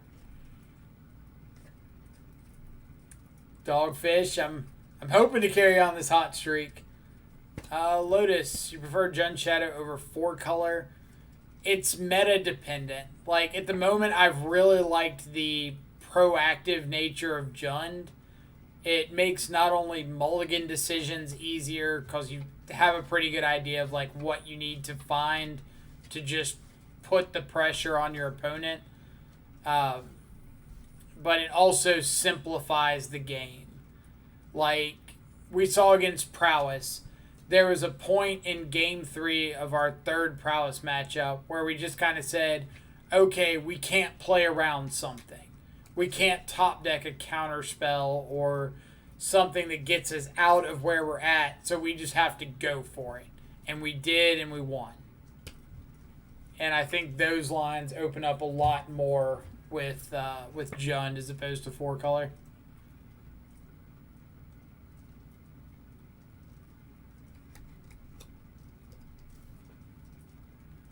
All right, I'm going to grab some water real quick. I'll be right back.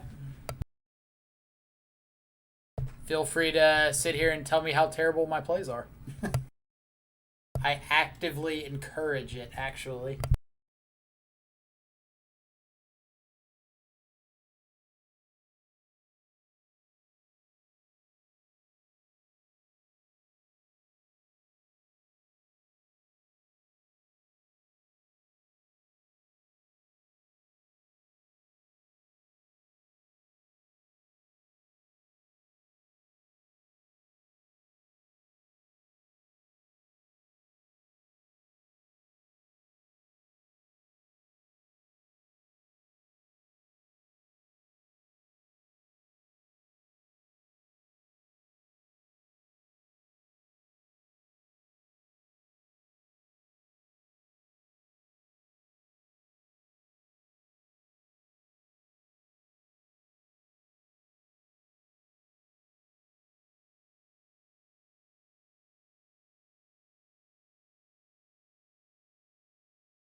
All right.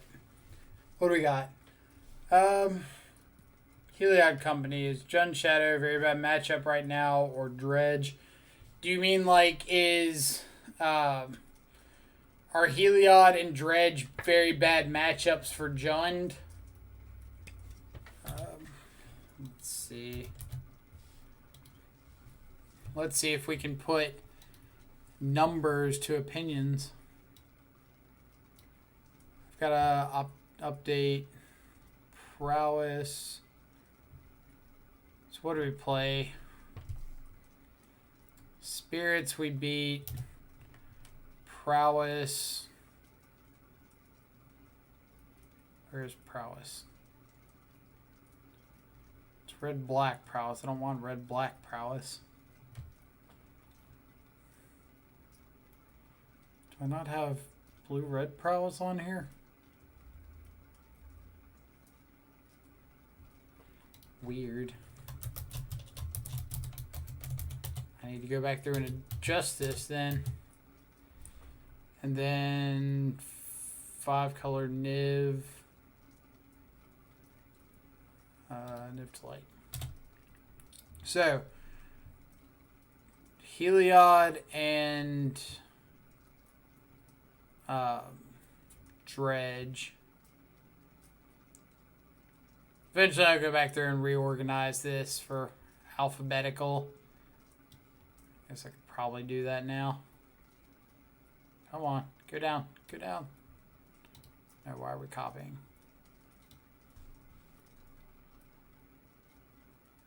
No. What?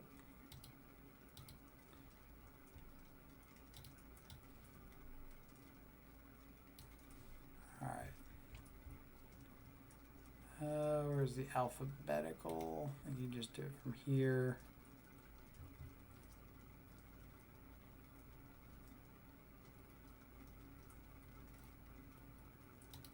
Voila. Alright, Dredge. And what was the other one? Heliod. What do I have Heliod under?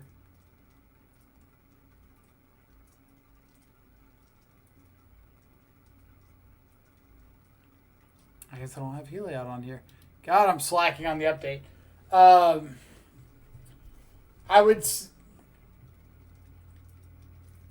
I guess it's tough to give opinions on a matchup and support the opinions with data if I don't think the data is currently representative. Like, I haven't lost to Dredge, and I don't think that's representative of the matchup, because you have to have Dredge is one of the matchups that you have to have a very specific mental scheme for what you're trying to do in that matchup.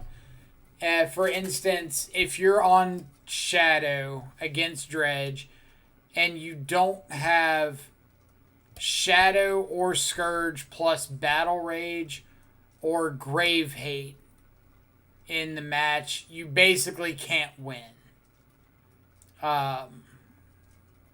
So, like, keeping a good Shadow hand of Thoughtseize into Tarmogoyf into removal spell, something like that post board, is nowhere near good enough to win that matchup. But a hand of, like, 2 fetch lands, Shadow, Battle Rage, Dismember, doesn't even matter what the other 2 cards are, absolutely can. So I think that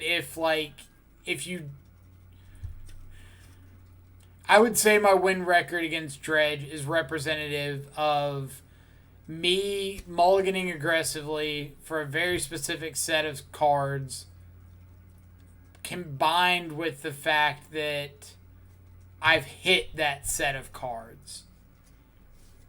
So there's no guarantee that I'm going to hit them if I mull aggressively. And I just happen to have. So you kind of have to make your own inferences based off of that.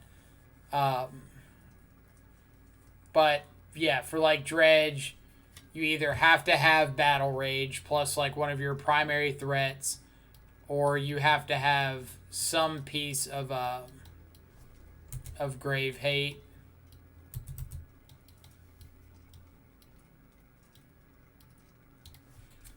And then, see, I think accepting that knowledge is an important part of the matchup is not without merit. I agree. Like, I think you get to a point with that matchup where you understand, or any matchup in general, where you understand where your priorities need to be with, like, sideboarding decisions and mulligan choices. And that definitely takes, like, some either experience in the matchup or hearing someone else say and giving it a shot. So that certainly has merit and weight. But I don't think that just knowing that is good enough to have like a 5-0 record against Dredge. And then Heliod, I'm going to have to go back through and update the matchup guide, but I have not lost to Heliod with this build. Again, I don't know if that's representative, but our 1-for-1 removal means that they pretty much can never combo kill us. So then it becomes a value game of, all right, we need to stop like Auriok Champion. And we've got a decent number of ways to swing through Auriok, plus Battle Rage if we need it. K returns out of the board. So I certainly don't think we're like dead in the water to Auriok Champion. And so if they can't combo and we're not just like sitting here staring at an Auriok Champion with nothing to do, then it gives us a few more percentage points our way. Let's see, Graveyard deck's not doing too hot lately, right? For the most part, they haven't been. Decks like Dredge can't beat Infinite Life out of Heliod. They've got a rough time against Tron with like 4 main deck Relic of Progenitus and Wormcoil engines and stuff like that.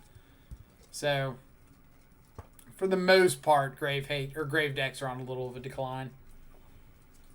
How many rounds left? I think we've got 4 rounds of Swiss left. We just finished the 5th, right?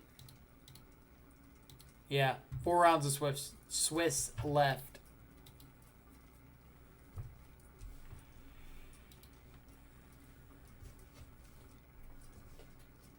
I hope that kind of answers the Dredge Heliod plan or matchup. If it doesn't, yell at me.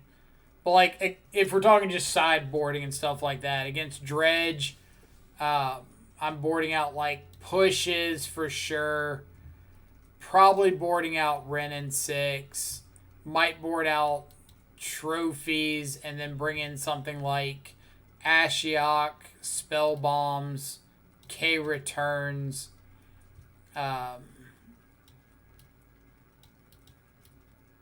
something around those lines. Maybe I'll keep in the Wrenn and 6. But like being able to bolt yourself or your opponent to make Shadow or Scourge bigger is huge. Dismember, kind of the same line. Dismember a Stinkweed Imp, untap, get a big Shadow attack in. Things like that. So that's kind of what I'm gearing for in the matchup.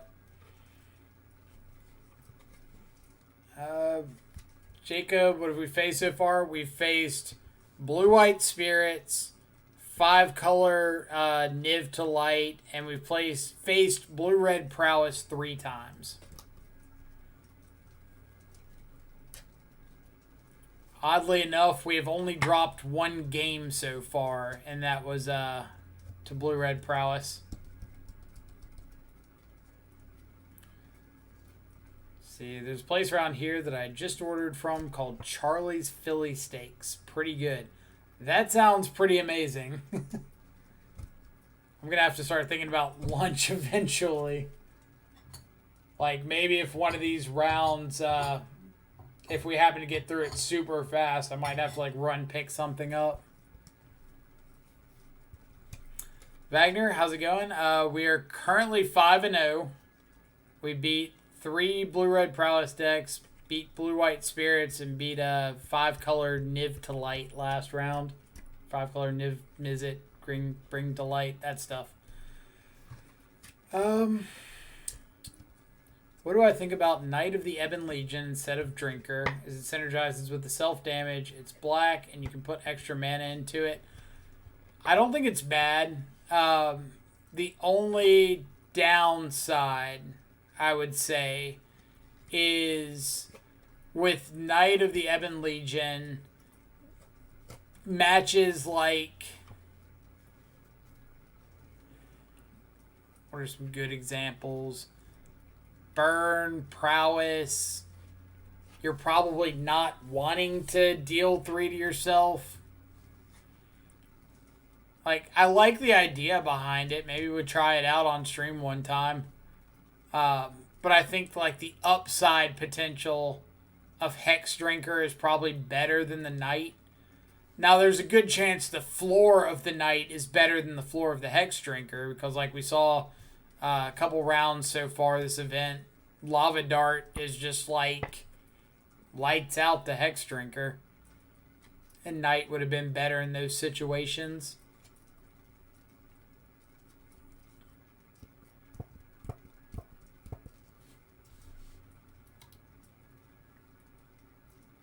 Wonder how much a playset of Knight of the Ebon Legions costs. Oh, for anybody who doesn't know, if you're hanging out on the channel, if you're wanting to buy Croxas, these Croxas, 21 ticks. These Croxas, the better Croxa, 9. Go get your old Croxas for half the price. Yama Killer coming in with the host. Thank you so much. Hope everybody coming over from Yama streams having a sweet Sunday afternoon so far. I saw that had a bit of a rough time in the championship qualifier. I don't know what Yama was playing or what the matchups looked like, but I'd be curious to hear if anybody coming over from that channel's got some insight. Or if Yama's stopping by. About to go snap trade in my other Big Daddies for new Big Daddies. Oh man, Viking coming in with the 5 gifted subs. Thank you so much. Welcome to our new subscribers. We got Mr. Shizniz, Slam Dunksville, Brad, S. Benz, Urban Punk, Kevin. Enjoy the new custom Death Shadow emotes. Always fun. As well as thank you, Poloventus, for the new follow. Hope you're having a fantastic Sunday morning, evening, or afternoon, wherever you're at in the world. Thank you for coming by and hanging out. I got Dumpster today. Lots of drawing only lands or not drawing only lands. Seems like you're doing well. Good luck in the PTQ. I appreciate it. Thanks again for the host. Yeah, we've been having a little bit of luck today. Saw Blue-Red Prowess 3 times. Ran into Blue-White Spirits. 5-color Niv to Light. Can't complain too much. Gabriel, the better Croaks is the promo art one. Have you seen this thing? This thing's gorgeous. This is beautiful. I don't even know what the art is supposed to represent because it looks like he's got mouths on his arm, but it's still sweet. I know, it's so dope.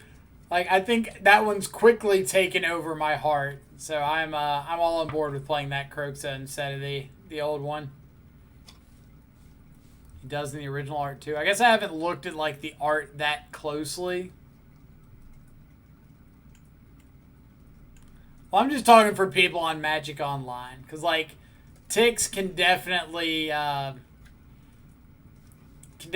and go pretty quickly. So if you're able to buy, like, 2 of these for the price of 1 of these, and you just want to play Croxa, then it's not really a bad deal there. And, like, I'm a big art aesthetic person, so I'm picky when it comes to what versions of cards I'm playing. Like, I'm probably gonna swap out like Dismembers for the Time Spiral remastered ones. I don't know why it never wants to use the right battle rages, but it should be these battle rages. These beautiful, beautiful full art battle rages. I really liked the old Game Day promos where they had like the full art non-foil versions, like the Abrades and adorned pouncers, you know. Modern staple adorned pouncer. Time Spiral TBR. Time Spiral everything's going to be amazing. Borderless Croak is the most beautiful one. Are we talking about like the like this one without the borders? Because that one is really sweet. I will concede that point. That iteration is pretty awesome. I think for me it's like old border, borderless, full art, standard. But if it's like, I guess that's probably best. There's certain exceptions, because for like Thoughtseize, I know they've got the full art Thoughtseize, the double masters one or whatever, but I'll always go Lorwyn Thoughtseize. Like, huge special place in my heart. I started playing during Lorwyn block, and so I'll always go for the Lorwyn Thoughtseizes, even if there is like an old border option or a full art whatever. But I appreciate people going with the full arts. Thoughtseize only exists in Lorwyn ones. But for like paper, I'm a big fan of signed cards. So like all my stuff that I get signed is like original printings,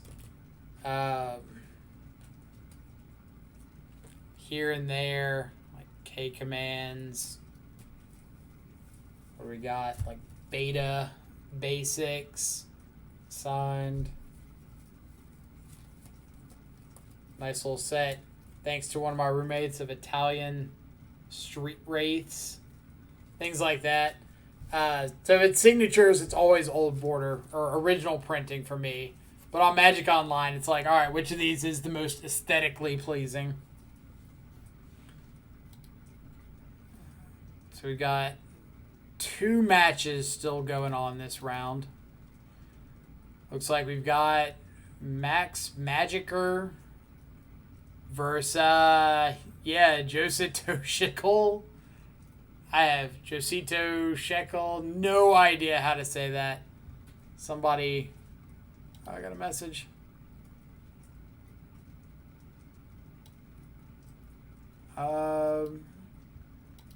Hey, GG's, just curious if I blocked the Goyf. Did you have lethal? Block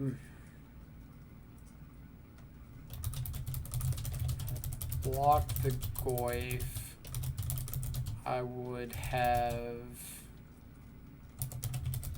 played out, what was it? Scourge.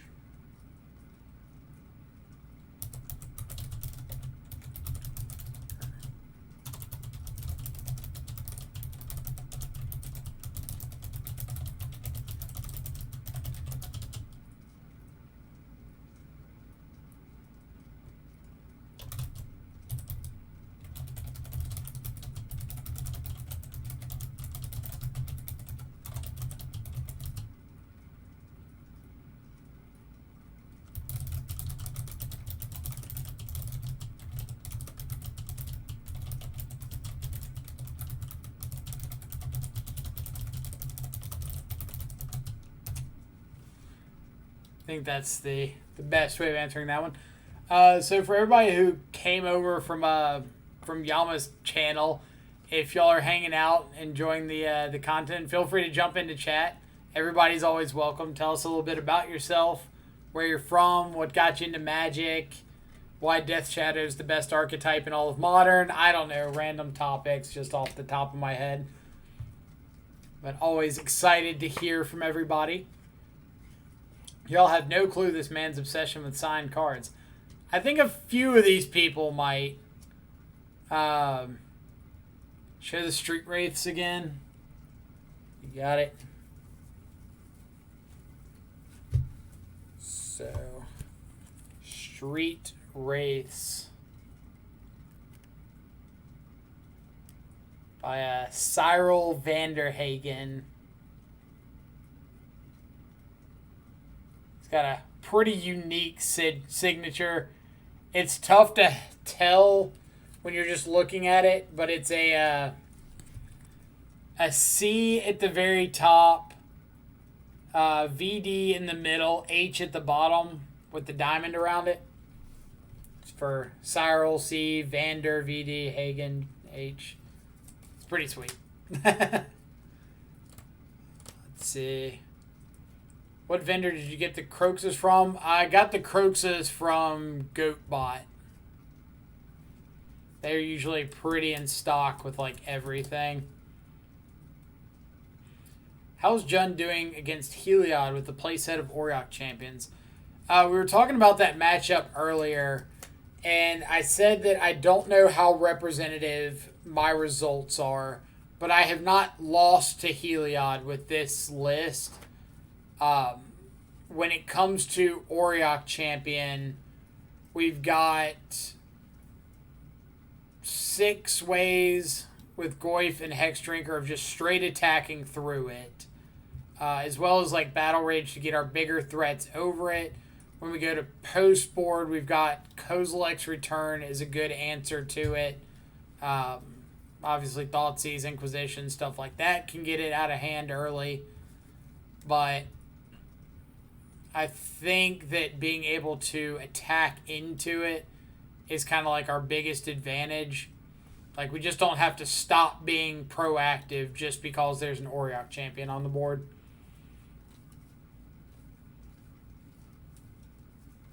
Let's see.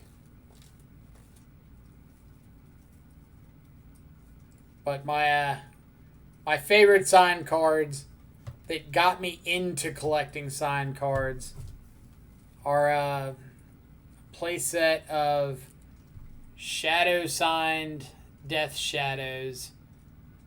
So I was at GP Atlanta back in like 2018, maybe. And it's like day 2. I'm deep in the event, like round 12 or something. I'm still live for top 8. And I'm between rounds, and the artist for Death Shadow, Howard Lyon, was there, and I go over to his booth, and he's like signing some cards, and I'm like, oh man, is there any way I could get these shadows signed? Like, I'm running deep in this event, and they brought me a lot of good luck. Is there any way I could get some signatures? And he was like one of the nicest guys I've ever met. Super outgoing, super optimistic and bright, and he signed everything up for him, and I was just like sitting nervously between rounds with this set of shadows. It's like he handed them to me in like in a pattern like that, but like the shadow or the signature is on the outside, so you know, like that. Yeah. Like that. And so I'm like sitting there holding these cards awkwardly, like, I don't want to smear signatures. This is the first thing I've ever gotten signed. I don't know what to do. And I ended up like stopping by his booth after every round after that and just telling him like how I did. And he was super excited because I told him I was playing the card and it was like carrying me through games. He's like, oh man, that's so awesome. You gotta get out there and record. You gotta make my cards more popular. And I was like, I'm trying. Please don't hate me if I die. All right, Alexander. Please correct me. 24 6000. Thank you so much for the follow. Hope you're having a fantastic Sunday. Dacian again, Deshaun, I don't know. Please somebody correct me. Thank you so much for the follow as well. Hope both of you are having fantastic Sunday morning, evening, or afternoons, wherever you're at in the world. Appreciate you coming by and checking out some sweet Death Shadow action as I try my best to not punt through the rest of this event. Alright, what did had a feeling you were on no rages after I lost.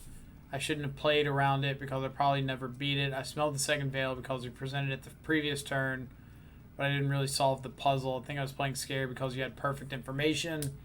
The Tarmo attack looked like bait, but I also was dumb and haven't played the matchup, so I didn't figure out the damage interaction with Scourge. Well played. Good luck with the rest.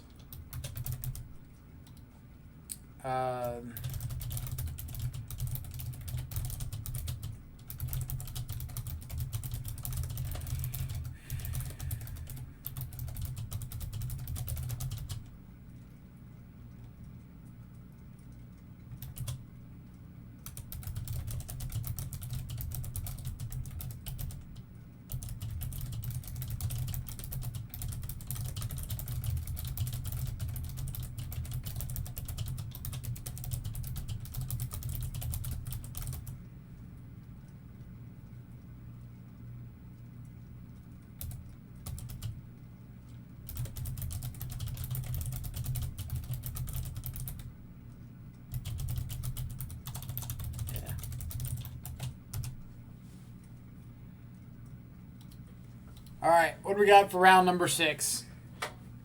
Hydrate, got you. Steven's Voice, thank you so much for the follow. Hope you're having a fantastic Sunday morning, evening, or afternoon, wherever you're at in the world.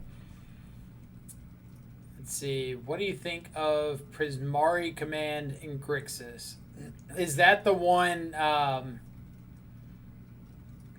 that's the Izzet one, right? Like the one blue-red, Izzet Charm on crack? Or am I making that up? I don't think it's the blue-black one.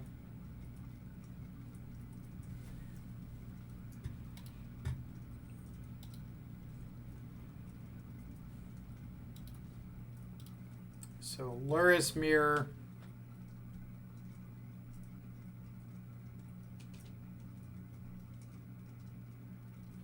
So, pretty easy ship here. If you could guarantee me my next 3 draws were lands, I might keep this. But I don't think we're in the position to make that guarantee. Here, I guess I'm just going to bottom the Lightning Bolt.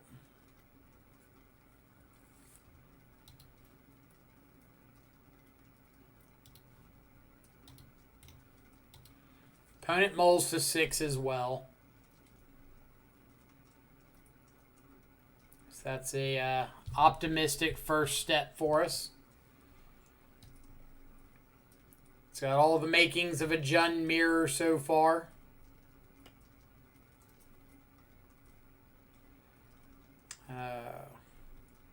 Opponent, you had good Thoughtseize, or not good Thoughtseize, good Wooded Foothill. Acceptable, but not the right Blood Crypt. But then the Double Masters Thoughtseize, killing me. Killing me, Smalls. Alright, I know that they don't know about the Bloodstained Mire, but I'd still rather be play efficient and just hold up like this Scry here.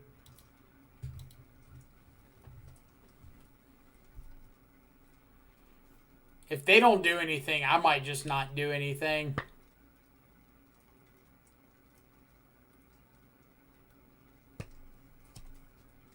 Croxa. So we're drawing a Thoughtseize. Do we want a Thoughtseize?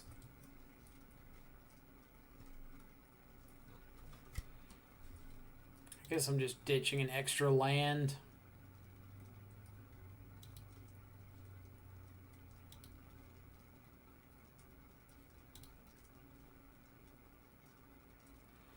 Do I want the Thoughtseize?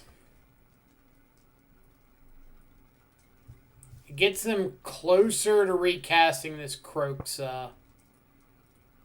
It's good if they add Luris to the hand.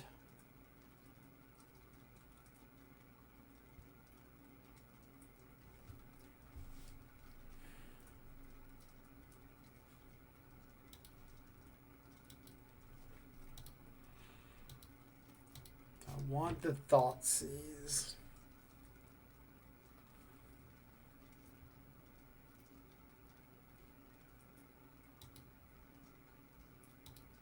I'm going to say no. I'm going to ship the Thoughtseize. Which means I'm going to draw it.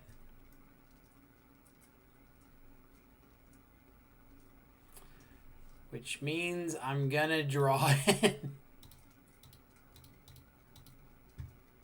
I know how this song and dance goes, Magic Online. You won't fool me.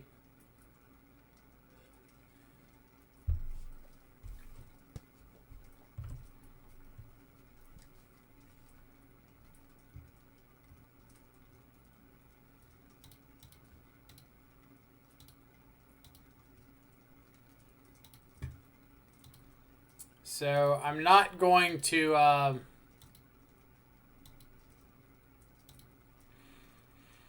I guess, am I Thoughtseizing? No. Maybe.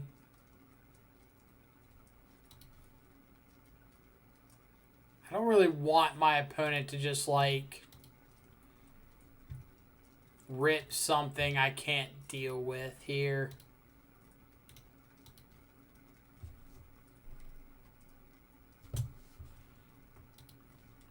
So this is fine.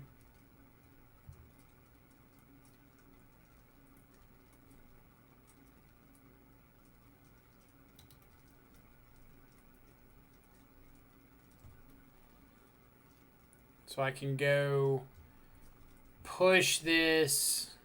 No, I'm not pushing this. Just cracking him with Goyf.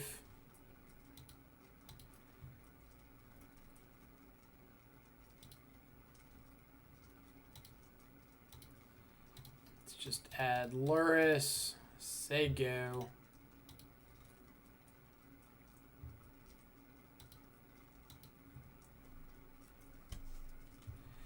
Like, the argument for pushing is if I draw a bolt, they're just dead. So, like, that's definitely something to take into consideration.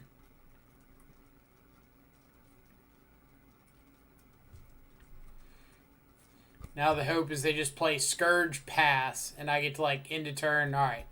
I was going to say, they Scourge Pass, I end of turn, push the Scourge, untap, draw whatever, play Luris, play Bauble, and I'm in a pretty good spot there.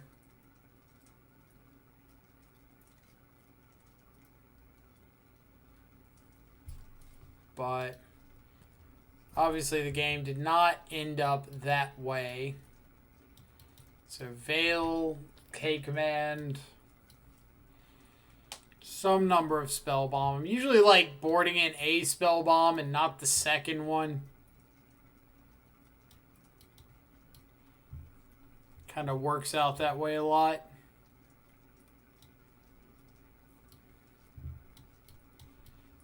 Something like that.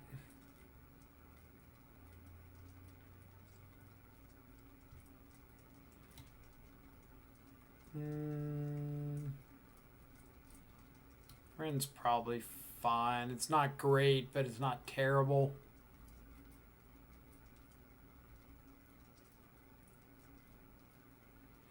It's like, would I rather have Ren, Seal of Fire, Cleansing Wildfire? And like, none of them are just, oh my god, this card's fantastic, but I think Ren's like a solid grind engine if I see it. Yeah, We'll keep this.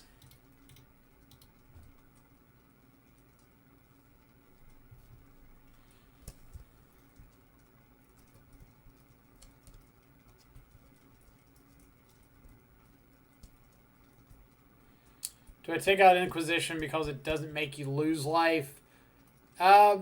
It's more take out Inquisition because I just don't want to top deck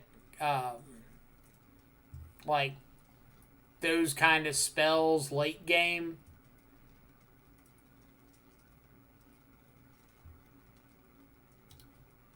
And Thoughtseize gives like the benefit of it can be good early.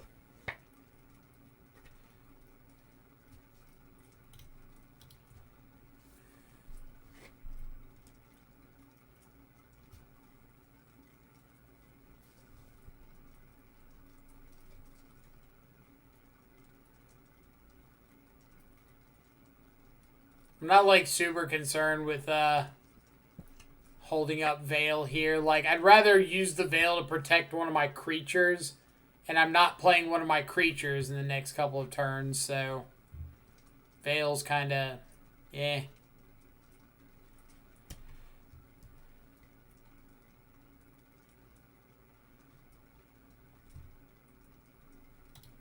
Like, if I've got the read on a Scourge here, I'm just, like, not going to make it big.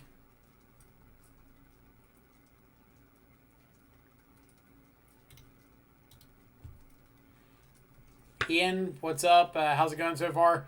So far, so good. We're, like, 5-0 or something. I think that's right.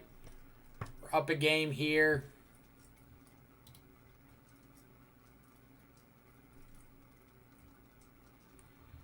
So this is like one of these shadow games where I'm going to sit here and not do a whole lot of anything for like 10 turns and let my opponent work on their own life total.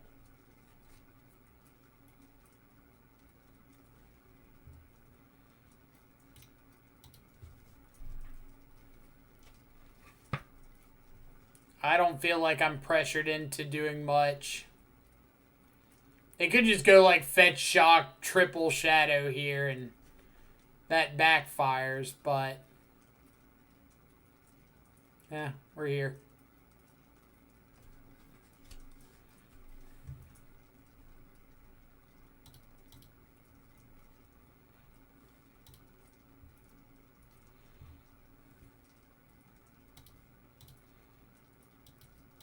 And I'm just kind of like hanging on to Bobble until or hanging on to Thoughtseize until my opponent like spends a turn putting Luris into their hand.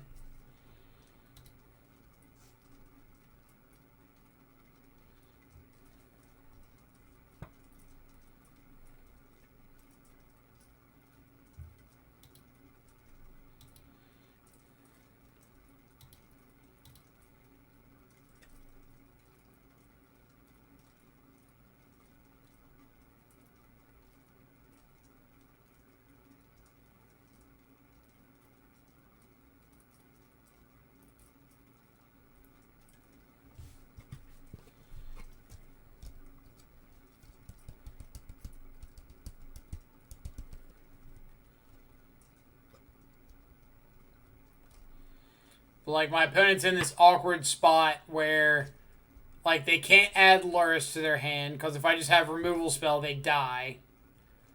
I'm assuming they're sitting on, like, Veil, Scourge, maybe Croxa, and they just, like, can't really do anything.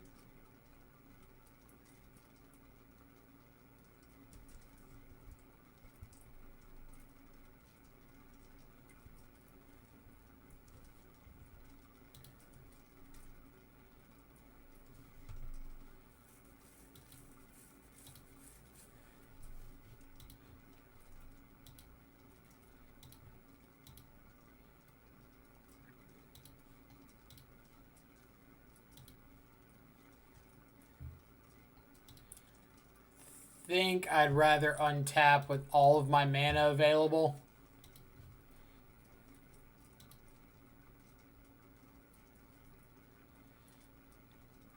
Something, something. I think we win this one.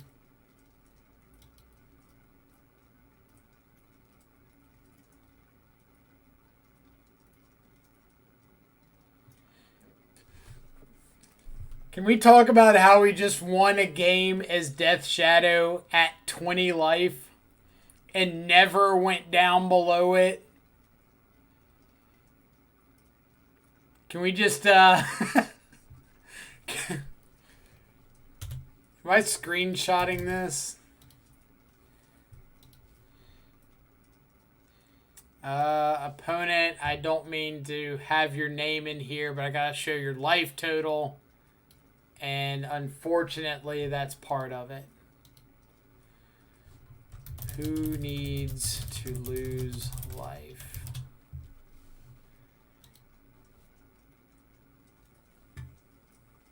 I want to specify the date taken. Just let me save the picture. All right.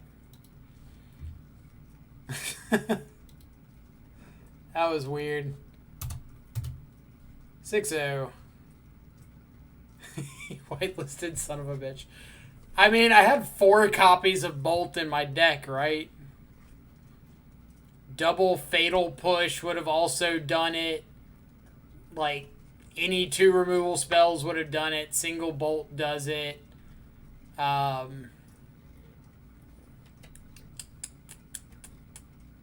bunch of stuff.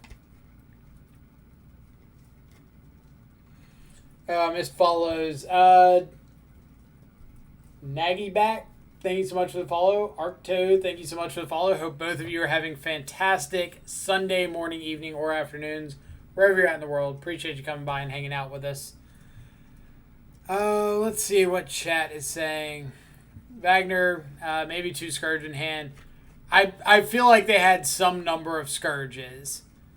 And we just, like, never had to play into it. There's no reason to. When I was asked about the Veil of Summer early, like, why I didn't hold up Fetch Land for Veil, if I Fetch Shocked and played out the Veil, I'd just be turning on Scourges. And I had no need to do that. Like, my opponent lost all their life for me. I just sat there and played a couple Tarmogoyfs.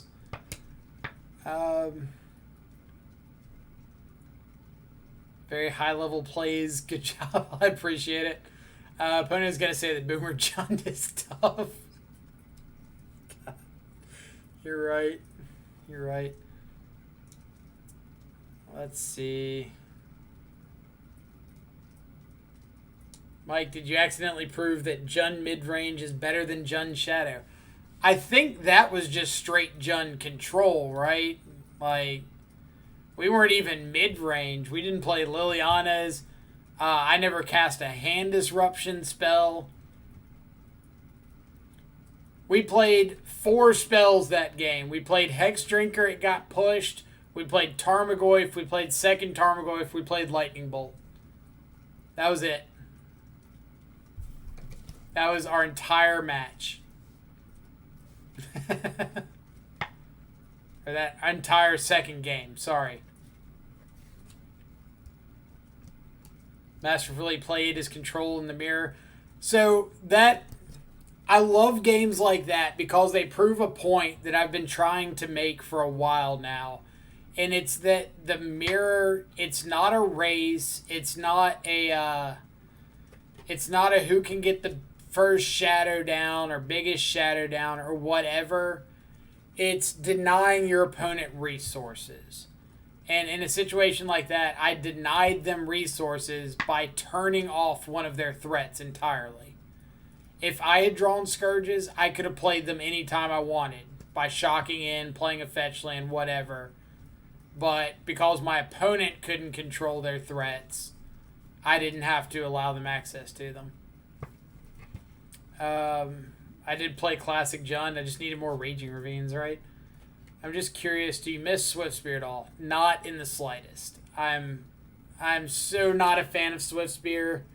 I think it just makes like really awkward play patterns and lines, and I don't think it's a legitimate threat by itself. And yeah, I could like spout on, but I don't know how much y'all want to hear my Swiftspear rant again. 15 minutes or less. It was a pretty quick round, wasn't it? Had to take care of the dog. Did we win round 6? Yes, we beat the mirror in round 6. I guess it means I need to update my guide. So this is Jund. That one. Undo. What am I undoing? This was Dredge. Yep. So Jund Shadow. Improve. Yeah, that match went pretty smooth. Jund Shadow is Gucci, but cascading into Liliana is something special. So, I don't think I still have it. One of my first trophies this league, or this season, yeah, season's the right word, right? Season, was with Jund Shadow with Traverse and 4 copies of Bloodbraid Elf in the main. And it was absolutely fantastic. Probably should never have won a match in like the entire time that I was playing it.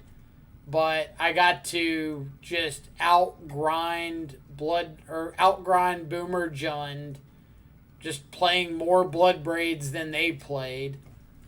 And I got to traverse for Bloodbraids. It was super spicy. Really cool. Highly recommend it. I've also got this random traverse build we like memed with last week.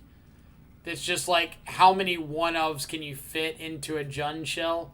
Oh, we got Hexdrinker, Grimflayer, Croxa, Scourge, Confidant, Luris, Bloodbraid, Goreclan, Call of the Death Dweller, Yixla Jailer, Plague Engineer, Blight Beetle, Collector, Oof, Fulminator, Huntmaster, Revoker, Parasite. Like, it's...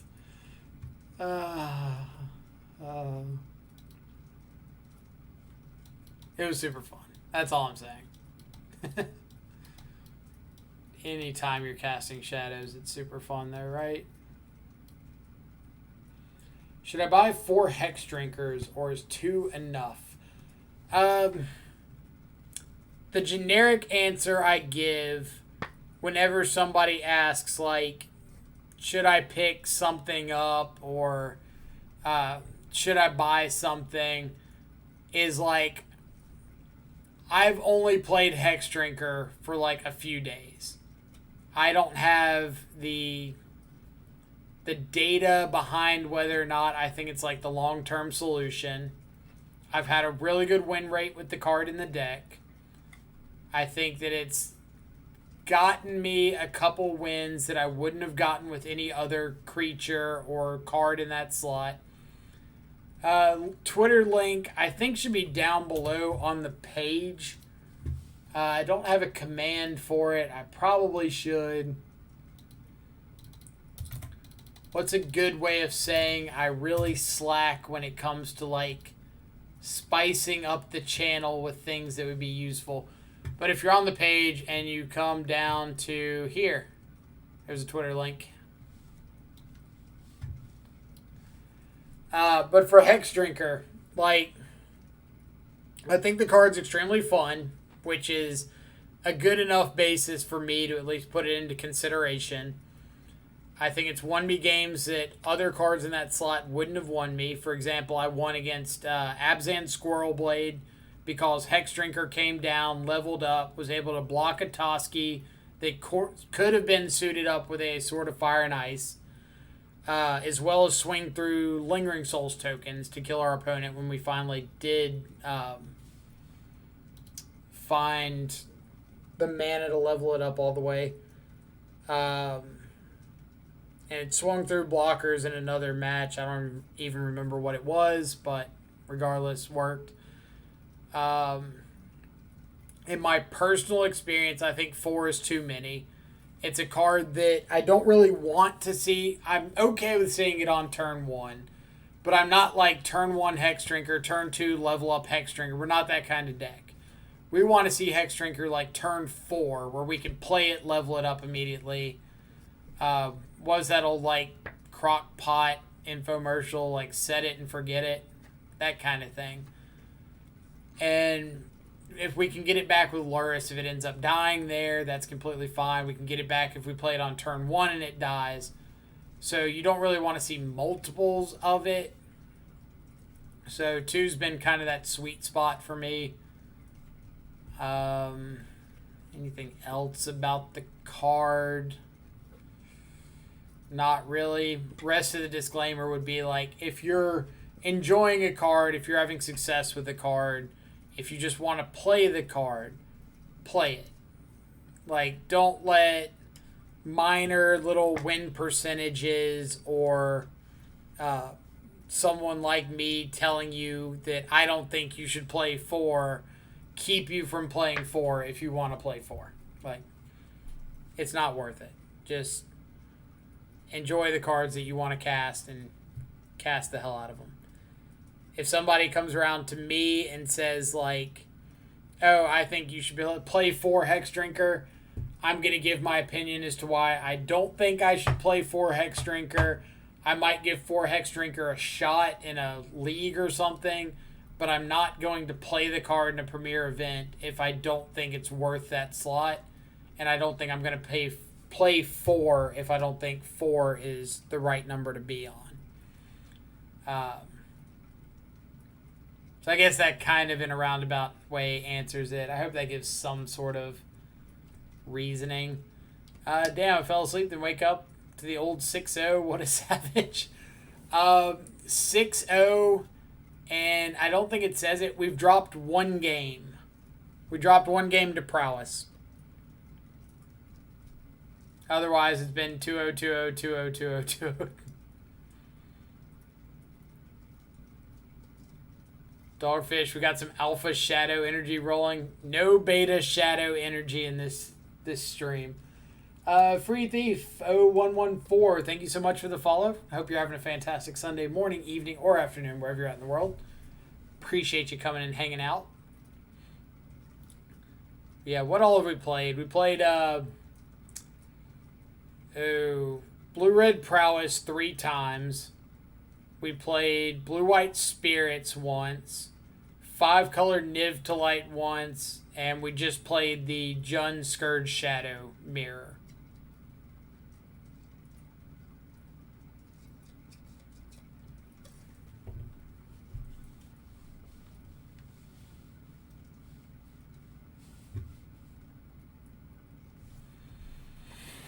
Six one, nice. 6-0, yeah, 6-0. I was gonna say 6-1. Did we lose?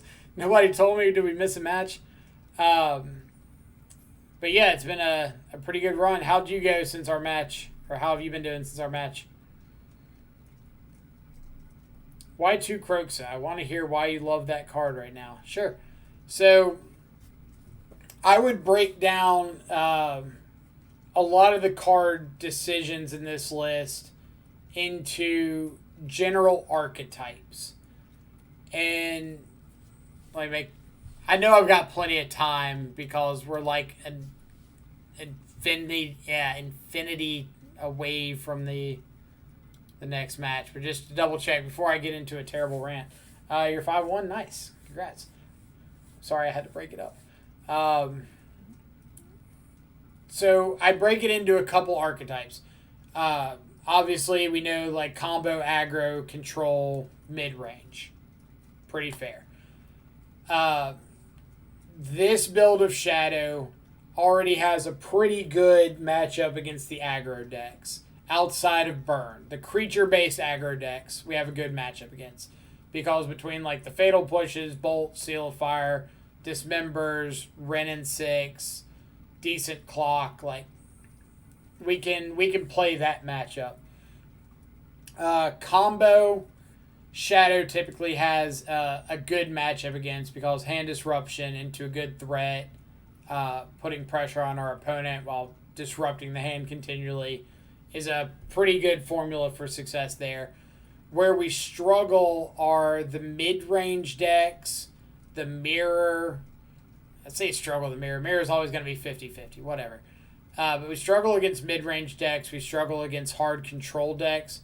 And I think Kroxa shines incredibly well in both of those matchups. Attacking the hand as well as being a threat against control. Being a recursive body against the mid-range decks while also like pushing towards that top deck mode. I think that card is able to carry a lot of weight in those matchups that other cards simply can't. The second one, you'll see a lot of people running the second one in the sideboard and just like boarding it in. I'm kind of choosing with this list to go a little bit over the other shadow decks in the main, with like the Wrenn and Six, the 2 trophies, the second Kroxa, the 2 Hex Drinkers where they're playing like Swift Spears. So I'm going to pick up a lot of percentage points in that game 1 match and then just board in like more Veils than they're boarding in, K commands, like real haymaker cards out of my board, and try to take the match that way against both mid-range and control. And that strategy has been working for me. So that's kind of the main reason for the 2 Kroxas, is I wanted a replacement for the extra Swift Spears in the deck, which you could say like some number of these cards are replacing like Swift Spear or Swift Spear and Bomat Courier, the extra Scourge of the Skyclaves. And yeah, that's just been the formula that's been working for me. So I can't say there's too much more to say about it other than that. Gecko Mad, thank you so much for the follow. Hope you're having a fantastic Sunday morning, evening, or afternoon, wherever you're at in the world. Kroxa is the real deal in any red-black X deck right now. Agreed. The card has been overperforming recently. What's the record for other big names? Let's go check it out. So we got X-Whale at 5-1. We've got God's Shadow improved to 6-0. I'm assuming they might be on some form of like Grixis Control. I think that's what they were on the last time I ran into them. Lanny that we just played 2 rounds ago on 5-colored Niv. Looks like dropped to 4-2. Pedro Gush 5-1. Patsy 4-1 playing for the 5-1 up a game right now. Tunneling Cats 5-1.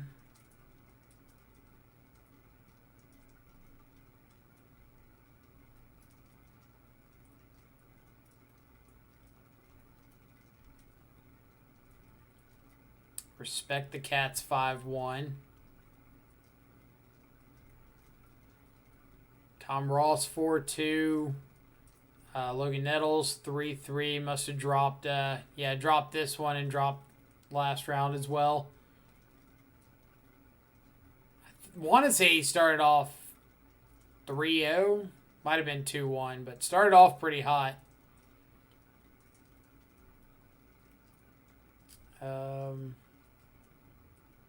Y is 4-2.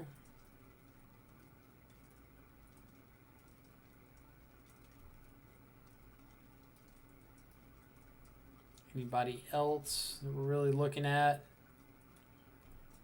I think that's most of the big ones. And then you've got a lot like Phil Hellmuth, 2-2 drop. Gendrick, 2-3 drop. Spike, 2-2 drop. Somewhere Freed was X2 drop. Yama Killer dropped. Amplum dropped. Leviathan dropped. Yeah.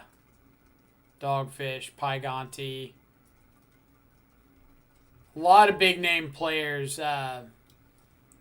dropped in the first like 4 rounds or so. 9 rounds? Yes, 9 rounds. Or 336 players? Yeah. So we're like right in the middle. So 3 more rounds of Swiss. Don't you miss the 4th Fatal Push in the 75. So, good question. We've been messing around with a couple shadow builds between 4-color Grixis and Jund, going on this 4-bolt plan and trimming back on Fatal Pushes. Not that one. This one. And the lightning bolts have been doing extraordinarily well recently. The reason being is the proactive nature of it. Being able to go face when you don't have something you want to point it out or point it at. Being able to hit yourself in the unfair matchups when you just want to grow shadows. Opening up like Bolt Snap Bolt out of these decks versus like just burn out for 6 points of damage or something out of the Jund and 4-color decks. Enabling Scourge if we absolutely have to resort to that, which everybody knows I hate with a passion. But yeah, just not being a dead card in hand has been huge. With a lot of the previous iterations of Shadow, like 4-push has been like the staple removal spell. And I just don't know if that's the case right now. Because like Bolt, even though there's times that it doesn't, can answer like Stormwing Entity, which is huge. It can, like I said, go face through Veil of Summer and the mirrors. It can kill Planeswalkers. It can bolt yourself to grow shadow. Like, it's just way more flexible than push is at the moment. What do you think of Ghoul Ducat's Jund list? The one from yesterday? Do you have a link to the list? Because I saw it yesterday, but I'd like to double check it. So if somebody has a link to the list that they could share, that would be fantastic.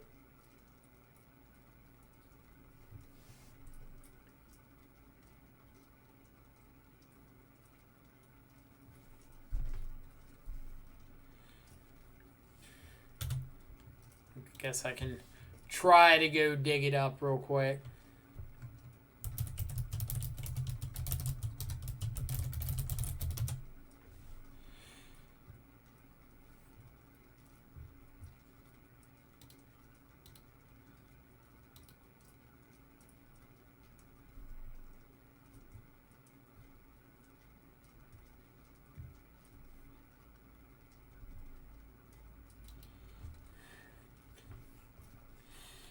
See, this list is 4 Hex Drinker instead of Swift Spear and 2 extra TBR on the board. I know you had a Grim Lavamancer too. Yeah, so like, I would have to take a look at the top 8 lists in general, because I'm pretty positive the event was open deck list. All right, we got the... Pretty positive it's open deck list. And so making some of those considerations ahead of time is pretty nice. All right. So 2 Grim Lavamancer, 4 Hex Drinker, Basic Mountain, Basic Forest, and Basic Swamp.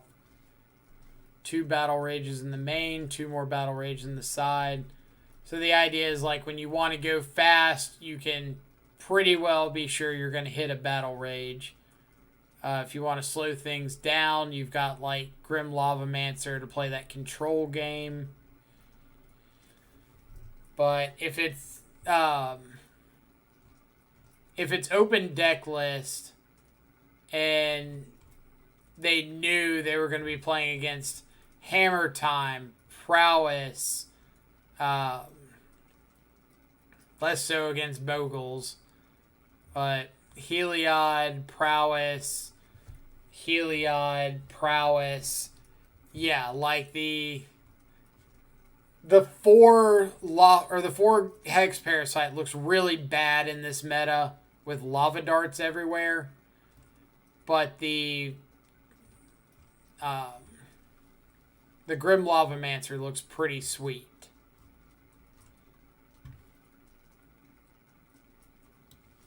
So I would say open meta deck list is fine.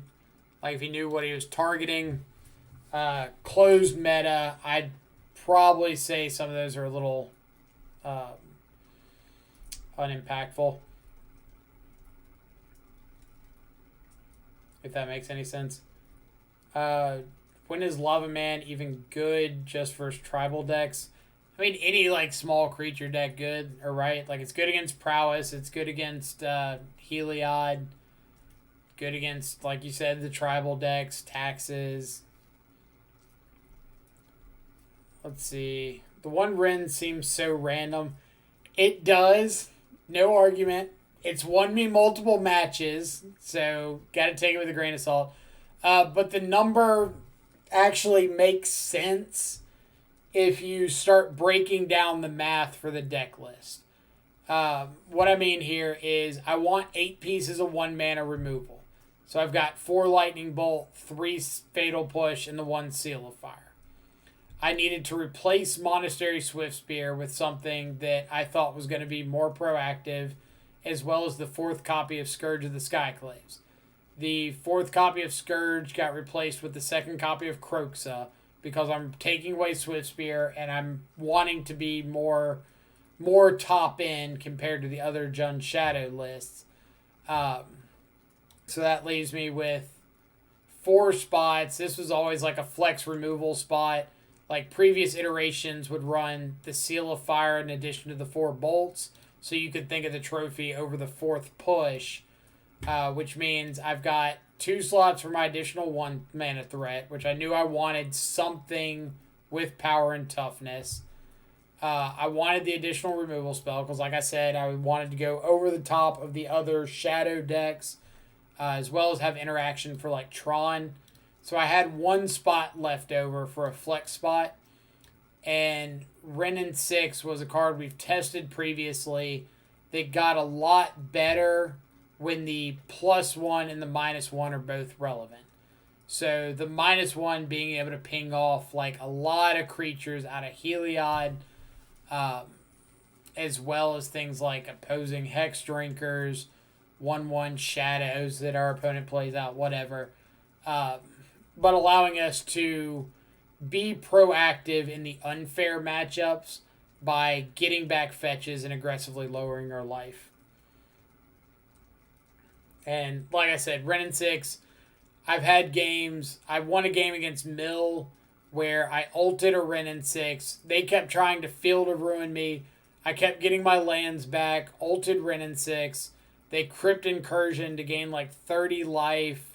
And I was able to, I think, retrace a Thoughtseize to take their Luris, retrace a Bolt on myself to turn a Battle Rage lethal. And then I had a match against Jund where Steven,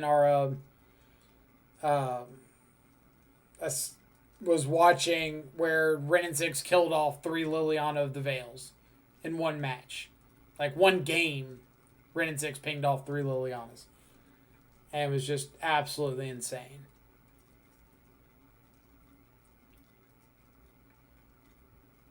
Let's see. Mike, while we're just waiting here, you should submit your 5 ticks deck.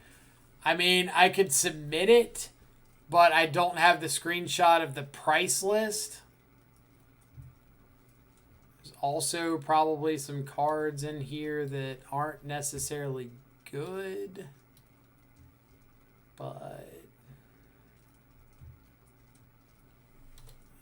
what's that stupid dude? I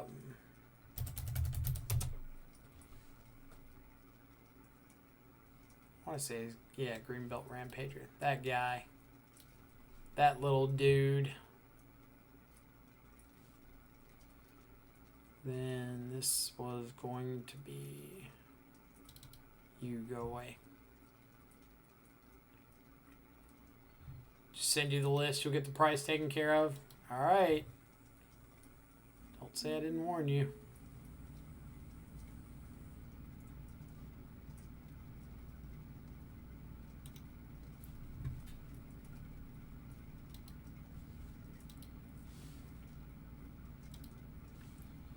This is why you're the best moderator ever. So I don't have to deal with deck list submissions. 5 ticks pummeler. Upload. Consider it sent. Alright. Let's see. Having Lava Man and Shadow on the field with Bolt, Dismember, and TBR in hand makes for some interesting decisions to make. Yeah, Lavamancer turns itself on pretty easily. So it's not very difficult to get like multiple activations out of that card if it lives. Which happened versus Bogles. Yeah, that'll crank up some damage. Like, oh yeah, at the end of your turn, I'm going to Lavamancer myself, Bolt myself, Dismember my Lavamancer, or Dismember my Shadow, untap, Bolt my, or Lavamancer myself, kill you with Battle Rage. Like, what? Red and 6 is still really good, but no one seems to play it in anything other than Jund and some control decks. Yeah, like, it's a card that if you draw the second one, a lot of the times it's completely dead. Like, 100% unless you're planning on killing off your first one. So, I like having that first one. The second one is...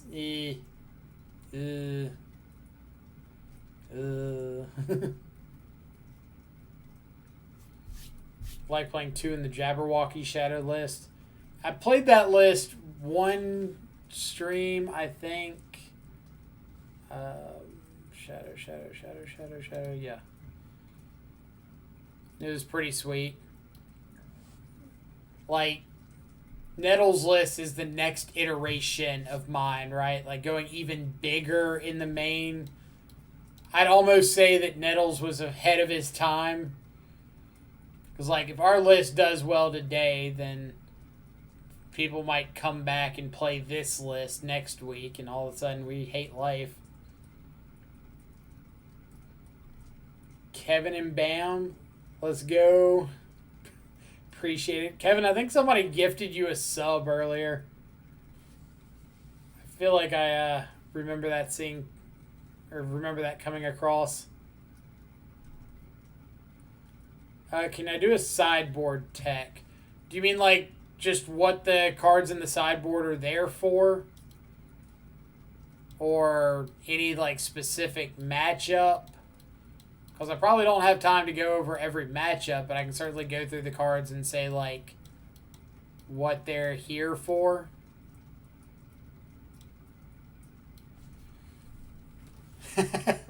I figured you'd enjoy getting to use some, you know, death or non-lingering souls, non-Toski, Stoneforge Mystic emotes. Damn, these emotes are sweet. I know.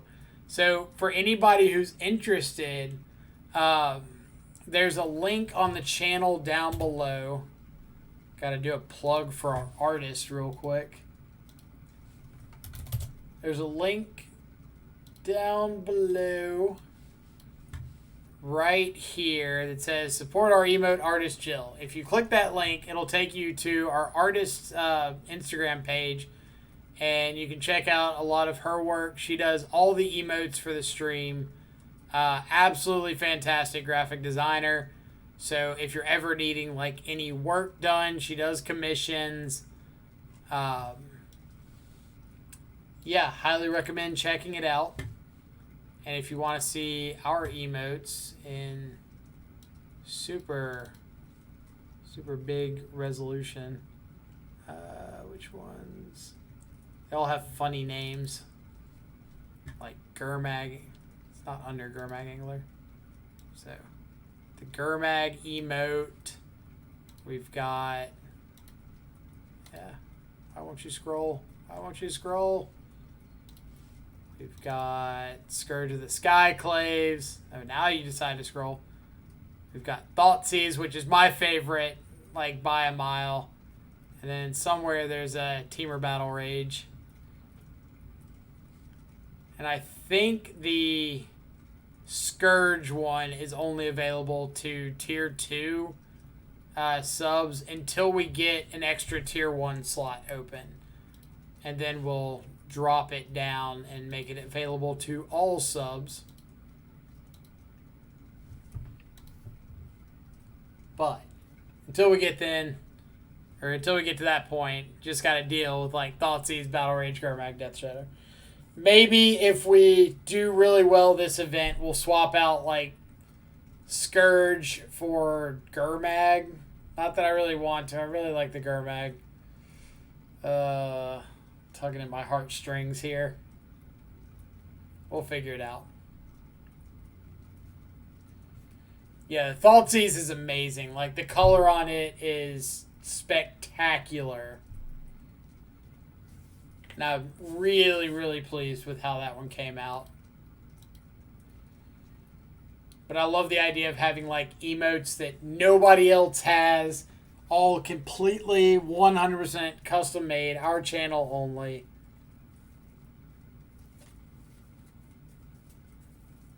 And that was, like, the highlight of my streamer career so far, is getting, like, custom emotes made. And they came out so good. Disturbingly excited about them. Alright, so did we update record and everything? We did. So we got 3 more rounds of Swiss. We'll see how they go. For everybody hanging out still, appreciate all y'all chilling so much. Really, really means a lot. I guess we'll do another call to action while we got a second. If you are enjoying the channel, enjoying the commentary, enjoying this beautiful, beautiful mug, feel free to hit the follow button. Doesn't cost you anything. Just lets you know whenever we go live so you can come back and hang out again. Check out some more Death Shadow action. For anybody who doesn't know, my name is Michael, also known as Control Freak. Play a ton of Modern on Magic Online, especially a lot of Death Shadow. Love the archetype. Favorite archetype in Modern, like, by a mile. And yeah, we're just like always experimenting on the channel, trying out different variations, as you can see through all these random shadow lists over here. Everything from like Jund, like we're playing today, Grixis green, 4-color, 5-color tribal flames, Suicide. Testing confidants, testing lists of successful streamers and players, color combinations you might not have thought of, all over the place. And we've got a really, really great community of awesome, awesome Shadow players and hive minds and mid-range enthusiasts from all over the place. And yeah, absolutely love it. Igor Meister, Betradia, thank you all so much for the follows. Hope both of you are having fantastic Sunday mornings, evenings, or afternoons, wherever you're at in the world. Appreciate you coming by, hanging out, checking out the channel. Anything but actual Control, basically. Right. It's like when I first got into Magic Online, I played, it was during Extended, right after Lorwyn rotated out of Standard. And I was playing, like, Grixis Control and, like, Fairies and Extended. And so I was like, absolutely, Control Freak. That's awesome. That's a sweet name. And then just, like, never played a Control deck again. I say that. I played Blue-Black Control during Theros standard when like Ashiok was legal. Kevin, what were the matchups today? So we played Blue-White Spirits, 5-color Niv to Light, the Jun Shadow Mirror, and Red-Blue Prowess 3 times. How long to round 7? A minute and 36 seconds. Is 4-color Shadow top tier? I don't know if 4-color Shadow could be given a tier. It's like somewhere between meme deck and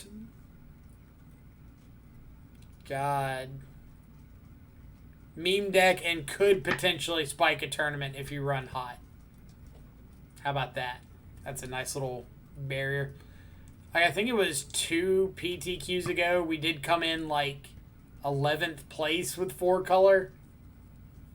So we had a really good run in that one as well.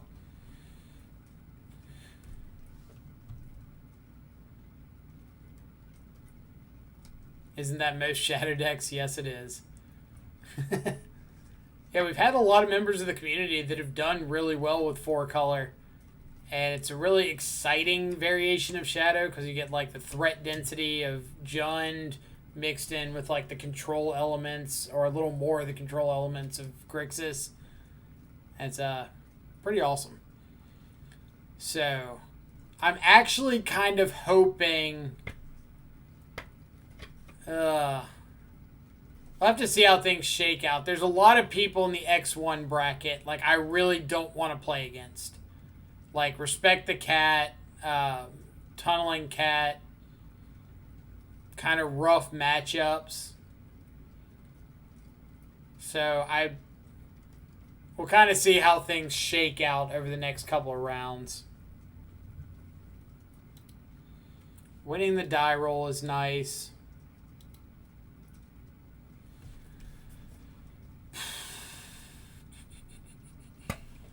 It's just good enough.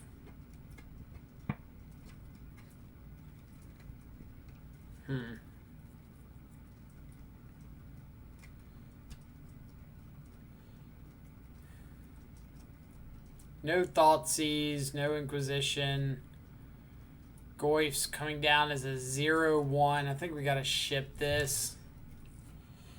Like, obviously, if this were a fetch land, one of these were a fetch land, and like a Thoughtseize, this would be God tier hand.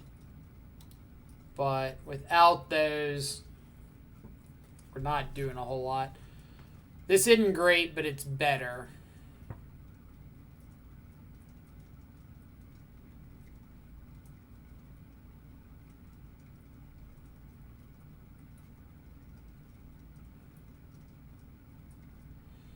So this is kind of like the power of Bolt over Fatal Push, is the fact that this can go upstairs if it's an unfair matchup.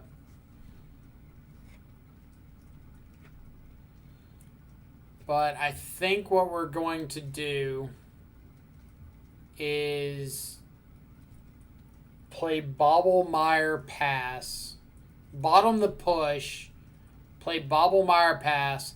I'm bottoming the push because the Dismember, I think, has more upside. Like, if we are playing against a Stormwing entity deck, I probably want the Dismember to answer Stormwing. If not, I can use it to, like, grow a Shadow if we find one. Something like that.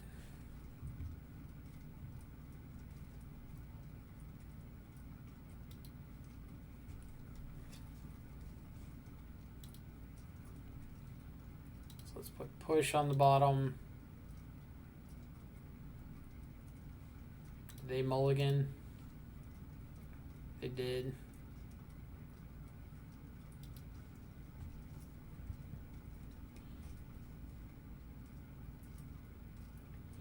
How many rounds today? We got 9 rounds.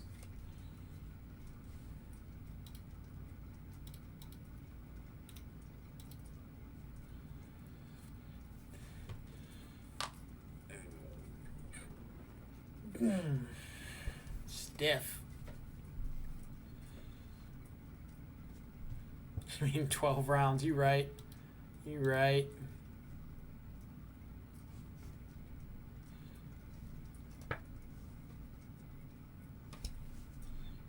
Flooded Strand, go.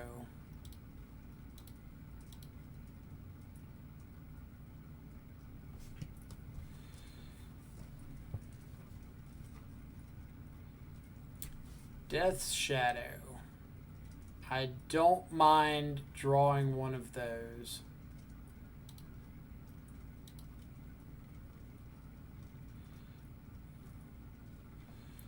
Second fetch land Death Shadow is even better. So I can go Blood Crypt, Overgrown Tomb, play out Tarmogoyf, pass. Next turn, I can go like bolt myself, shadow, dismember my own shadow. Bench just got back, was the 5th and 6th match. 5th was 5-color Niv to Light. 6th was the Jund Shadow Mirror, or the Jund Scourge Mirror.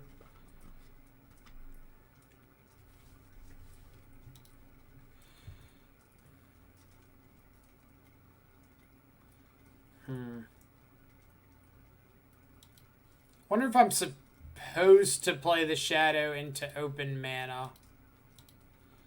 Like, how bad is this for me if they counter the Shadow?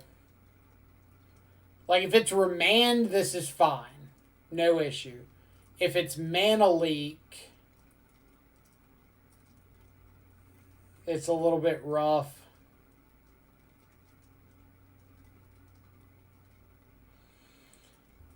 But if I pass the turn and they Teferi, like, how rough is that for me?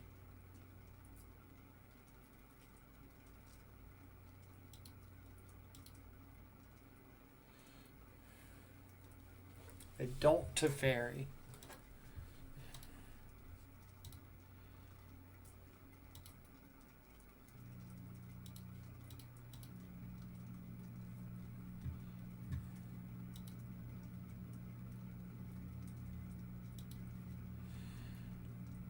All right.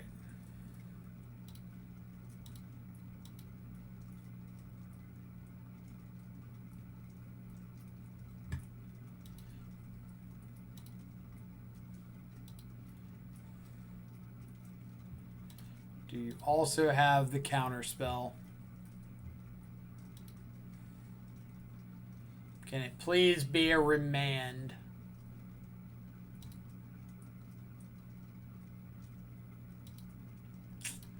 All right.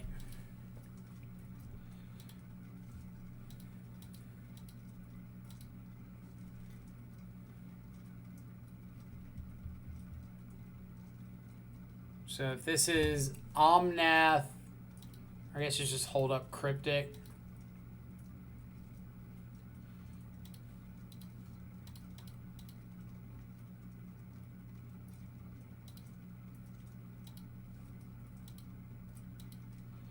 Yeah, this is game 1.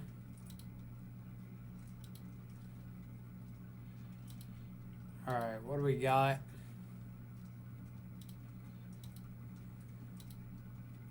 Need a Thought Seize. Huh. Huh. You don't say.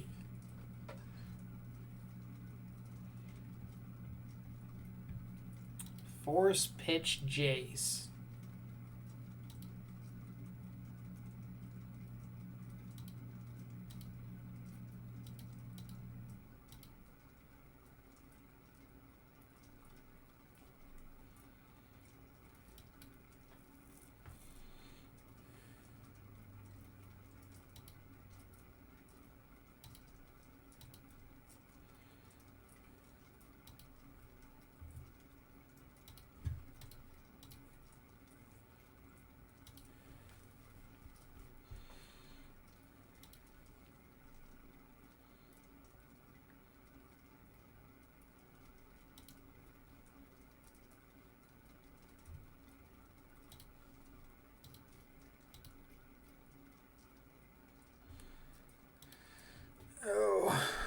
So if I go for Luris, what would I rather have mana leaked?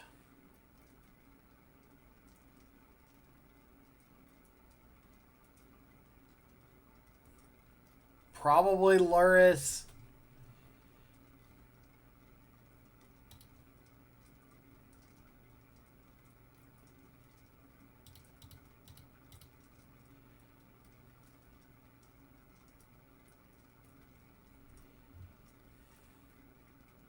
Come on, Remand. Come on, Remand. This logic knot. Gross.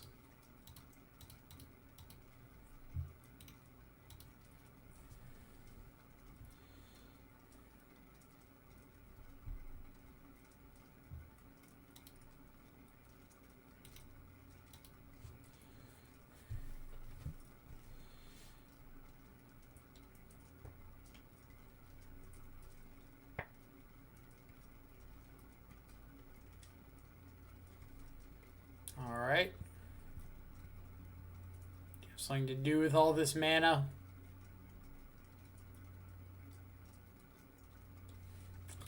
Okay. Okay. Those counter spells did us in. Alright, so Veil, Ashiok. K-Command's great. Maybe... yeah, I don't really like Wildfire here. Any of these I think we can make an argument for. Doesn't mean that I'm bringing them all in. Just means I want to take a look at how they stack up against what I want to board out.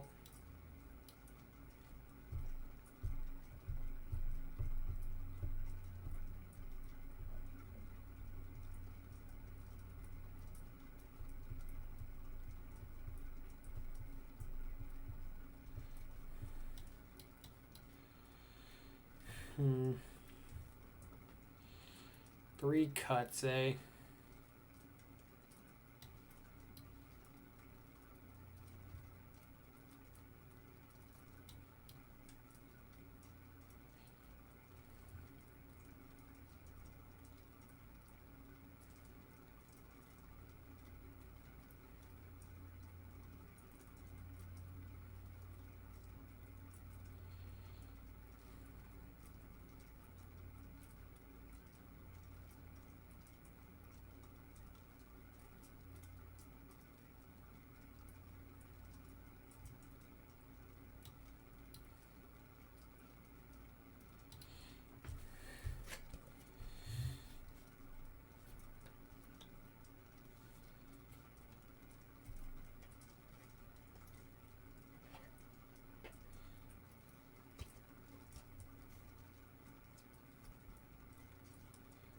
All right.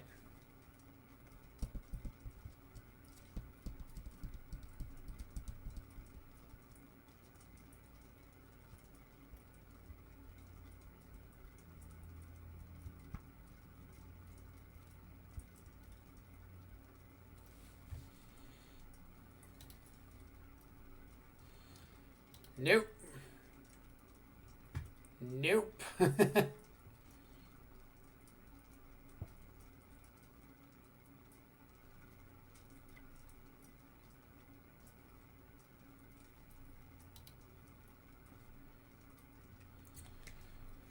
All right.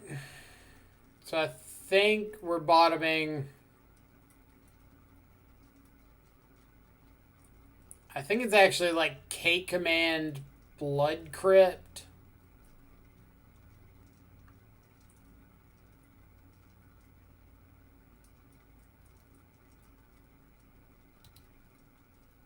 K-Command's pretty slow. I know Blood Crypt is one. Yeah, I think I'm just like trying to get Kroxa back on curve.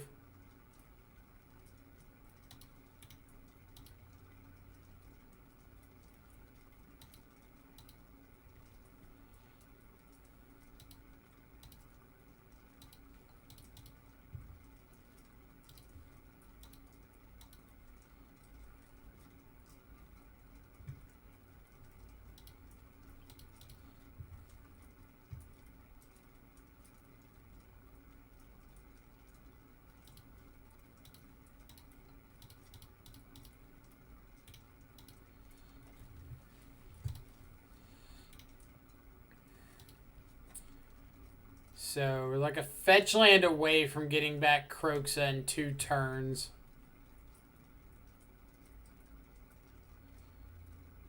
I would like to draw Shadow, Goyf, Scourge, something that I could cast out this turn.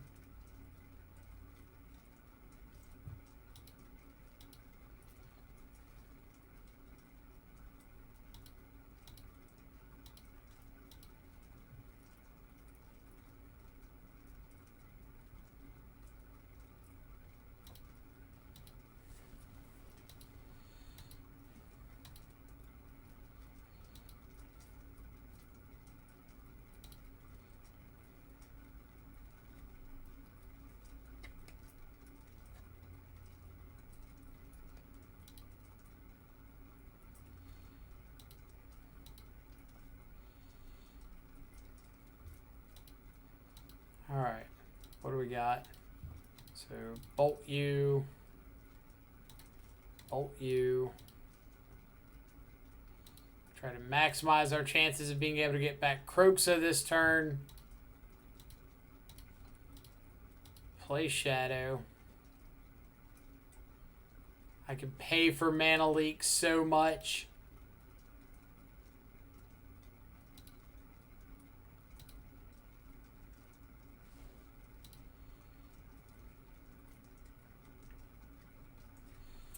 It was probably free to play the Shadow off of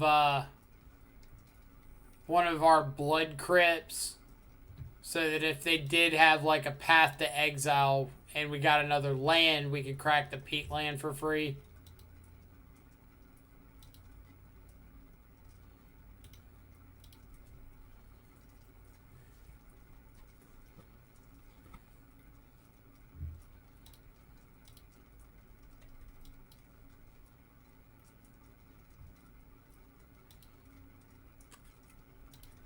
Alright, what do we got? What do we got?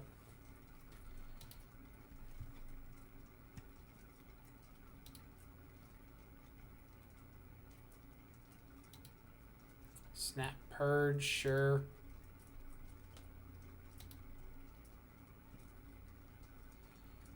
So for everybody who is wondering why I brought Ashiok in this match, I want you to take a look at what's going on here, and just let it think in, or let it sink in. Like if we had the Ashiok, or especially like a Thoughtseize into Ashiok, everything that our opponent's done so far would have been shut down.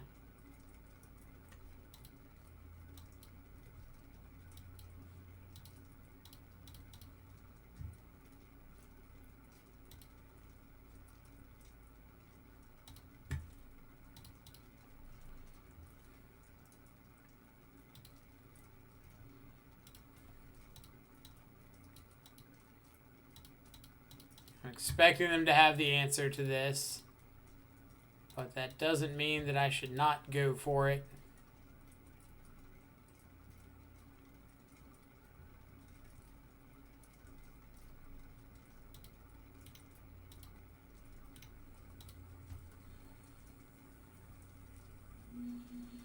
Well, it's turning off fetches, turning off mana fixing, turning off Snapcaster. It's a lot more than just turning off fetches.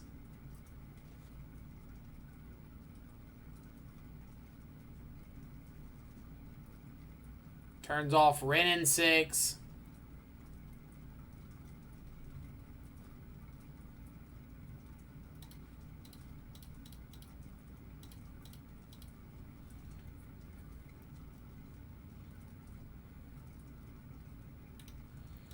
Okay. Okay. We'll go to 6-1.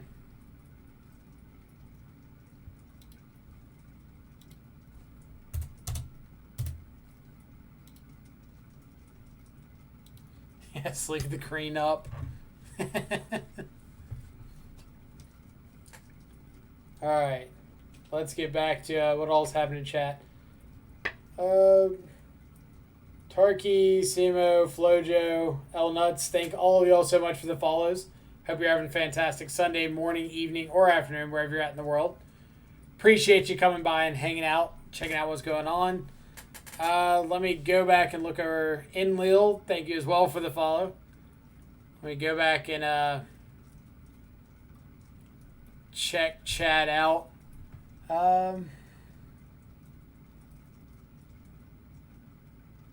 So again, the reason for Ashiok is it buys us a lot of time, which is what we need. It shuts down their mana production, shuts down Snapcasters, shuts off Ren and 6.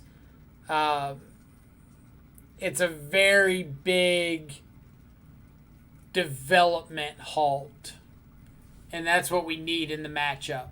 Luris isn't great when your opponent's exiling all of your threats. They're not wrathing them away or pushing or anything like that.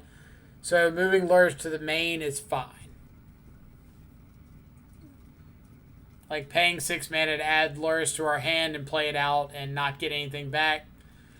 Not the most effective use of our mana. Let's see. How do I board against Blitz? Let me bring up the list and I will show you. Today, the board plan has been bringing in 1 Culligan's Command, 2 Collective Brutalities. So bringing in these 3 and boarding out 2 Hex Drinkers and a Ren and 6. Like that. Board out, board in. Yeah, we figured out the not having access to Luris.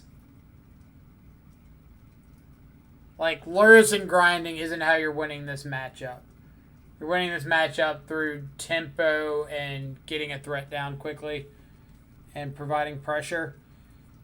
It is a tough matchup. But a lot of it comes down to, like, do they have the turn 2 counterspell? In game 1, they had the turn 2 counterspell, so we kind of lost on the spot there. Because after that, they're able to hold up a lot more. And then game 2, we just had to mull to 5 and didn't have an actual threat.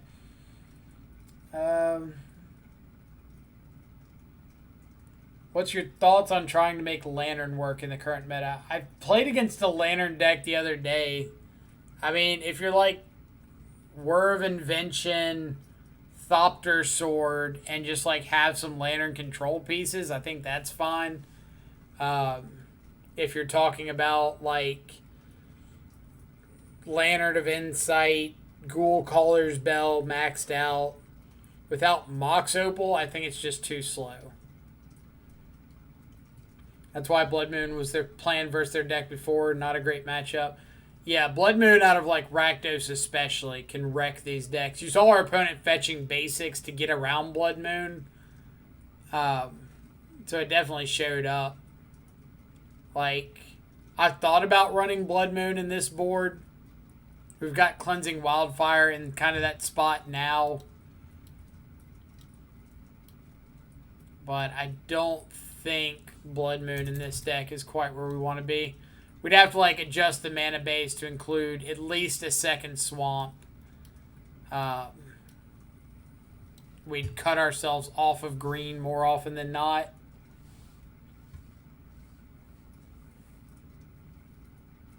Let's see. When you lose a lot like I do, it's easier to accept losses. Same.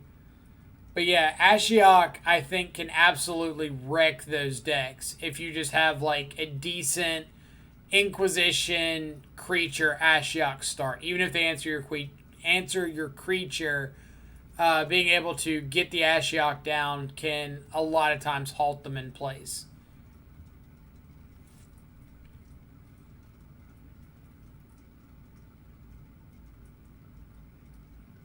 What else did I miss?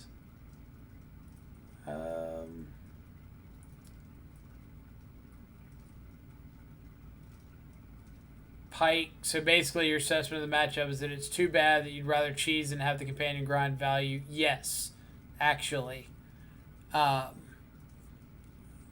don't think you can win this matchup playing out Luris and trying to get Mishra's baubles going when your opponent's on Teferis and Jaces and big Teferis and Omnaths. You're not winning that value game. Cryptic commands, whatever else.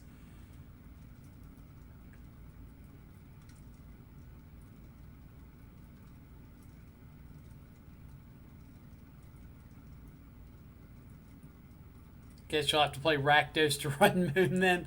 Or we just throw Blood Moons in here. That's kind of the catch with Modern, right? Is you're never going to have 100% great matchups. So occasionally you do have to run something like that. You do have to have your game plan be your opponent just whiffs. Or in this case, our line to victory is Thoughtseize into Shadow into Ashiok, or just Thoughtseize into Thoughtseize Shadow into whatever. We're not running Stubborn Denial, so we can't stop them from doing anything. We just have to either make it more difficult for them or put enough pressure on to where they can't win despite what they're doing.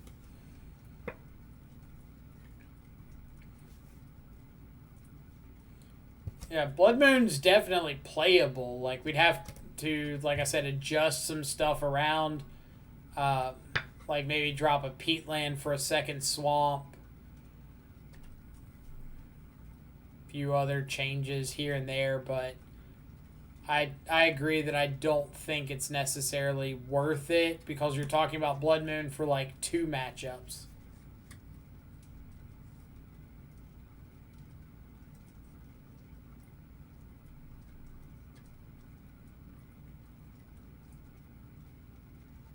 I've been trying the green-black lantern list, but not working in my favor. Yeah, I feel like a lot of the strength of the old lantern decks was just being able to Mox Opal with double lock pieces early and really start getting the clock on your opponent, messing up their top decks quickly. And without Opal, you just kind of play a fair piece a turn and just no broken starts. You need to win bad matchups to spike. There's never a day with online. Modern's just too diverse. I agree. You have to win some number of good or bad matchups over the course of a major event to top 8. I wouldn't say you necessarily have to win all of them, but at least a couple. And that's kind of the idea of a deck like Shadow, right? Is you get to take those bad matchups and just say some percentage of the games I'm going to Thoughtseize into Thoughtseize Shadow into Bolt myself, Battle Rage, and kill you. And I'm going to take that bad matchup and just turn it into a win because my opponent couldn't do anything about it.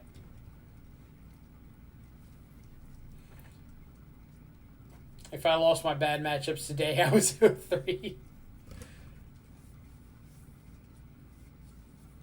No Swift Spear is interesting. I don't hate it. The card's bad. Yeah, I'm not a fan of Swift Spear at all.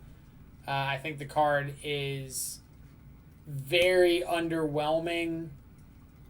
I've got a whole rant about it, but it's basically Swift Spear is just used to turn on Scourge. I don't think that's a good reason to run the card. It's not a legitimate threat by itself, and you don't have the tools to make it a legitimate threat. Where the Prowess decks, you're able to, Swift Spear on 1, turn 2, Manamorphose, Mutagenic Growth, Bolt you Lava Dart. Now all of a sudden the Swift Spear is attacking for 5, 6, 7, maybe 8 on turn 2. That's pretty good. We're not that deck.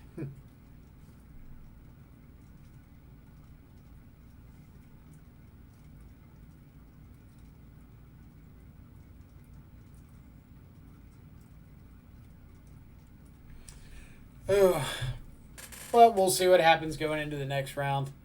We still got 2 more rounds of Swiss. I think, obviously, if we win both of them, we're locked for top 8. If we win one, then the second one's going to... I guess it would take... What?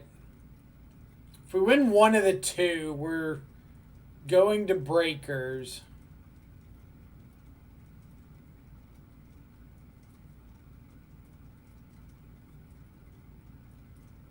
So, we'll just have to see. We can't control it.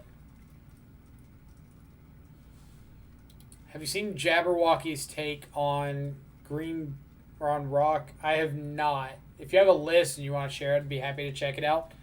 But again, we got a nice crowd today, so thanks everybody for coming and hanging out, for checking out the channel, seeing what's going on, seeing how badly we can get wrecked by 4-color control.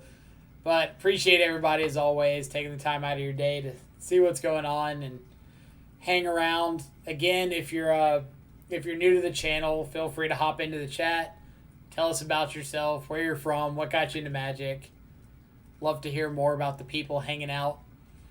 If you're still hanging out from Yama's host earlier, thank you so much. I assume if you absolutely hated the content, you probably would have dipped by now, and I wouldn't blame you.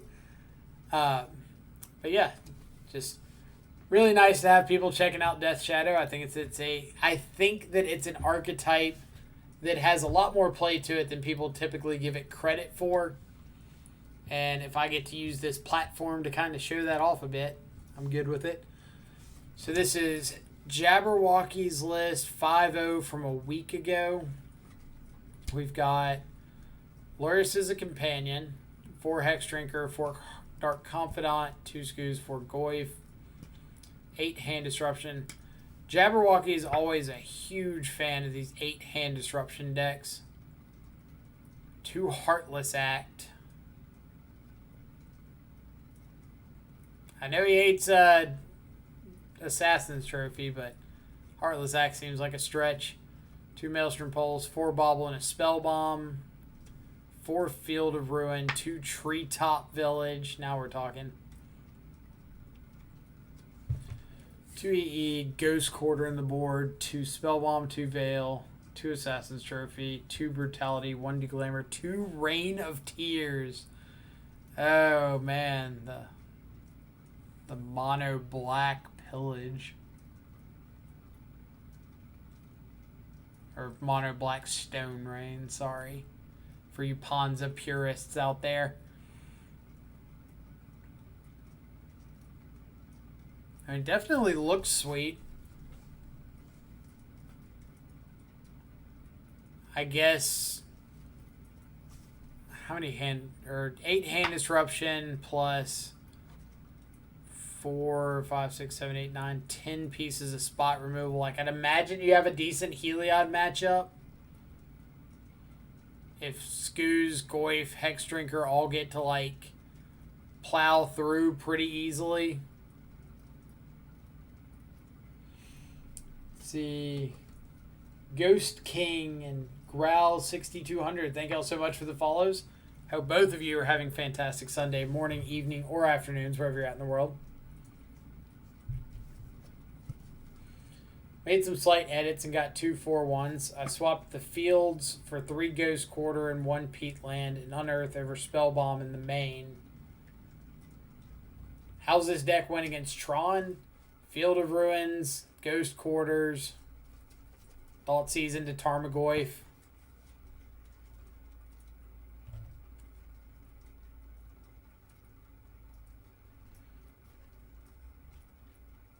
So what was the reasoning behind swapping Field of Ruins for Ghost Quarters and a Peatland? Just out of curiosity. I could see running some Witch's Cottage in this deck. Witch's Cottage is a card that, like, I've wanted to try out in mid-rangey Jund rock decks. Especially Jund. Like, being able to Witch's Cottage a Bloodbraid Elf back on top of your deck seems pretty sweet. You just don't have a way of like actually picking up that witch's cottage again. So it's like a one-time thing.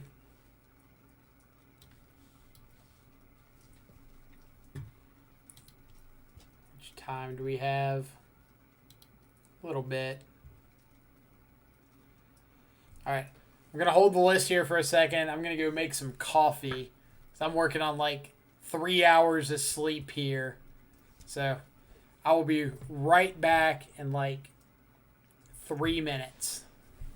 Don't go nowhere. Or if you do, know we're going to be back live in like 14 minutes and we'll still be here.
All right, we've got coffee.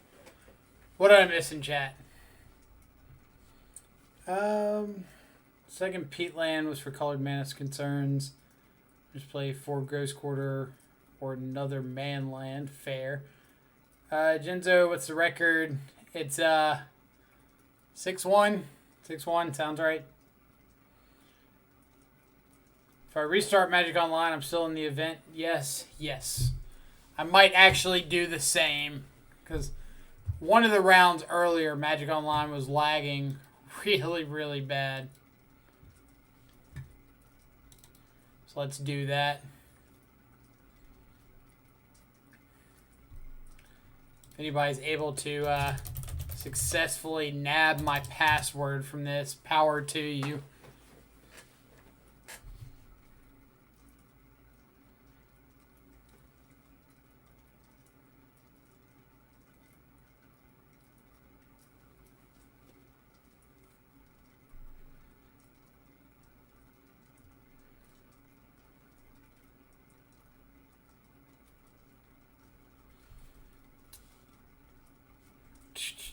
Yeah, Magic Online apparently for years has suffered from like memory leaks.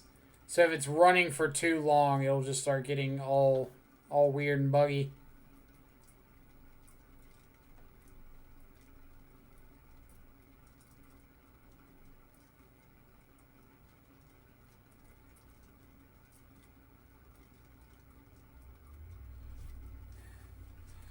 Do you know what the top players are playing? Let me see. The password is, "This is why I don't like Scourge." Damn it, now I have to change. Alright, so we know Albert's on 4-color Uro Control. God Shadow plays like a lot of Grixis Control, so that's probably a safe bet. Patsy, I'm pretty sure is Taxes usually. May not be today, but I think that's usually what they play. Pedro's won a challenge with Shadow, so might be on like Rakdos.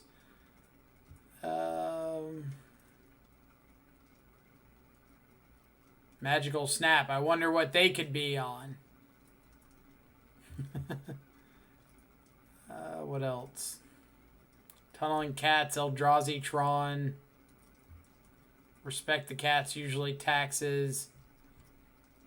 So that's about all I can guess. Like, usually when I go into a big event, I don't like looking up my opponent. I don't like anything like that because I feel like it makes me a worse player. Like, if it's just public information, it's public information. Like, if they're streaming or if somebody's played against them previously, like, that's all fair game. But I don't like looking up my opponent, seeing, like, what their previous results have been with or anything like that. Because if I start just, like, hedging mulligan decisions and things like that to that information and don't adjust on the fly, then like I said, I feel like it makes me a worse player and puts a really big risk in just like probably not working out the way you want it to. What did you say about Respect the Cat? Usually they're on Taxes. God Shadow 6-1. Is he on Grixis? I don't know if he is today, but usually plays a lot of like Grixis Control.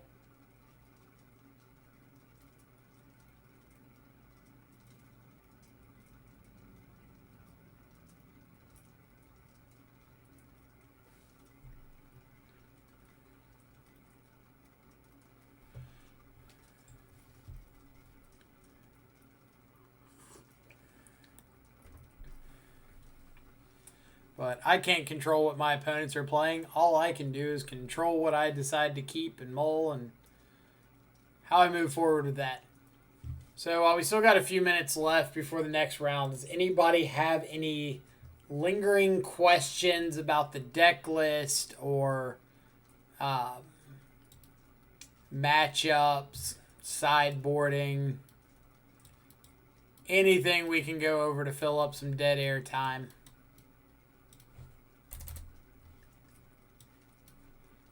Because first and foremost, this is an educational channel. And we're going to use that to the best of our ability.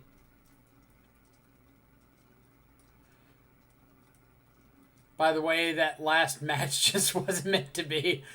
It happens. Like, Magic's a game of variance, and there's going to be a number of games that it just doesn't work out that way. Like, it happens. How good is Hex Drinker? Hex Drinker's been pretty solid. Whether or not it's the best use of that spot, I don't know. I don't have enough data to back it up one way or the other. But I have been pleased every time I've had Hex Drinker in my hand. Or I've been able to formulate a plan around having Hex Drinker out on the battlefield. And that's the kind of card that I appreciate.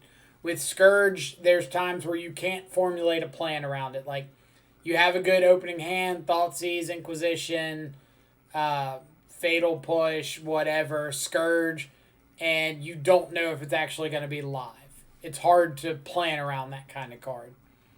But Hex Drinker is a pretty proactive card. It's got a game plan attached to it, and I like that.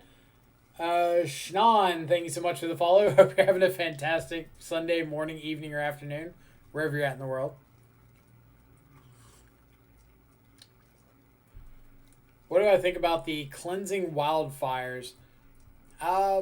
Again, it's kind of one that I haven't gotten enough games in with to really know, but I knew I wanted a couple extra hedge slots against Tron. It's okay for, like, stalling your opponent for a turn. It's definitely not back-breaking. Obviously, it's not as good against, like, Karn the Great Creator, but usually you don't have too much of an issue with Karn anyway, so take that as you will. 2 no-landers is like a big fuck you from the god of the pairings and bad matchups. So I would so much rather lose a bad matchup to bad variance than lose a good matchup to bad variance and still have to play the bad matchup. So if everything went wrong against the deck that I was already a dog to have a chance against, deal.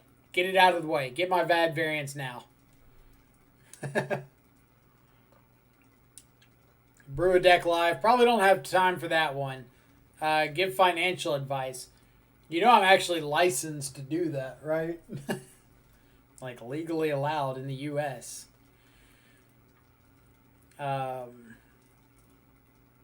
Unless you knew that. And then good reference, and I'm surprised you remembered that. Oh, am I matched up?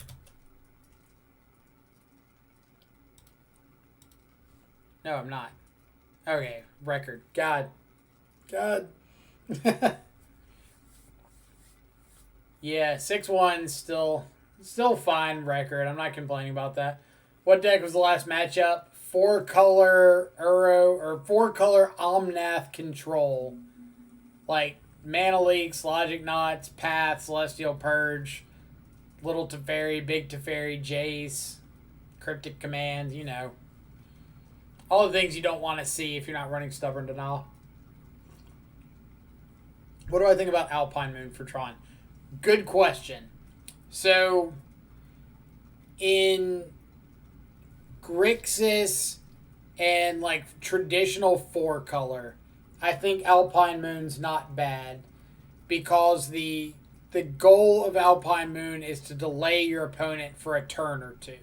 Like, make them go get Blast Zone and spend a turn popping it, and then they can start playing stuff.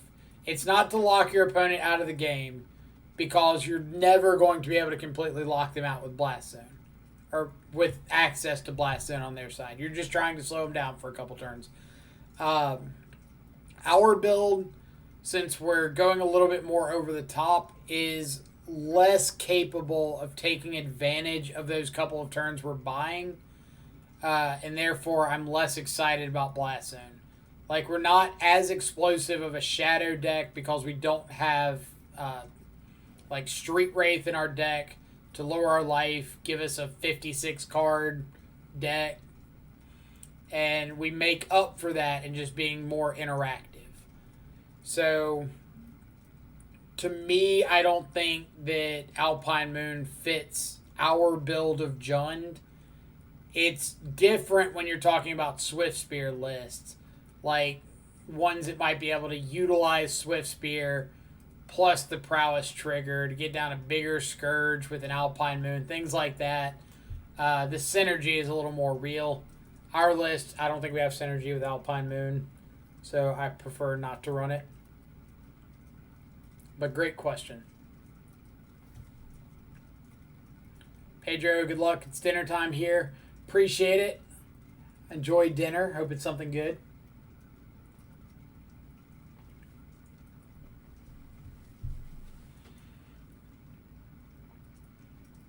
But I do like Damping Sphere. Maybe that's one I should try out instead of Cleansing Wildfire. I don't know if it's necessarily like a solid answer, but I like the idea of it more. How about that?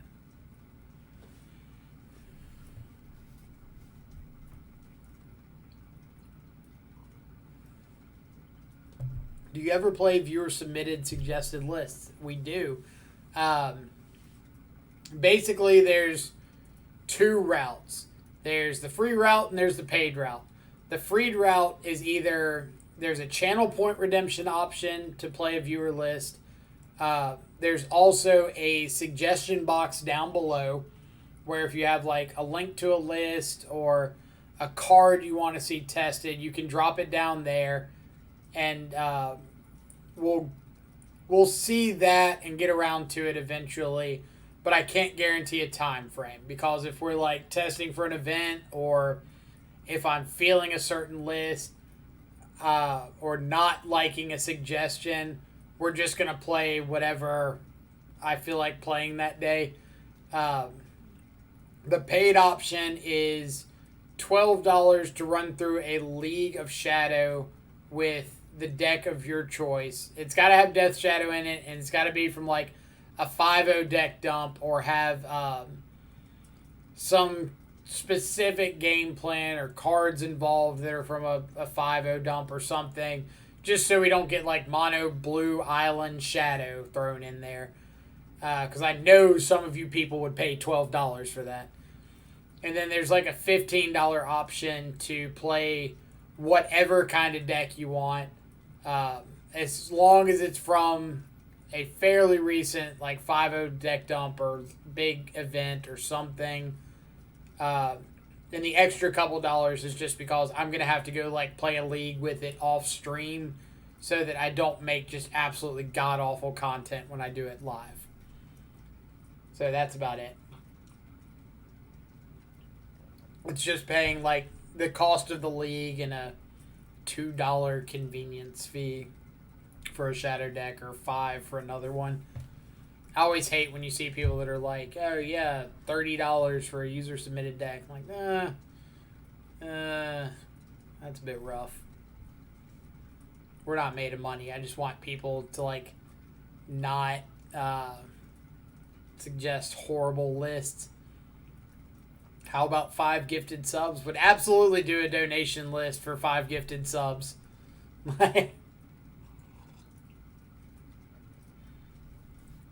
100% would do donation request for 5 gifted.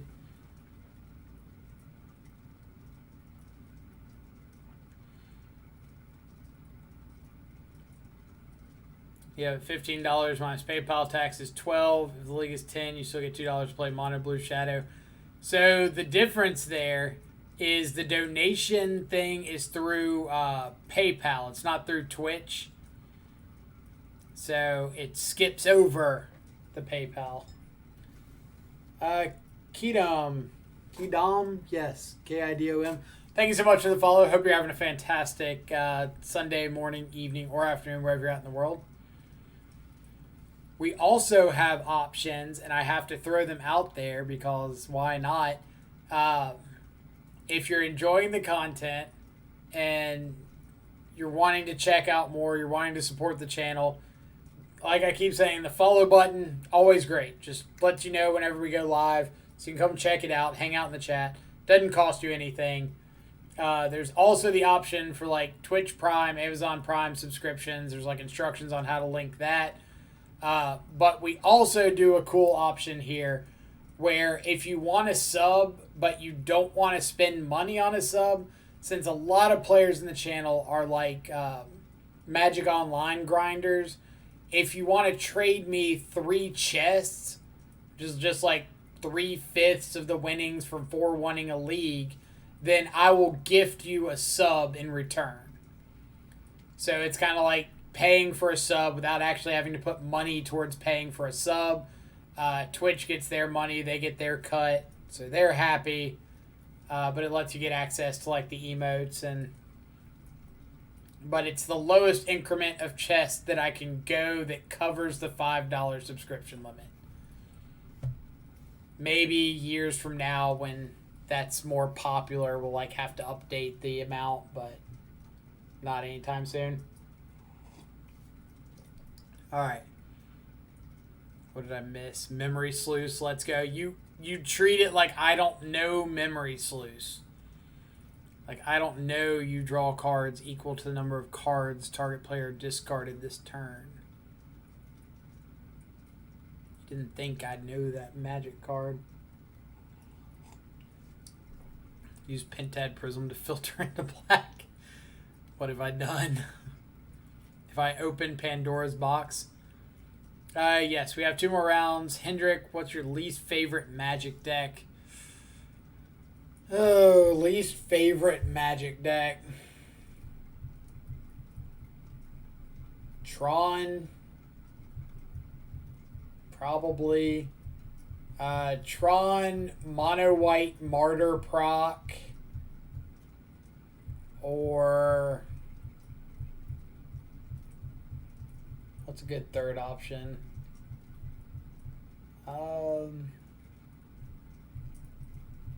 It's got to be a good third option, right?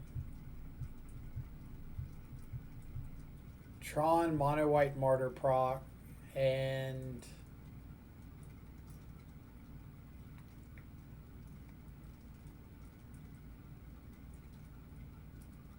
I can't think of a third one.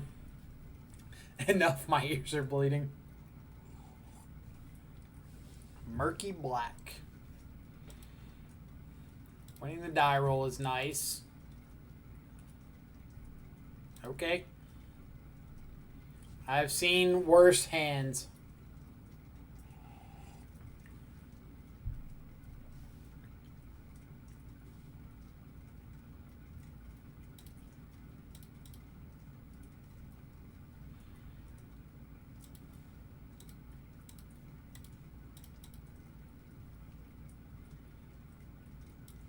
What on earth? Gideon of the Trials? Opponent, who hurt you? Who hurt you?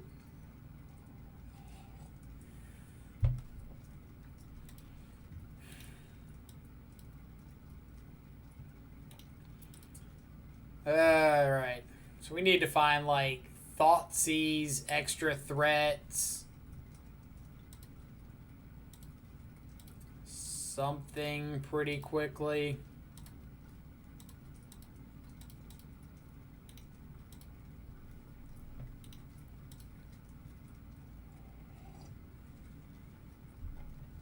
Like the bright side is we'll be able to load Luris into the hand, so we've got some sort of like a bounce back from this Wrath.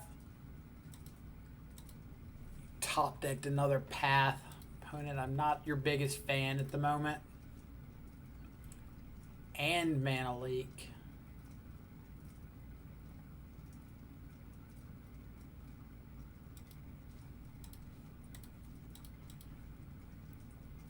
And they're just like not dealing damage to themselves. Whew.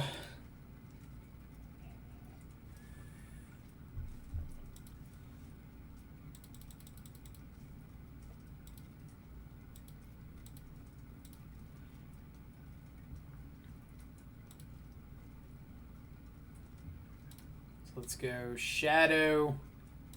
Load Luris into hand. Let's say go.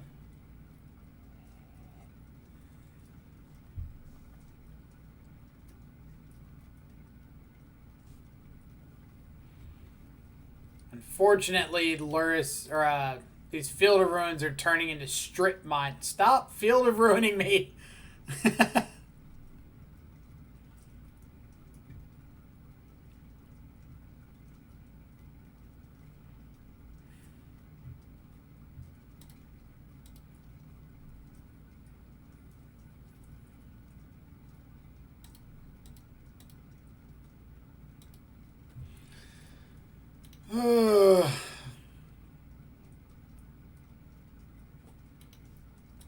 Something. Thoughtseize bug. Take path. They rip path.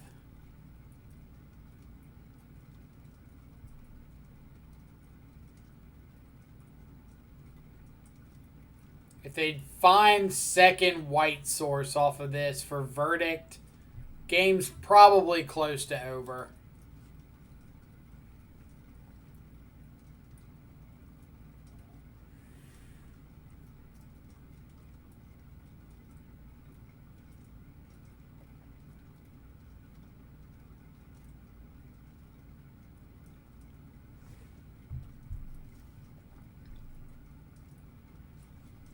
Okay.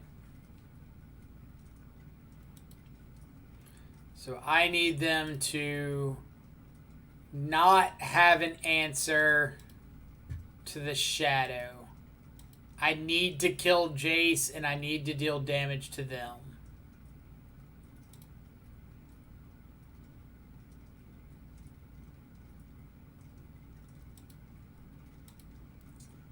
So now they know these verdicts are online. God. Third path to exile. Why do you do this to me?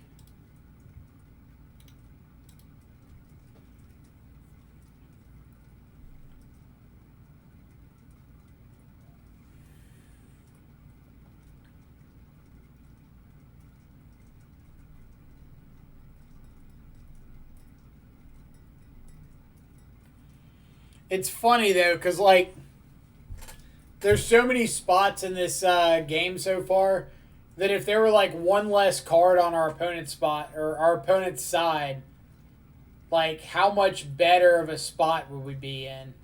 Like, what if they didn't have the third path and we got to kill Jace and 4 of them there? Or what if they didn't have the Verdict in hand and we could just, like, slam all of our threats out? Or didn't have the Jace to find the extra path. Like, I always think that's kind of funny. Like, you just want that little bit of a tweak. Like, what if they didn't answer our first Shadow? And we got to hit them, get Scourge online.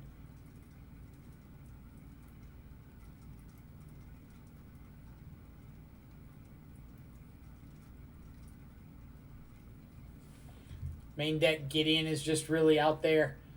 Gideon is pretty wild.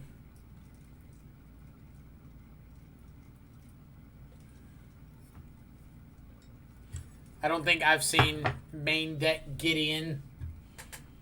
Not outside of standard. We got to catch up with followers. Spectre666, Bob Burglar, and Yo MTG. Thank you all so much for the follows. Hope you're all having fantastic Sunday morning, evening, or afternoons, wherever you're at in the world. Appreciate you coming by and hanging out with us. Watching us get verdicted into next week. Tapping Overgrown Tomb here because at least at the moment I can represent like something through their turn. Even if it's just like dismember a colonnade.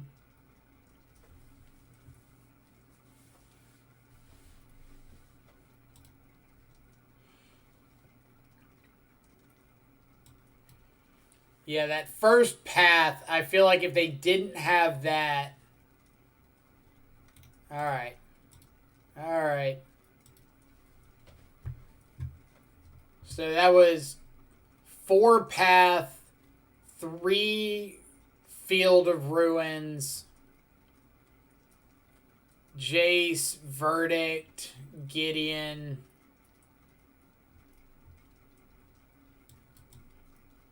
It's pretty good. Alright. Ashiok looks pretty good against the Field of Ruin control deck.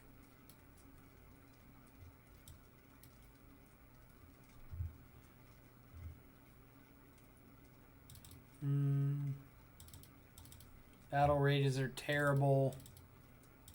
Pushes are bad. Dismembers are bad. Fail's probably better than those. Lures for what? Seal? Alright. Veil's alright, but like Veil doesn't protect from any of the white removal. It just protects from like bouncing from planeswalkers.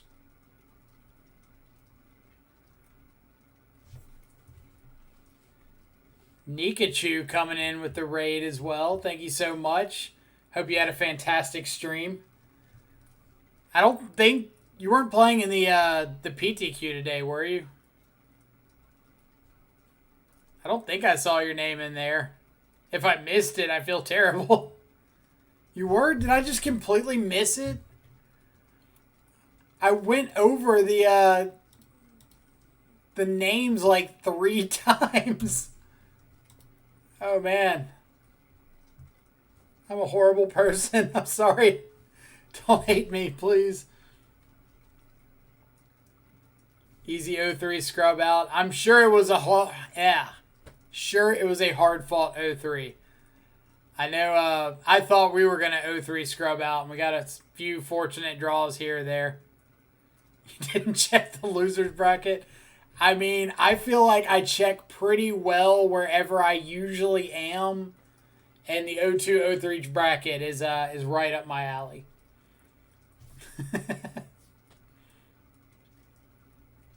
But yeah, welcome everybody from Nikachu's channel. Appreciate it, all y'all coming over, hanging out, checking us out.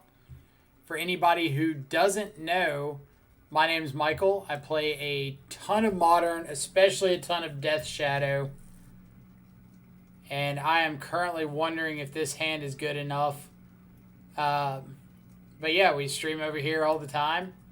And hopefully can decide if this is worth it or not. We did lose game 1 based on 4 path to exile, 3 Field of Ruins, a Gideon of the Trials, a Jace the Mind Sculptor, and a Supreme Verdict. Unfortunately, we couldn't fight through all that.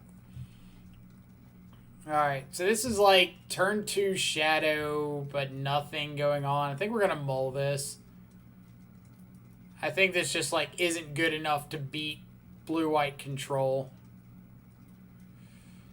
Alright. It's not particularly thrilling.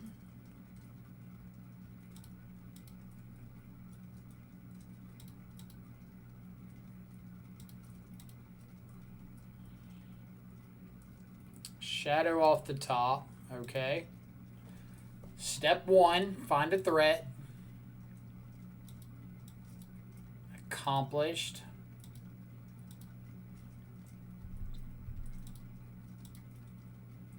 So I'm just going to bobble myself here, try to filter with this Bloodstained Mire. It's like I know I'm looking for things like Thoughtseize.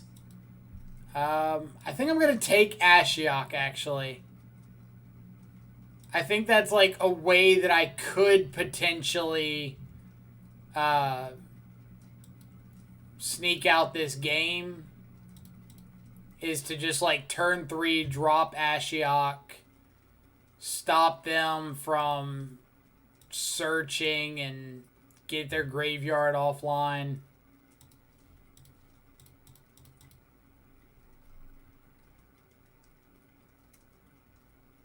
Don't you dare spell snare me.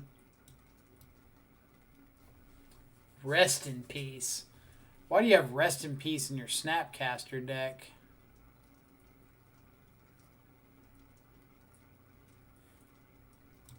What is that all about?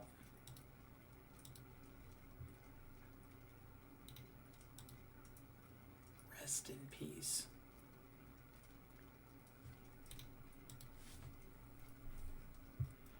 Play Island. Play Island, rest in peace. God, it's worth a try.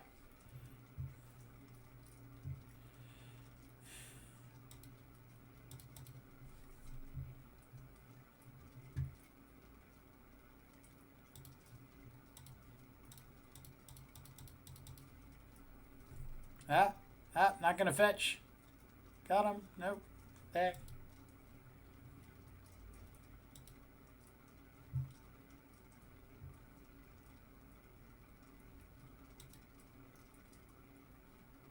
Play around Blood Moon. I respect it.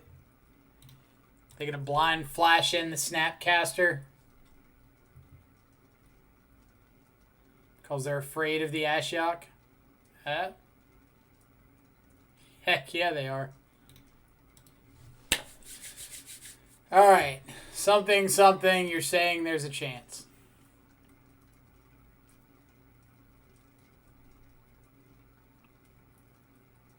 Greedy, greedy blue-white player.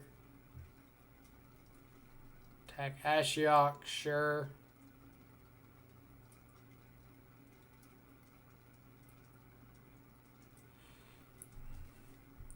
Bounce your own Snapcaster. Dang. Alright. So I go K-Command the Snapcaster. I think I just have to.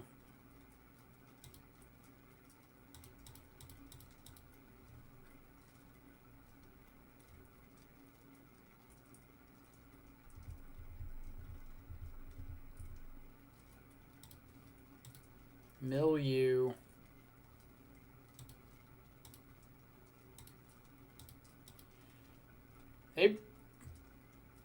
So I get that they don't need the graveyard, but like, why keep in the Snapcasters?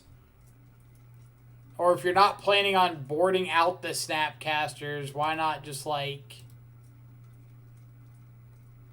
do something different?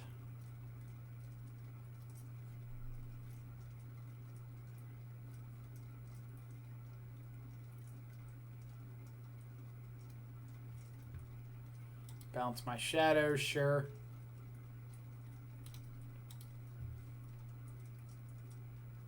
I think they discarded this island.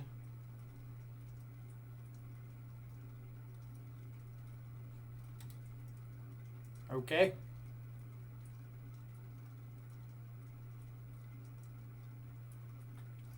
Opponent didn't quite think that one through, I do believe.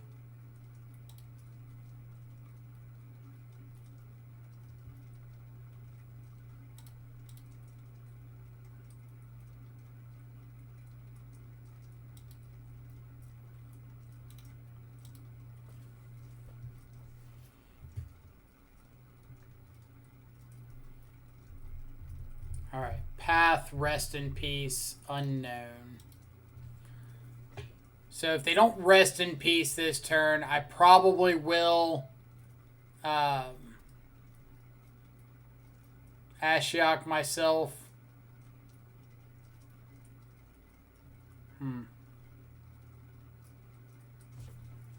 Gideon of the Trials, you say?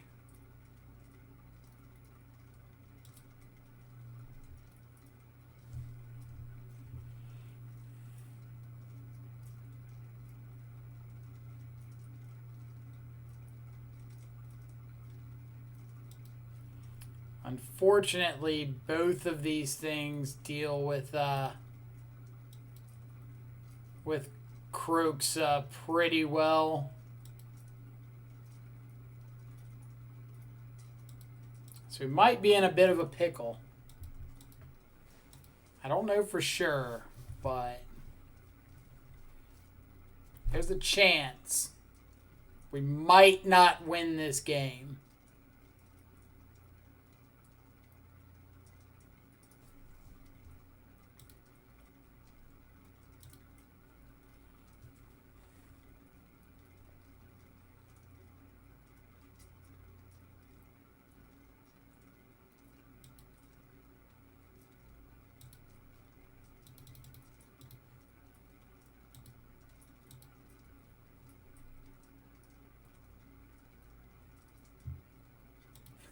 Opponent's afraid of the power of the Ashiok. Love it.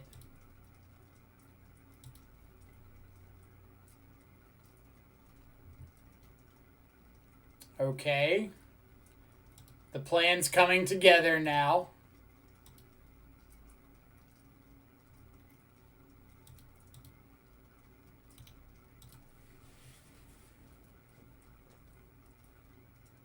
I like our odds.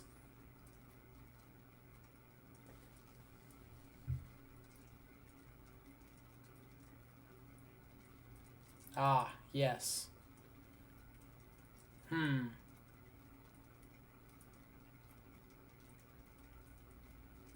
Well, what are we going to do here?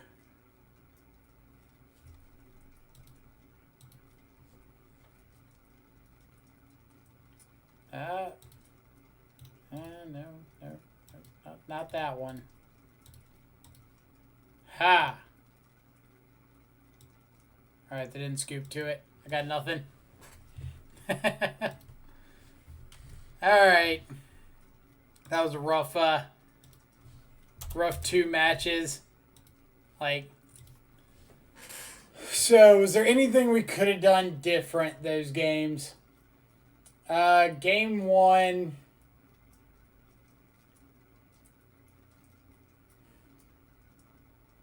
Game 1 was just like every piece of interaction known to man, right?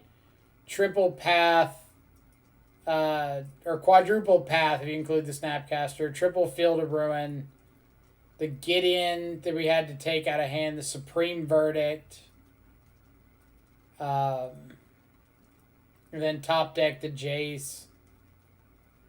Game 2...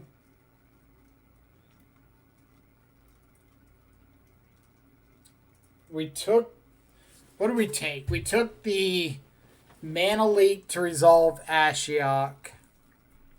And Ashiok definitely slowed things down a bit. But like we knew they had Teferi, couldn't really do anything about it. Knew they had Path, couldn't do anything.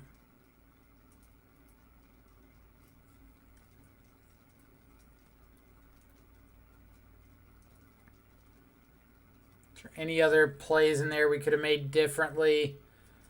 I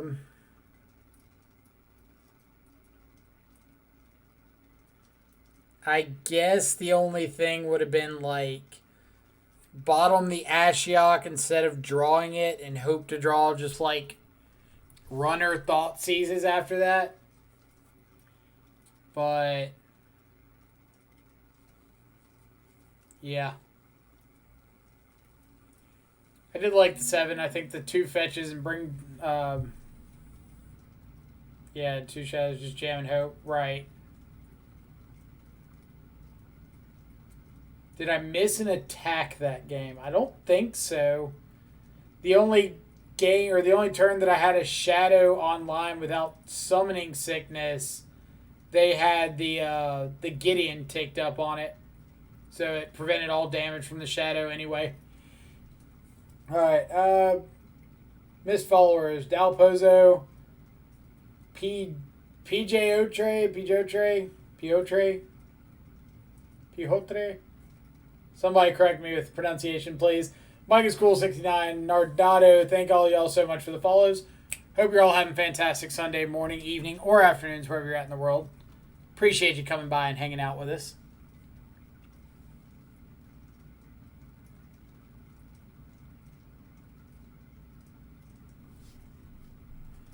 Get Ashiok first in command to try to put a creature in the hand. That's fair. I think at the time I was thinking I could fight through what they had in hand, but I can't fight through it if they just keep adding more interaction to hand. Like, I needed them to kind of like discard something good and then us find either more threats or more hand disruption. Taking Path instead of Rest in Peace. Well, the argument was the Shadow on board was shut down by the Gideon. So I needed to find another threat, and if I took the Path instead of the Rest in Peace shut out Tarmogoyf's, Luris is a draw, and Kroxa. Taking the Rest in Peace let me draw any of those plus like another creature. Bench, what did I lose to? I lost to Path to Exile and Field of Ruin. Lost to Blue-White Control. Just like hard Blue-White Control. Game 1, they saw triple Field of Ruin plus triple Path and a Snap Path. Supreme Verdict, Gideon of the Trials, Jace the Mind Sculptor. Game 2 was like Gideon, double Path, Teferi Time Raveler,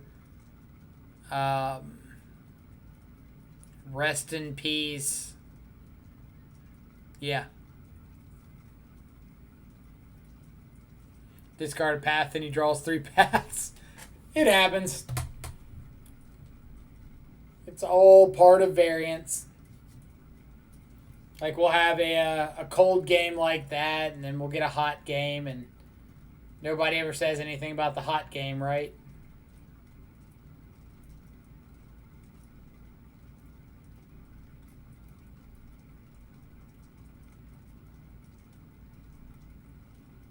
But we got one more round of Swiss. I don't know where that loss is going to put us in the standings. So I don't know if it's going to be a win and in or if it's going to be like a we're clearly out, don't have a chance. I'm seeing a lot of X1s, but I know they're still playing. So like Poker's Wizard 8-0 locked. 1-2-7-1, 3-7-1, 4-7-1, 5-7-1, 6-7-1. Yeah, I think X and 2 is like straight out. Or I guess we got one more round. That's right. So half of those will fall. X and 1s are going down to 21, 20, 19, 18, 17, 16. I don't know. I guess we'll just play and see what happens. Well, I know we're playing anyway, but all we can do is play our match. Go on from there. If we make it, we make it. If we don't make it, we don't make it.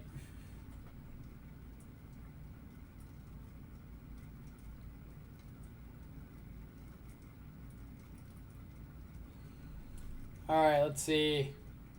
Reaper Quebec coming in with the first month sub, Twitch Prime. Thank you so much. Welcome to the subscribers. Enjoy access to all of our custom emotes here. Thank you so much for the support.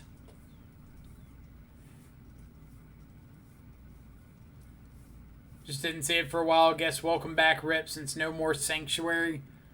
That's fair.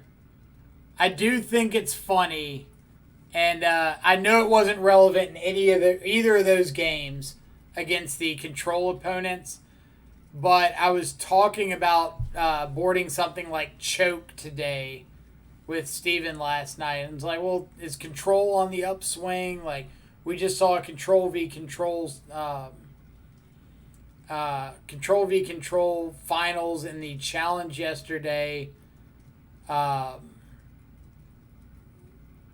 Is that something we want to be considerate of? But then, like, these decks were Colonnade, Field of Ruin. The other one last round, like, got basics pretty early. I'm just sitting here wondering how you sound when you shout. Like, your talking voice is louder than most people shouting. Well, you can absolutely turn down the volume. You are legally allowed to do such. I'm not preventing you from it. If I'm too loud for everybody else, feel free to say something. I will gladly adjust accordingly. Let's see. Please give us another blue-red prowess buy. Maybe. Sergey for the win. Rip is a sideboard staple in blue-white, just saying. Has it always been a staple, or was it only a staple since, like, Mystic Sanctuary got banned? I honestly don't know. I don't play enough blue-white controller against it enough. By the way, great attitude. Hot games are not a given. People forget that. Right. Like, for every game we run that's like that, where our opponent runs hot, think about earlier in the event against, like, the Prowess decks when we were running hot. Like, it all balances out somewhere. Unless you count my balancing out against Tron. Because I swear Tron has got something going on that makes them top deck the nuts against me.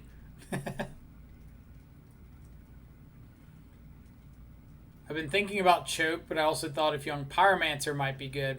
Well, I do love me some Young Pyromancers. Not going to lie on that one. Already playing 15 must answer threats. Adding 2 more might be enough. Could be. Do we need to go back to, like, multiple autumnal glooms in the board? For anybody who doesn't know this fantastic card, Bench first played it in 4-color. I played it in 4-color a little bit.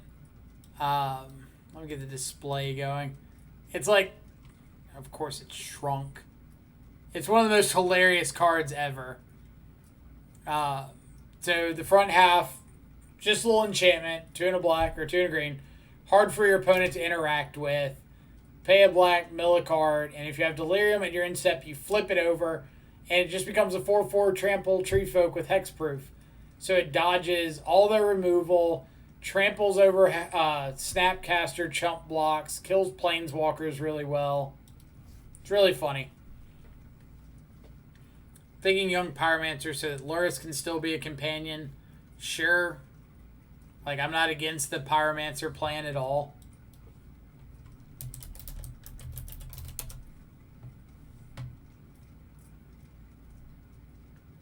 I don't know. Kind of like Swift Spear. I don't know if we have the spell density to run it.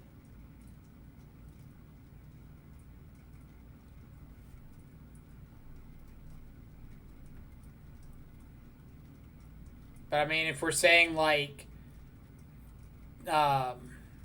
PZ plus make 2 tokens is good enough, then who knows? Maybe PZ is our answer.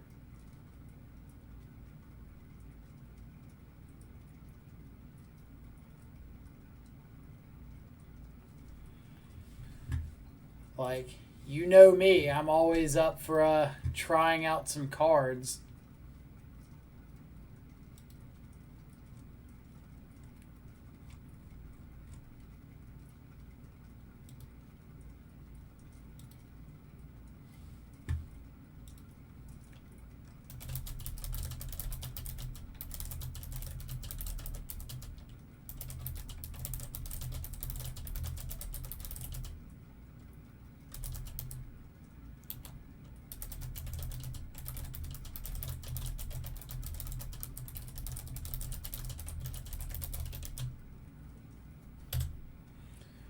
Alright. I think Young Peasy allows you to now overcommit, or allows you to not overcommit to the board. I could be behind that reasoning. The Mario Gomes special Blightning. Now we're talking. Just 4 Blightning in the board. Oh, 4 Lightning Skelemental. How about that one? Just go ahead and jam it.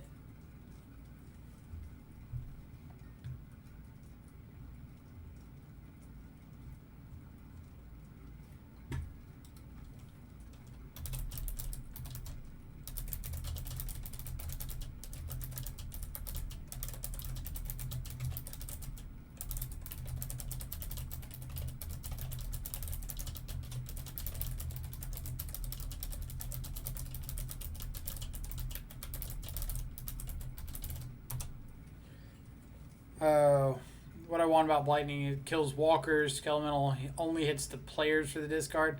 That's fair. So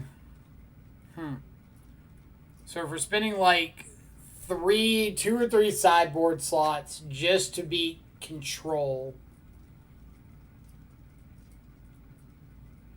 are we sure just like Blood Moon's not the way we want to go?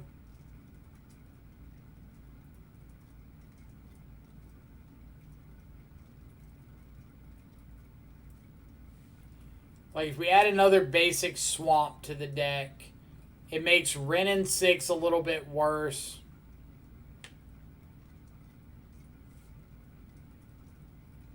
I'm not sure. I'm sure there's something better. Like, Boil, I don't think is worth it for the same reason that Choke's not.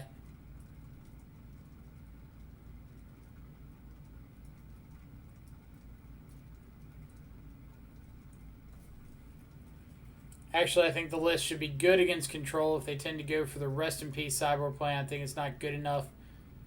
You mean you think the list isn't good enough if they go Rest in Peace, or if they do go Rest in Peace, our plan's good enough?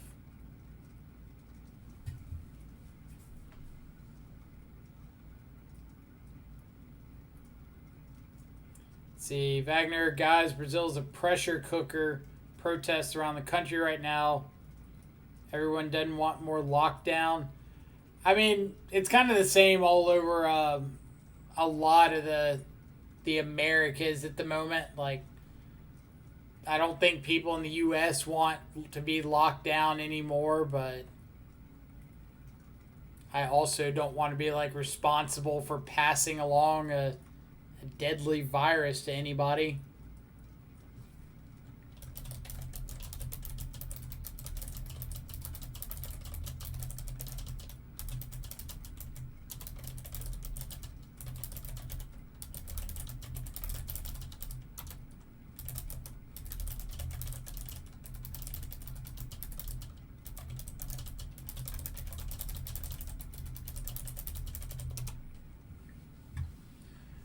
Let's see. How much longer till the last round?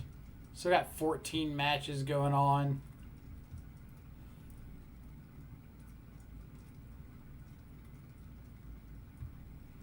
We've got a lot of X2s. We're kind of hoping that our breakers are going to be solid, because out of our 2 losses, they're both 7-1 right now.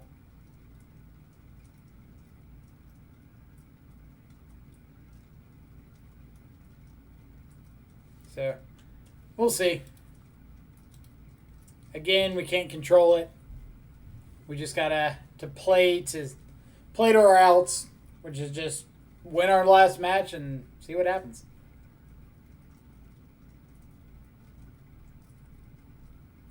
But yeah, everybody who's only 162 goes in right. I'm not sure. I'm not sure at all. For everybody who's hanging out, again, appreciate y'all coming around, hanging out, chilling around, checking out the stream. Again, if you're liking the content, feel free to hit the follow button. Doesn't cost you anything. Just lets you know whenever we go live. That's my call to action. Do with it what you will. It is 9 rounds. So there's going to be some number of X and 2s, I think. But it won't be a lot. Dr. Doom, thank you so much for the follow. See, call to actions work. Dr. Doom, hope you're having a fantastic Sunday morning, evening, or afternoon, wherever you're at in the world. And again, for everybody hanging out in chat, if you want to, if you're feeling adventurous, a little spicy, feel free to jump into the channel. Tell us about yourself, where you're from, who you are, what got you into magic. I already made the joke, but I'll make it again. Why is Death Shadow the best archetype in Modern?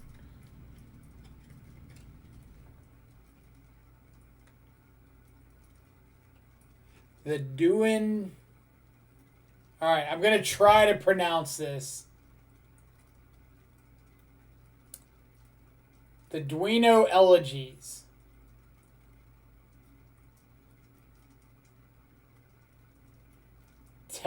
Please correct me. Thank you so much for the follow. I nailed it? Oh, get wrecked. Get wrecked vocabulary. Did I actually get it? That's awesome.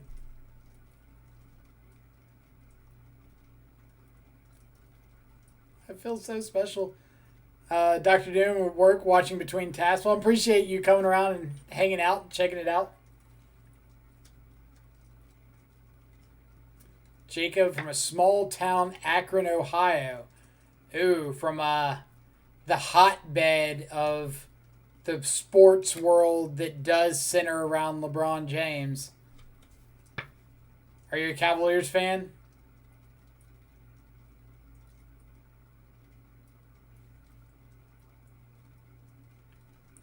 Let's see. Hello, my name is Pedro. I'm from Portugal, and I'm here for the dream.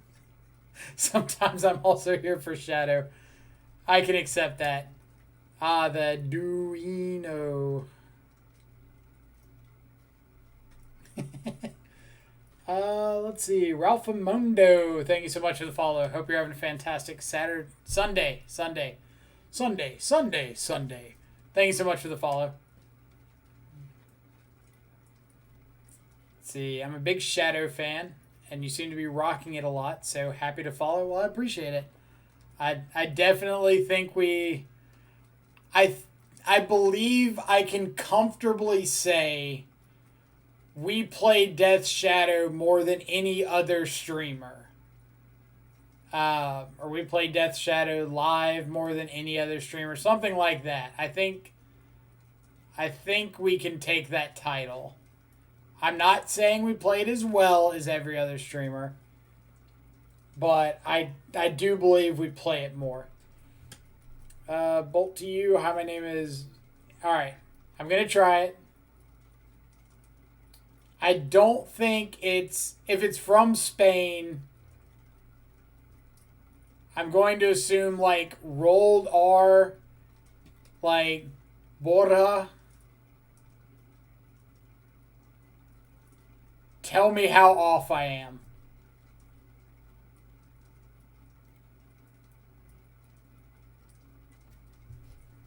Let's see. I'll argue that you're the only one that plays 100% Shadow.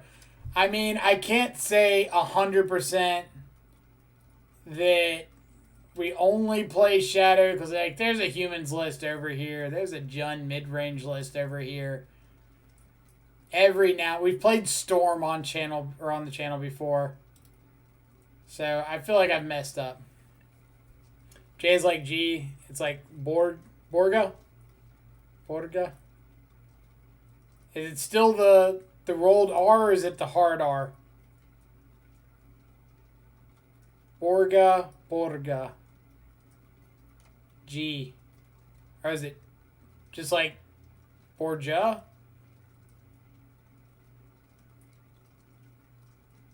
Borja?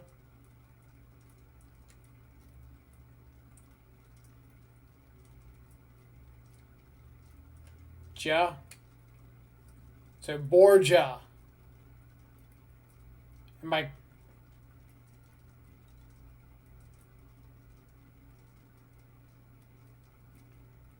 So it is Ha.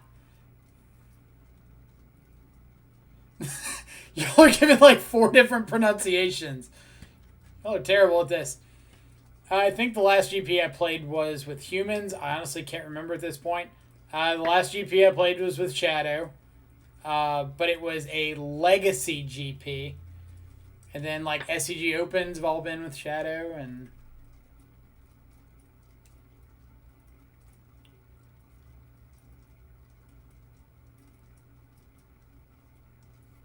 so, Borja.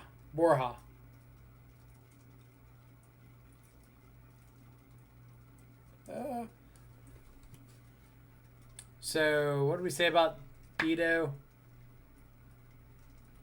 Let's see, pretty fun game I had for Selfie Sec. He was on Grixis Control, and I was on Blue-Black Inverter. It doesn't sound like a fun game at all. Luwadi91, thank you so much for the follow. Hope you're having a fantastic Sunday morning, evening, or afternoon, wherever you're at in the world. Appreciate you coming and hanging out, checking out the channel. So, Dito's a traitor. Dito's not a traitor. He doesn't play Shadow much anymore, but he still comes and hangs out in the channel.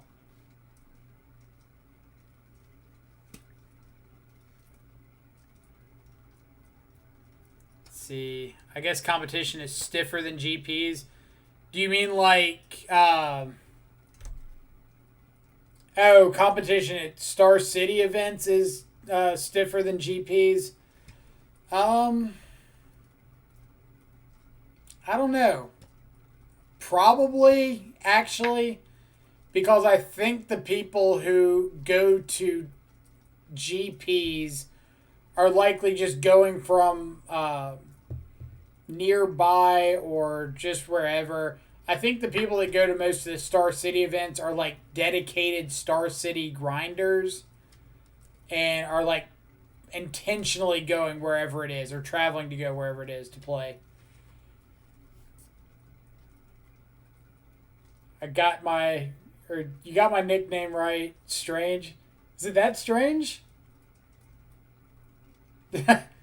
Like, does nobody get it? Doesn't seem that bad.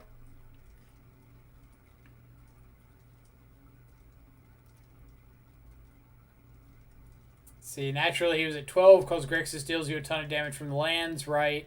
Had an inverter in the graveyard, so I play one from the hand, just go to the 6/6 beatdown plan. Now we're talking. Now we are talking.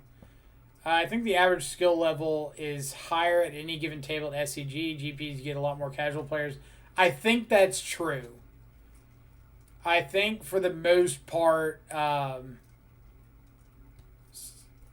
Star City events are a lot more likely to have people that are not only like metagaming events, but trying to spike tournaments.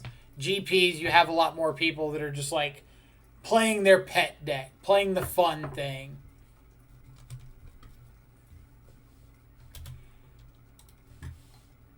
I know Steven always likes the video. I'll bring it up real quick.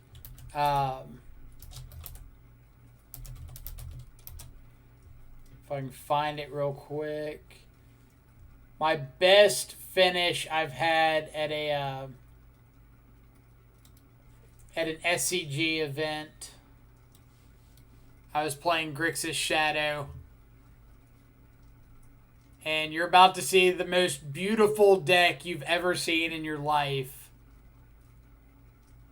So, signed Scours, signed Basics. We'll like skip ahead a little bit so you can see some of these cards. These signed Gurmag Anglers, Shocklands, Pushes. I didn't have the signed Wraiths yet. Didn't have the signed Inquisitions yet. I was slacking a bit.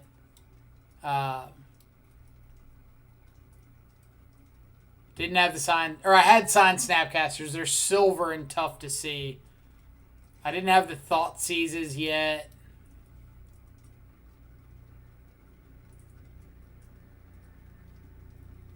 So honestly, now that I'm looking back at it, this is terrible. You should have more signed cards in your deck. But all the lands were done, so that was pretty sweet.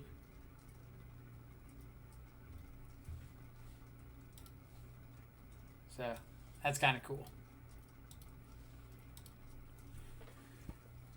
Heck yeah, Dreadbore. Dreadbored the hell out of an Arcbound Ravager. But that was like a super sweet match. And then I lost my winning in to Amulet Titan the next round.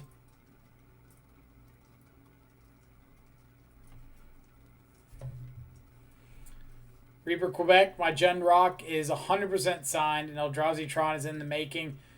You say 100%. And I've got to question a few of those. So, when we say 100% Jund and Rock, are we talking 100% signed by the original artist? Yeah, I know it's not counting Ren. Chase Stone doesn't sign, no contact whatsoever. I'm assuming Modern Masters Tarmogoyfs, because finding Justin Murray signed like Future Sight Goyfs is almost impossible. I've seen very few sets come up for sale. Scourge of the Skyclaves, also Chase Stone, so somebody knows Chase on the down low. Yeah, I figured they were Modern Masters Goyfs. For me, like, I prefer original printing over signed. So if I have the option and I have to choose, I'm more likely to go original printings. Yeah, I figured Jund mid-range. There was a guy in Seattle that I saw play a couple times up there when I was living out that way that had Jund mid-range completely signed out, and it was very beautiful. I'll just say that. Why is Chase so against signing stuff? Is there a reason? Not really a reason that I know of. He just hadn't been open to a signing.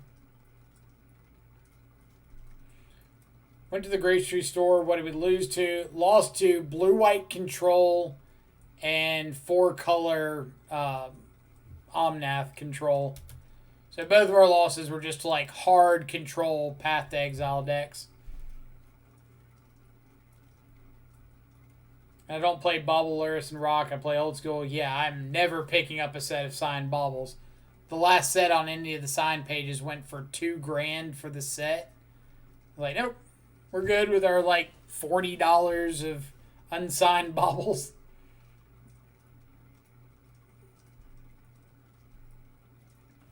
Elegies, good luck. Appreciate it.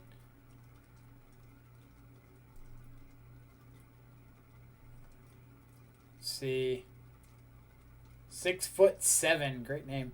I love this chat about signed cards. Are you in the Facebook group? I had Murray Goyce plus Baubles before I moved on to the other projects. I am in the signed groups.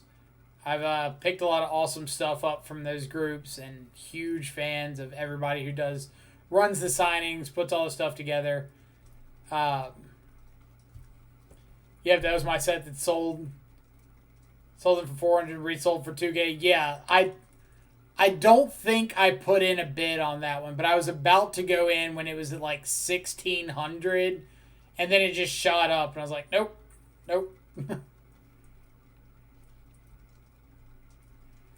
Does sign raise the price or lower the price of the card? It depends on the crowd. Like, signed cards for a long time were considered damaged and would reduce the price. But now there's a huge premium on signed cards because the signed community is just like shot up.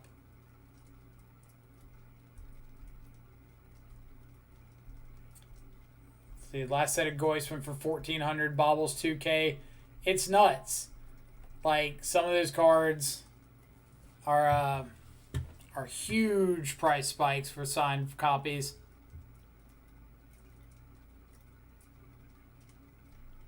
And it depends on, like, the artist. It depends on the card. It was like things that are signed by specific artists can be way easier or difficult to find. Because, like, the artist may not be doing any signings anymore.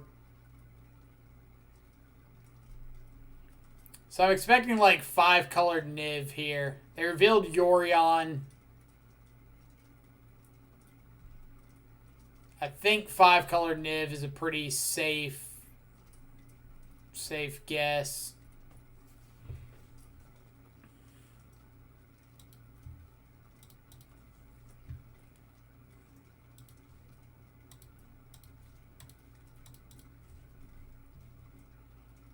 So there's Bring to Light. So we're going to think about how we're navigating this. If I find a Thoughtseize, we're in pretty good shape. If I don't find a Thoughtseize, I'm just going to stop talking now.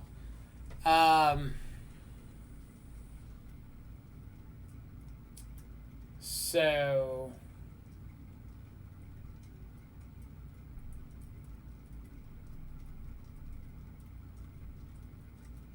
I think this is just play Scourge, pass. So they didn't add Yorion to their hand, which would kind of lead me to believe that they've got some piece of interaction for this Scourge. I think I would rather this get like helixed and die than play out Shadow and have it get helixed and then I just can't play the Scourge because they're above 20 life.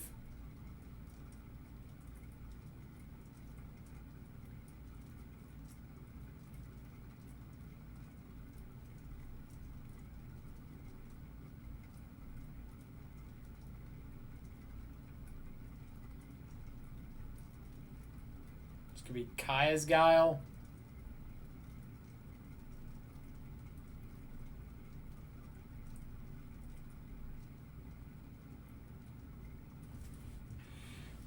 Looks like a Kaya's Guile to me. Yep.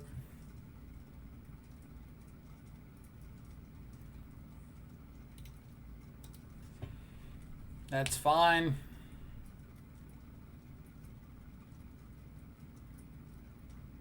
Just add Yorion to hand, yep. Hit me with this spirit.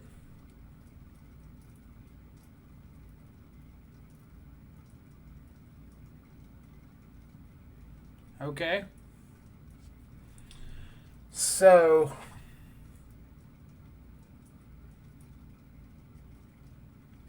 I Thoughtseize them, take Bring to Light. I play Shadow.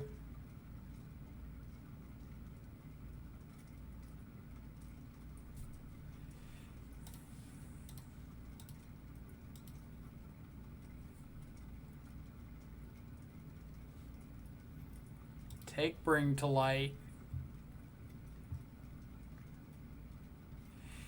Alright, I gotta think about life loss here. So, I need to get this Shadow to... If they fetch... And fetch again, 13, I need to get the Shadow to a 10-10 to have lethal with the Bolt. Or I can try to get the Shadow to a 10-10 without the Bolt. So if I fetch Shock down to 9, play the Shadow. I dismember a Yorion, I go to 5. I Shock in Blood Crypt, go to 3. Shadow's a 10-10. Shadow plus the Bolt is lethal.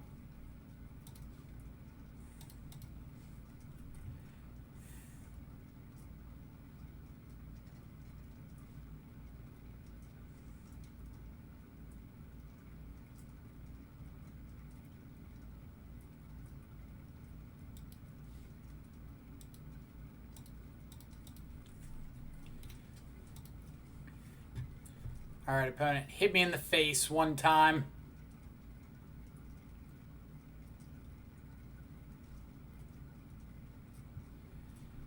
Alright, so that's 14.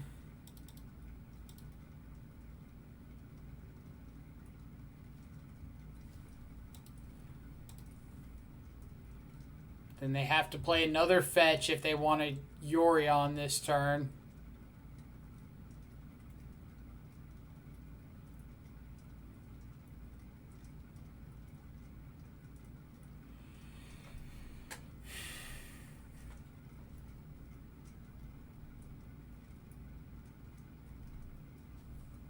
So Foothills, okay. And the hope is this is just play Yori on.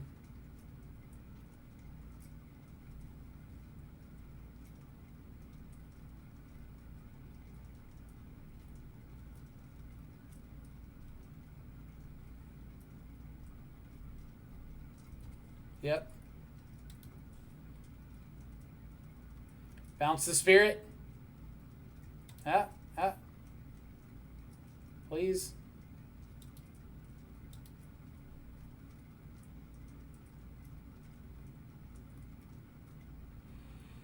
Am I supposed to use this mana into turn? Or does it matter? If I draw Battle Rage, it doesn't matter.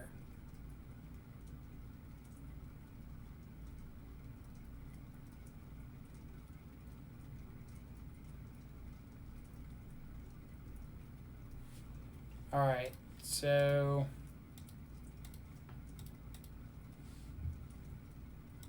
there...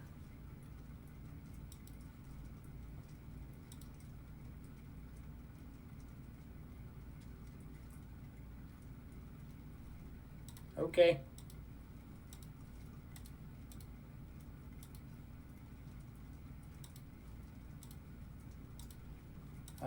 Bolt myself for lethal.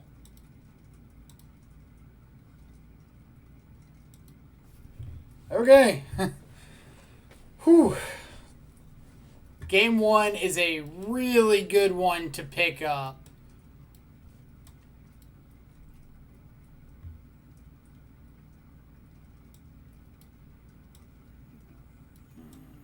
Yeah, I'll keep Lurrus in this one. So, before anybody says anything, the reason I'm keeping Lurrus as the companion in this one and not the last one against the control decks is the control decks were using white exile-based removal, where this one's using a lot of kill spells, and they're not utilizing their graveyard after they use those spells. There's no snapcasters or anything like that. So once whatever it is dead, it's dead.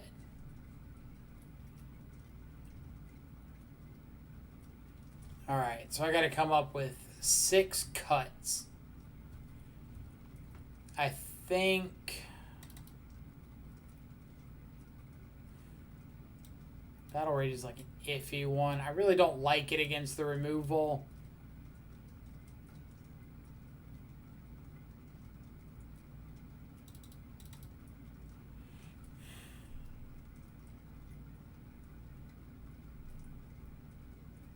Dismember's only good against Omnath. It's not good against Niv. I guess it's good against Yorion.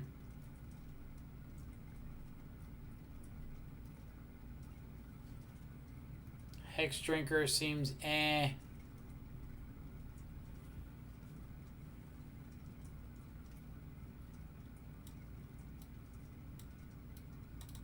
Both of those are pretty rough.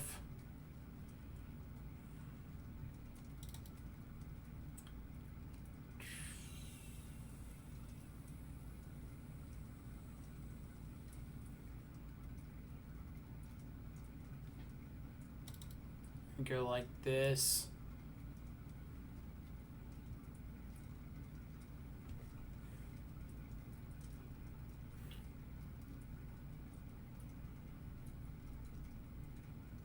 All right, what do we got?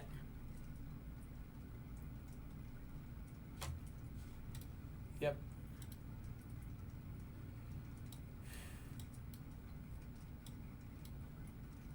I feel like I just can't afford to throw this back. Like, it doesn't have a threat, but I get to pop like a Utopia Sprawled land. I get to take all the gas out of their hand. And I'm just like one threat away from this being like fantastic.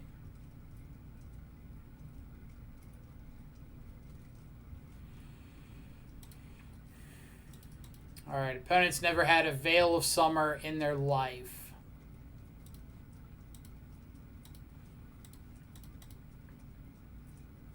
Never in their life. Haha. Ooh. They kept a weird one.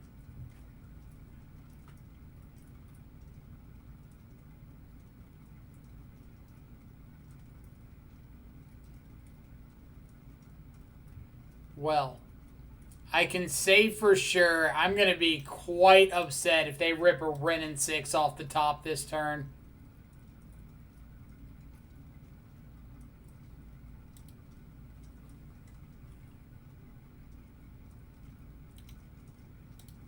Please, opponent, don't do it.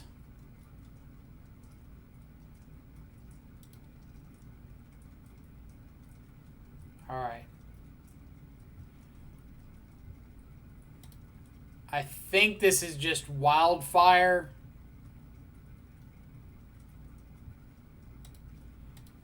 Like, get us closer to third land.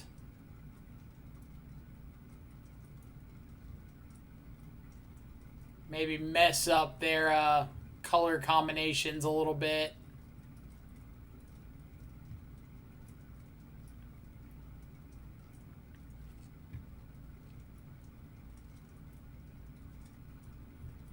So third land for us. Nice.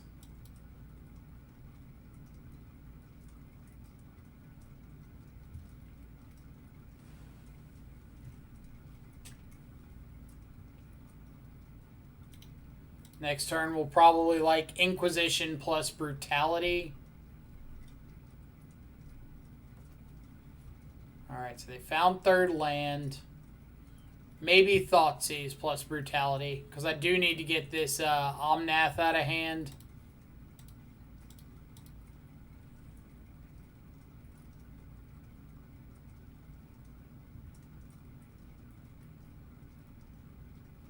Double trophy, you say? So let's get...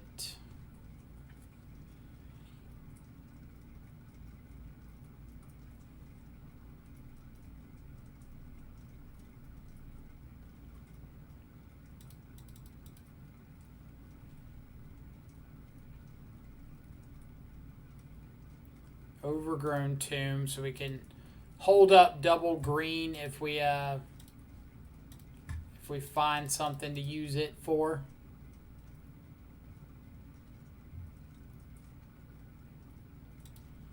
Start taking trophies so they can't kill our dudes if we find one.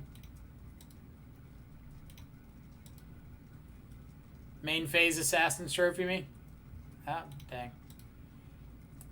Opponent's too smart for our tricks.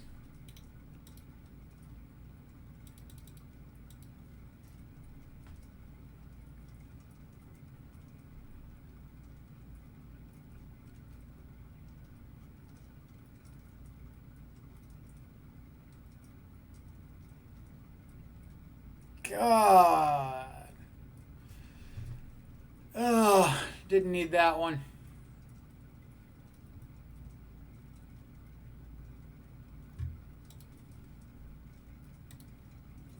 So we take Inquisition, or we take Helix.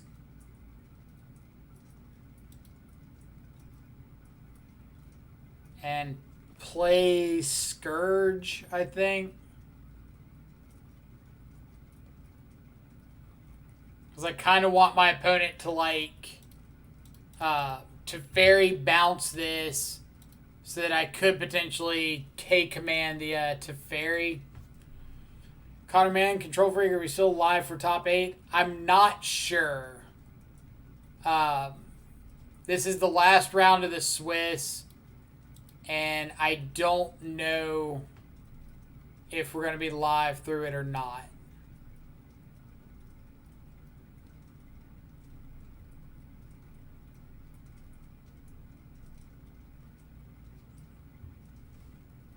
Alright, so let's go take...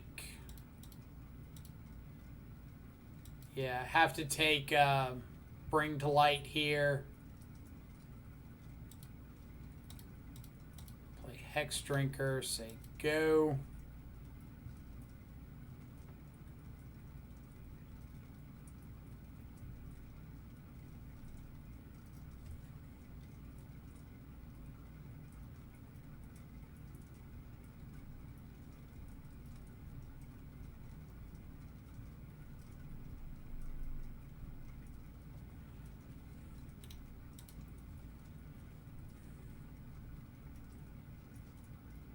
So they could go 5th land, Yorion. That's not the land we knew about. Which is interesting. So let's go attack it to Fairy.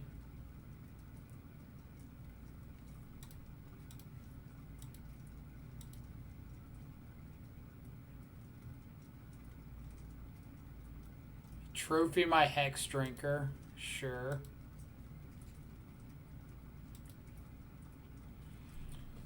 So now am I supposed to Scourge, load Luris?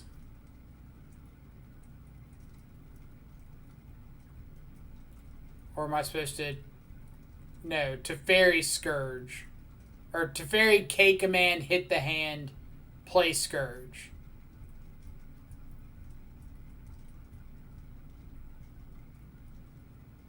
Or I could get back Hex Drinker.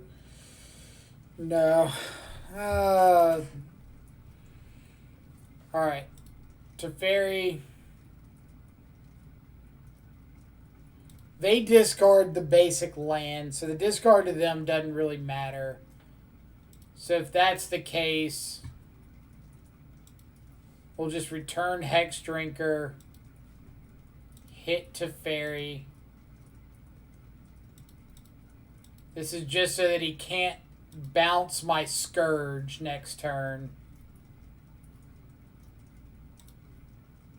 And shock. Play Scourge.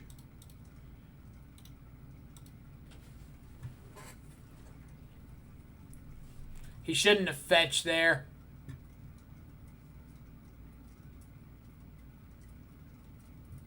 Oh, you're right. He can bounce it with the Orion, can't he? Well, he wouldn't be able to reuse Teferi because it doesn't come back until the end of the turn. So he's got to like tick up Teferi, play Yorion, bounce it if he wants. So that's fine. Because the important thing is he can't bounce my Scourge right now.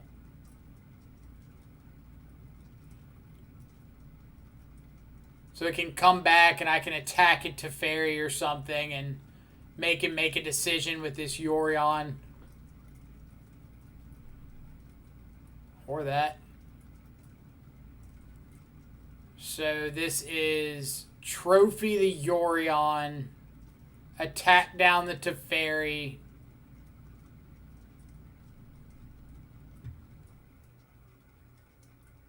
Trophy Yorion, attack Teferi.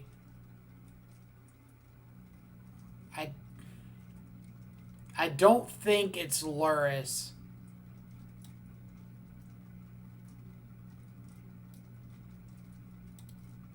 Attack first.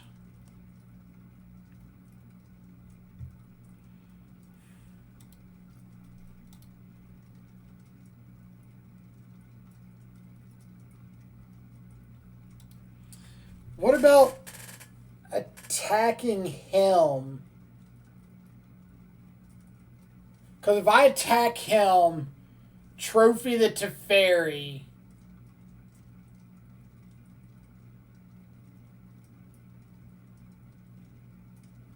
Attack him, Trophy the Teferi. That means Scourge is lethal next turn if he doesn't block.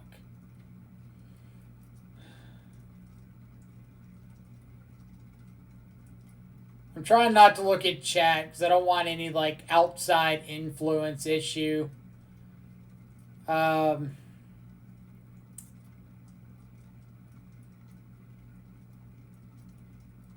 what are the odds if he's got a sniff on I can't battle rage with Teferi.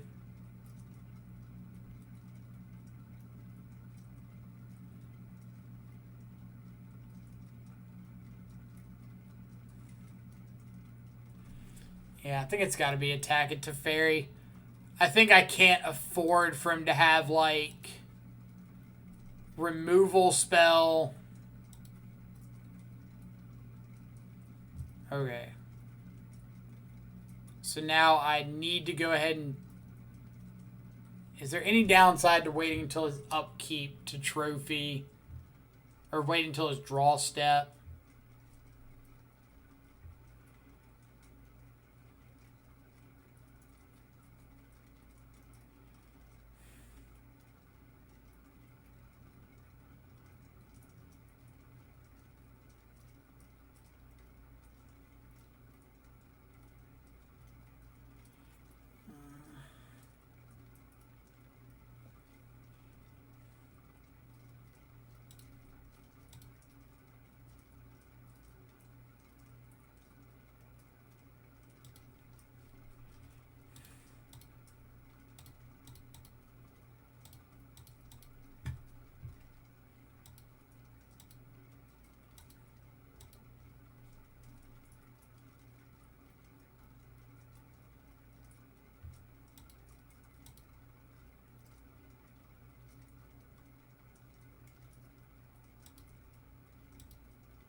Do you have to bring to light, or is this the race plan? Got Omnath. Okay.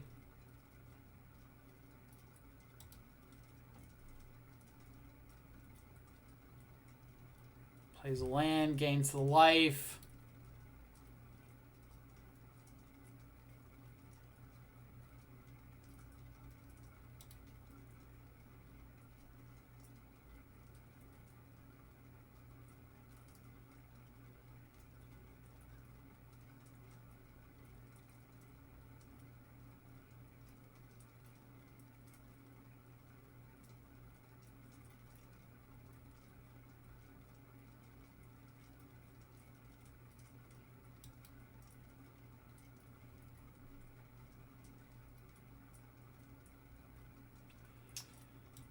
All right, opponent had it all. Opponent had everything. All right, so I have to cycle this now.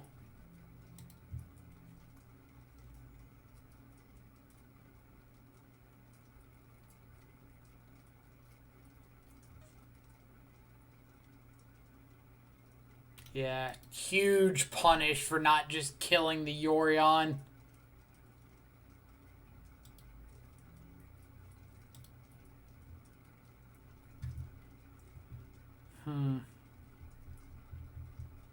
Back on the play. I like the third Scourge a bit more on the play. K-Command was pretty slow. I think I'd rather just be, like, proactive.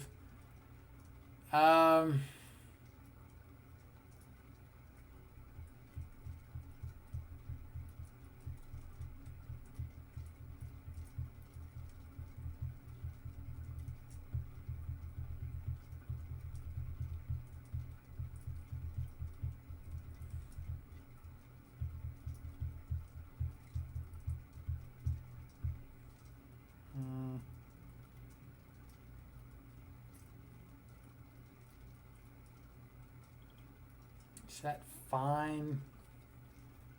Or would I rather like Croxa here?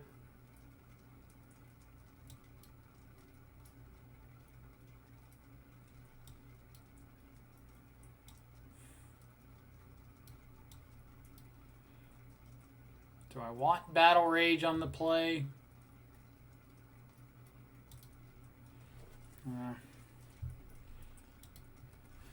All right.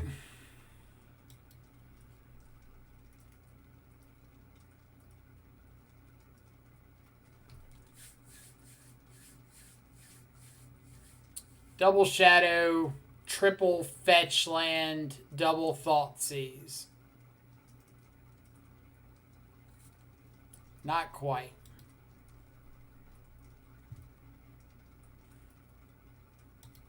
All right.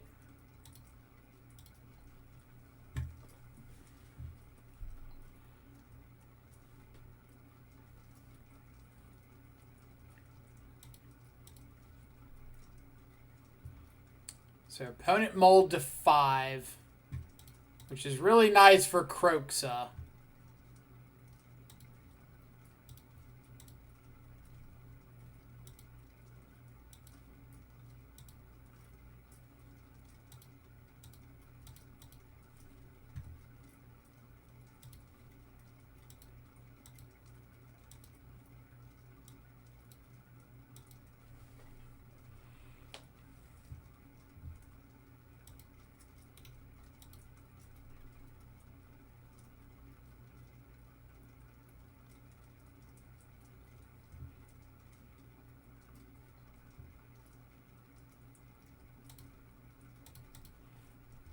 All right, I think we're just going to get down Tarmogoyf here. Yeah.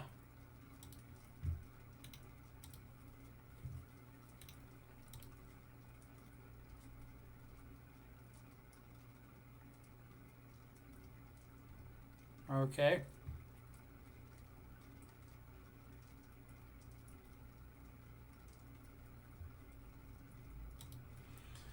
Is this like Kroxa, dismember my own Kroxa with the trigger on the stack?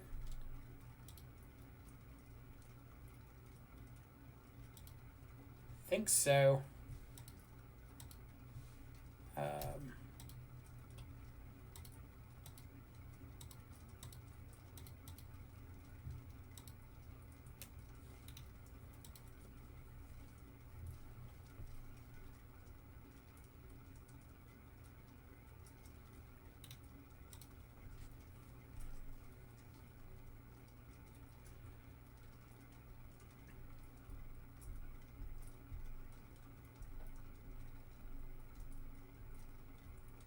Kaya's Guile.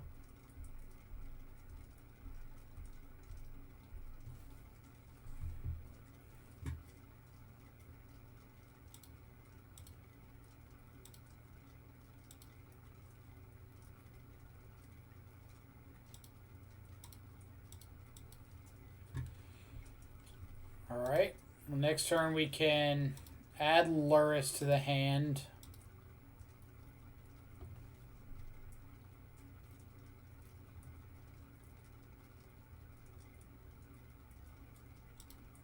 Omnath enters. Go ahead and dismember that.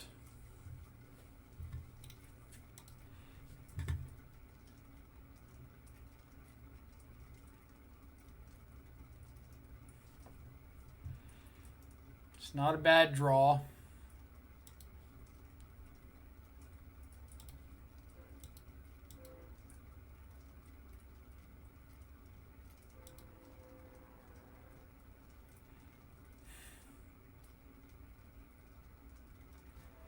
So if we Thoughtseize, we can't add Luris this turn.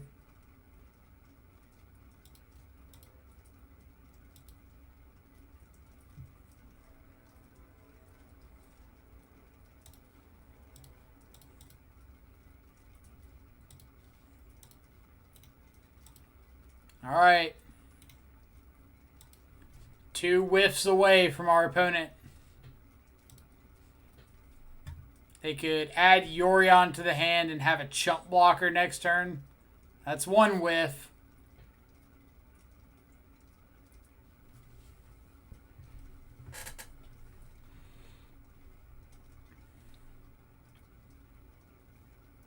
Do they not add Yorion to their hand?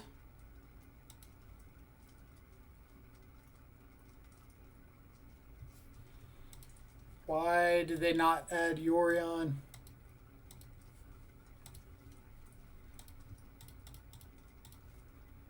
Alright, opponent. I can beat literal nothing. Oh, they did. You're right. You're right.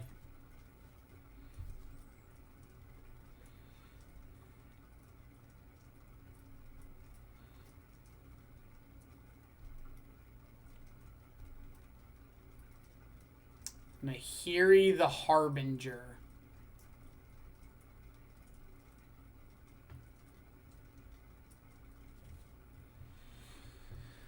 Oh. So this has got to just take out or hit them in the face.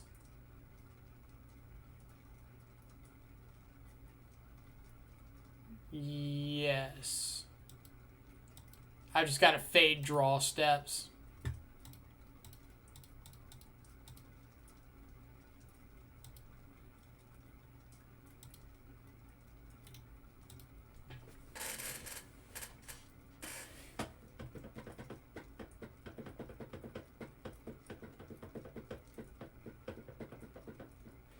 They can Nahiri get rid of Tarmogoyf. Yep. Play Yorion, draw a card off the Abundant Growth. Yorion has to chump block the Scourge.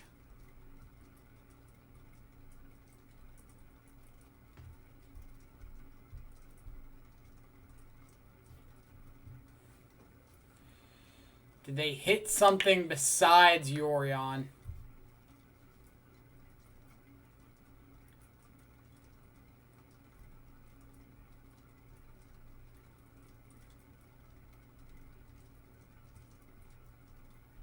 We do still have bolts.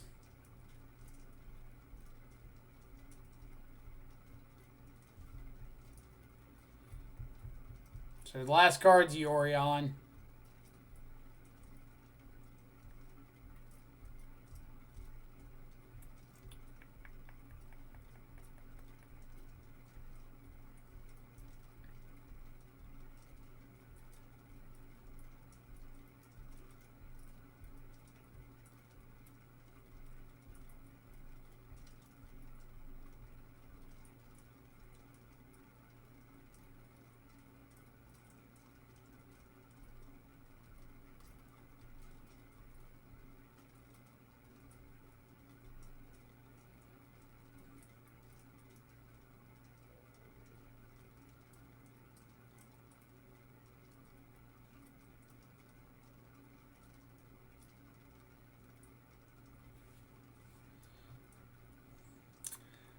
All right.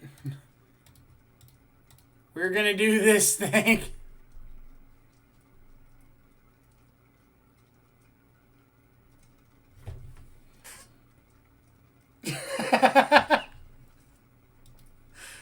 Holy crap. Good Lord. I'm telling you, this game's stressful. Seriously, who said we were drawing trophy? Y'all whitelisted me. Alright, so the reason to not kill Nahiri there was to make Tarmogoyf a lethal attacker on the next turn. Because if they decided not to play Yorion and tick up Nahiri, I needed to have either of my threats be lethal. We know that they could kill the Nahiri, so the life total doesn't change. If we attack the Nahiri, they stay at 8, they play Yorion, they can chump our Scourge, Tarmogoyf doesn't kill them, and we're back to square one. Or we're in the same position. But by not killing the Nahiri, we give them a chance to just, mess up. Because they just tick it up and whiff, we kill them. Not that I'm saying that's the right play, but we give them a chance to screw up. You whitelist SOP. I'll take that one. That's my freakus.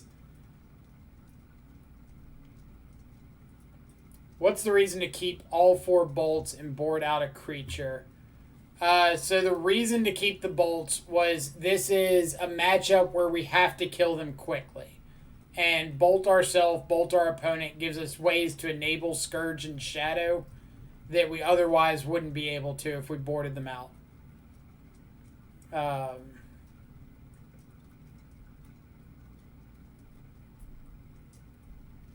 Yeah, boarded out a Kroxa because of Kaya's Guile. Boarded out a Scourge because of, like, what's it called? Lightning Helix on the draw and Kaya's Guile. Boarded it back in on the play because I felt like I could be a little more proactive.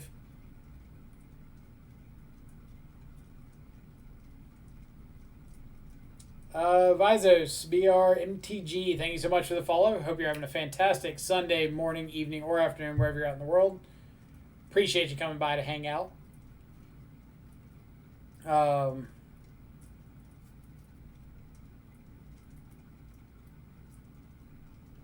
I think he would play Yorion no matter what. The only way he wouldn't is if he draws something even better like Niv or Bring to Light. And that way you would lose anyway. Sure.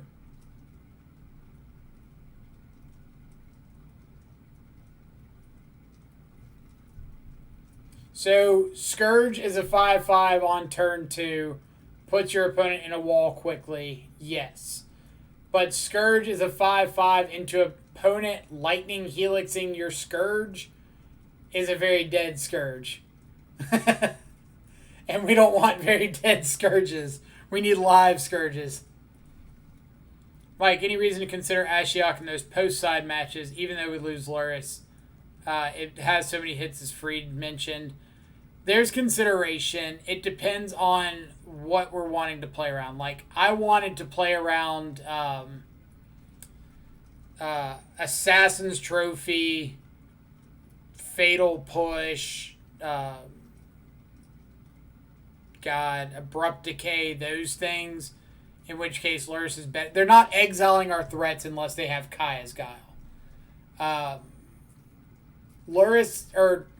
Ashiok is definitely a consideration. Could be worth it.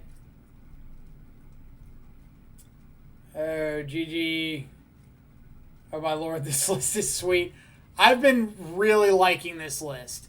If we take today included, then over the last 3 days, I'm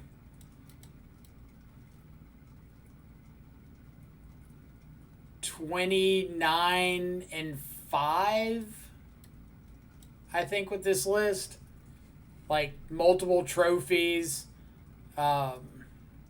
Really solid run today, regardless of how this ends up.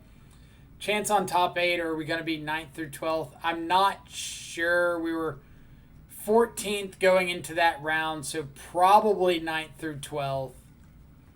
We've got 1, 2, 3, 4, 5, 6, 7 spots locked up, so it's going to be 1 X and 2. So yeah, we're probably not winning. Or probably not making it. We're probably in the 9th to 12 bracket.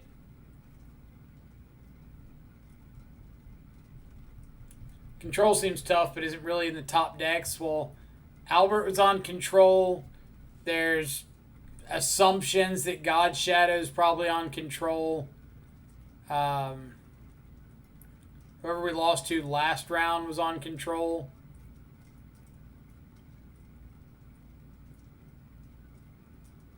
Whose name I can't remember. Somewhere on there. They were on blue-white.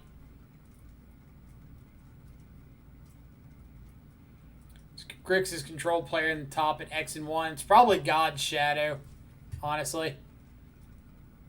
62 card main deck with Mire Triton. Mire Triton. You nasty, nasty SOB. Modern is healing up since the Euroban. Agree. Modern, I think, is great right now. There's a lot of ability to play like whatever deck you want to play.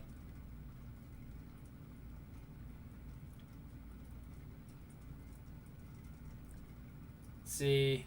Can you see if the guy we lost to last round is 8 and 1? Yeah, Murky's 7-2, lost to Misabi. Can't get behind Meyer Triton in 62 cards. I'm hard in agreement there.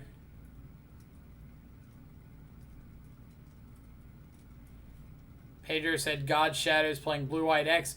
So that's like 4 control decks above us.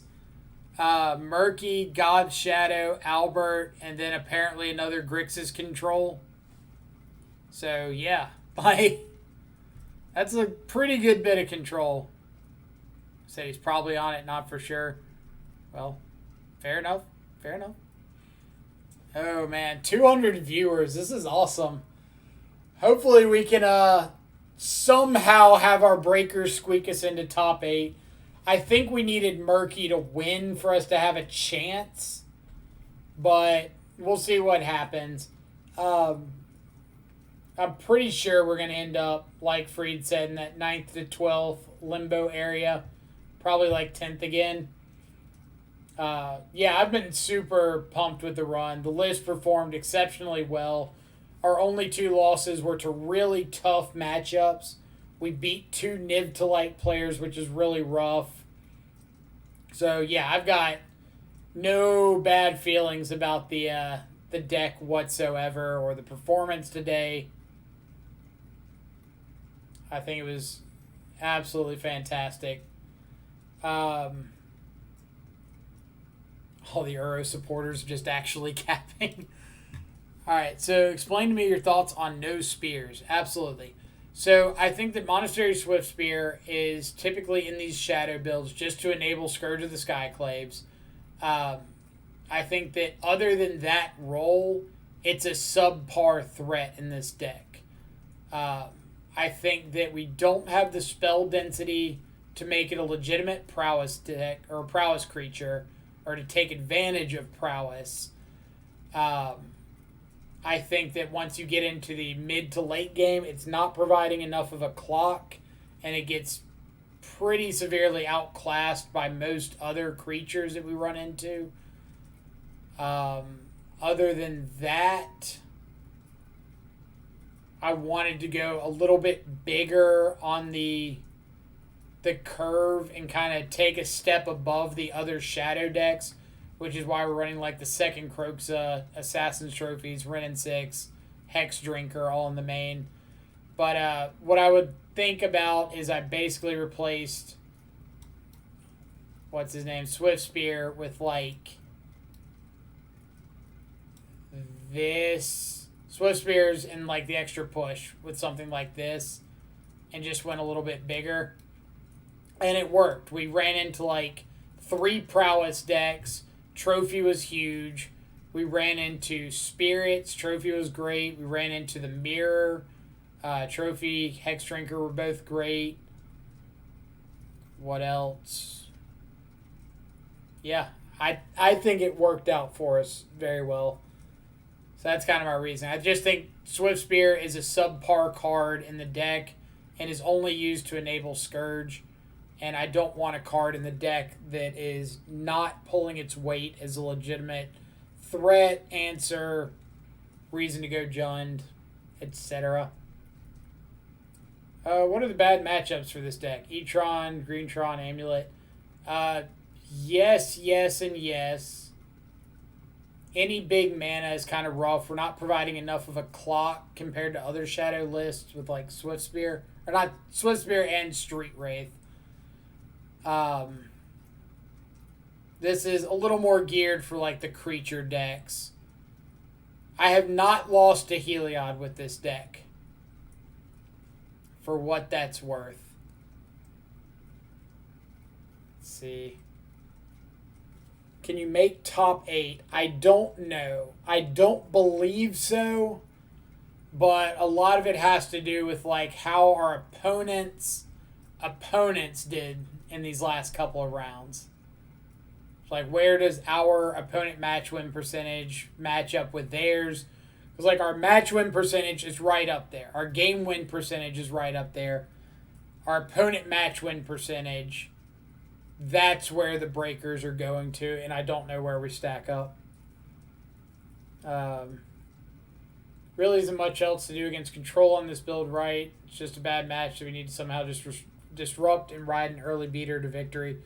For the most part, that's right. Like, early Thoughtseize, turn 2 pressure, turn 3 Thoughtseize, second threat. Like, that'll really get you in a lot of those controlled matchups or carry you to victory.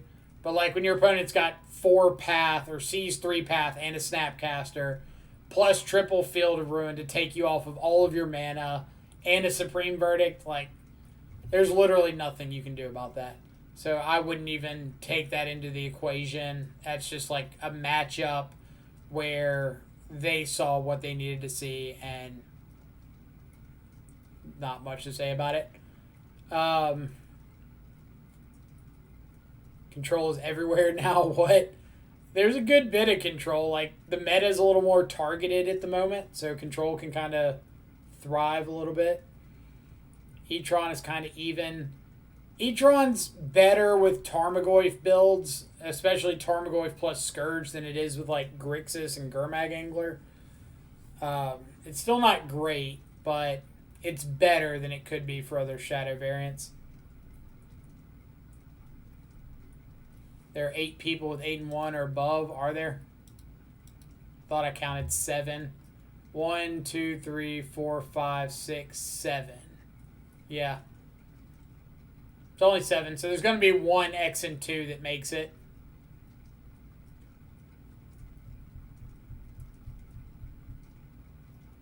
Let's see, Mike, if my local meta is more stuff like Burn, Greentron, E-Tron, Storm, Scapeshift, should I stick with 4 colors for the access to counters? Yes. I think having access to Stubborn Denial against, like, Burn, Tron, Scapeshift is all pretty monumental in having a chance in those matchups.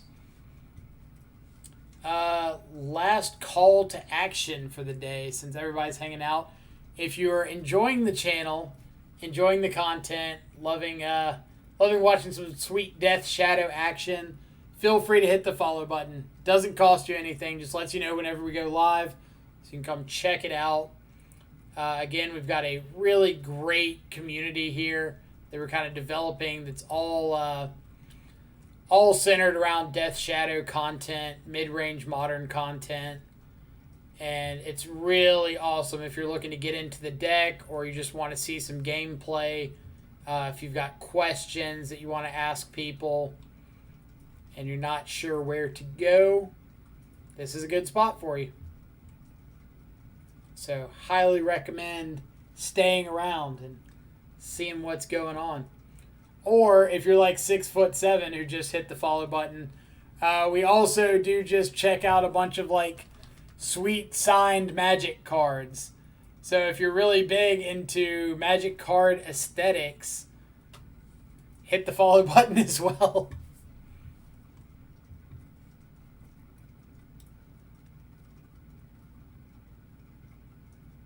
Just throwing out ideas there.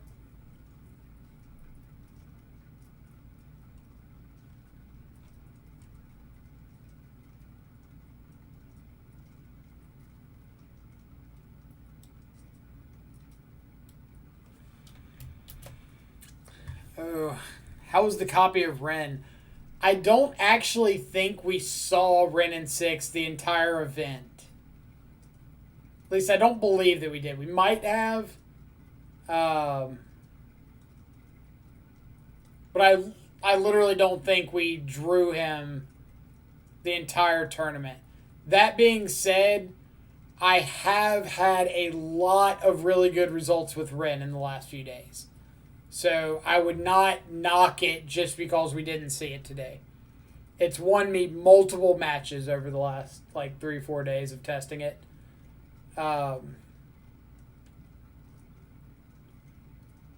Thanks for the Sunday Shadow Day. It was real nice. Well, I appreciate it. I try to be pretty optimistic. Still playing the event. We're waiting to see what the cut to top 8 looks like. I don't think we made it, but there's like a tiny little minuscule outside chance. So we'll see what happens. Should we jam 2 for all these control decks this week? New meta will be control.deck. It's possible. It's not the worst idea in the world. House of Mana, appreciate it. Had a pretty good little time today. Like, one more win or one win against one of those control decks, and we would have been locked, but we'll see what happens. No bueno, and that blue magic guy. Thank y'all so much for the follows. Hope both of you are having fantastic Sunday morning, evening, or afternoons, wherever you're at in the world. Appreciate you coming out and hanging out with us. Question. Why cards from American market are so much more expensive than Europeans? Last I checked, I believe it's just more buyers in the U.S., and so the demand is just so much more high or so much higher. I unfortunately slept through the event. I don't blame you. Like, I wanted to pass out. I got like 3 hours of sleep last night. As soon as the stream ends, like, I'm going to sleep until yesterday. Yeah, you do the math on that one. Before we finish, like, obviously we don't know if we're making top 8 or not. But if we don't and we raid somebody, I want to give everybody the heads up.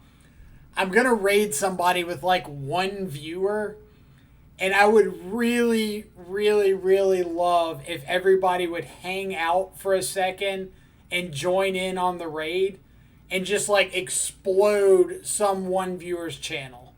I think it would be absolutely amazing. Like, y'all have been fantastic hanging around today. And I would really love to pass along the love to someone else.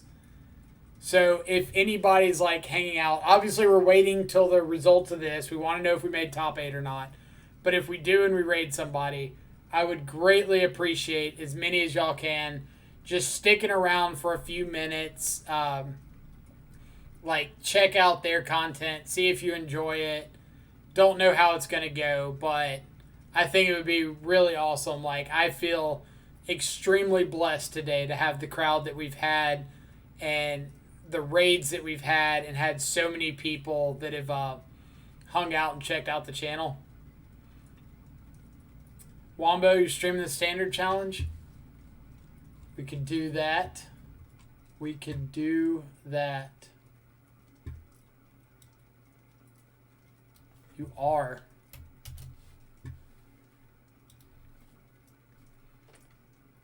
So I've got it ready to go. We'll see what happens. Please don't raid Wombo.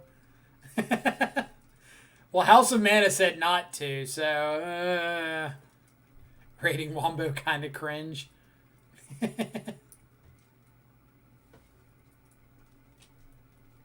Man, chat's harsh. House is a known capper. Like, remind me to never get on chat's bad side.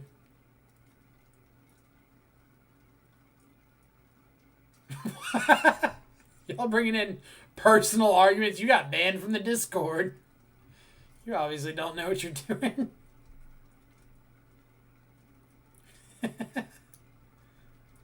Y'all are mean. Ian, what's up?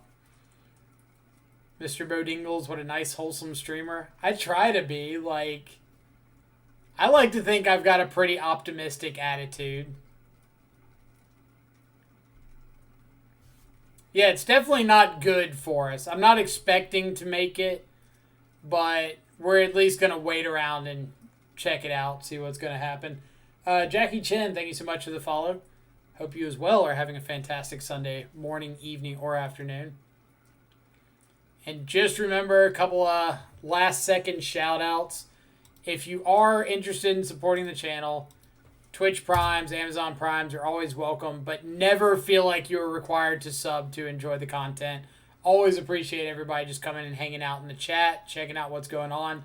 But as an upside, you do get access to our sweet custom Death Shadow emotes. We've got Death Shadow, Gurmag Angler, Thoughtseize, Teamer Battle Rage, Scourge of the Skyclaves, working on 2 more for the near future. So just remember that. Decker, CWB, thank you so much for the follow as well. Hope you are also having a fantastic Sunday morning, evening, or afternoon. Yeah, I got to say Monday pretty soon. Usually after like 6 o'clock, that's when we start saying Monday.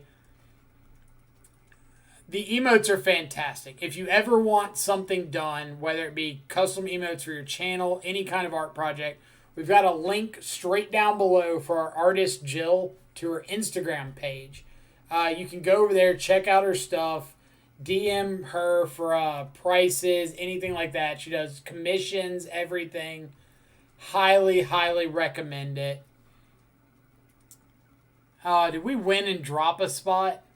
We did. We won and dropped to 15th. Boo! So what's our prize is going to be? 300 play points, 25 treasure chests. We will take it. All right. Wait, who is this again? The link below is our artist. When you see, it says something like link to our artist, Jill, something like that. Yeah, it's like right below. There's a link if you go. Let's see. If you're on the channel and you go down below to these links over here, there's one that says support our emote artist Jill. Takes you straight to her Instagram page. And you can check out all of her work. Like I said, she does commissions. I think the art style she brought to our emotes is absolutely fantastic. Highly recommend it. But yeah, we're going to call it there. I'm going to send the raid over to Wombo Combo, who so cringily came over and asked for it. But yeah, thank y'all so much for coming and hanging out. Appreciate it so much. Thanks for all the new followers, the new subscribers, the continued subscribers. Appreciate all of y'all being such an influential part of the channel. Appreciate Yama Killer and Nikachu for the raids. And yeah, I think that's everything. So we'll probably be back live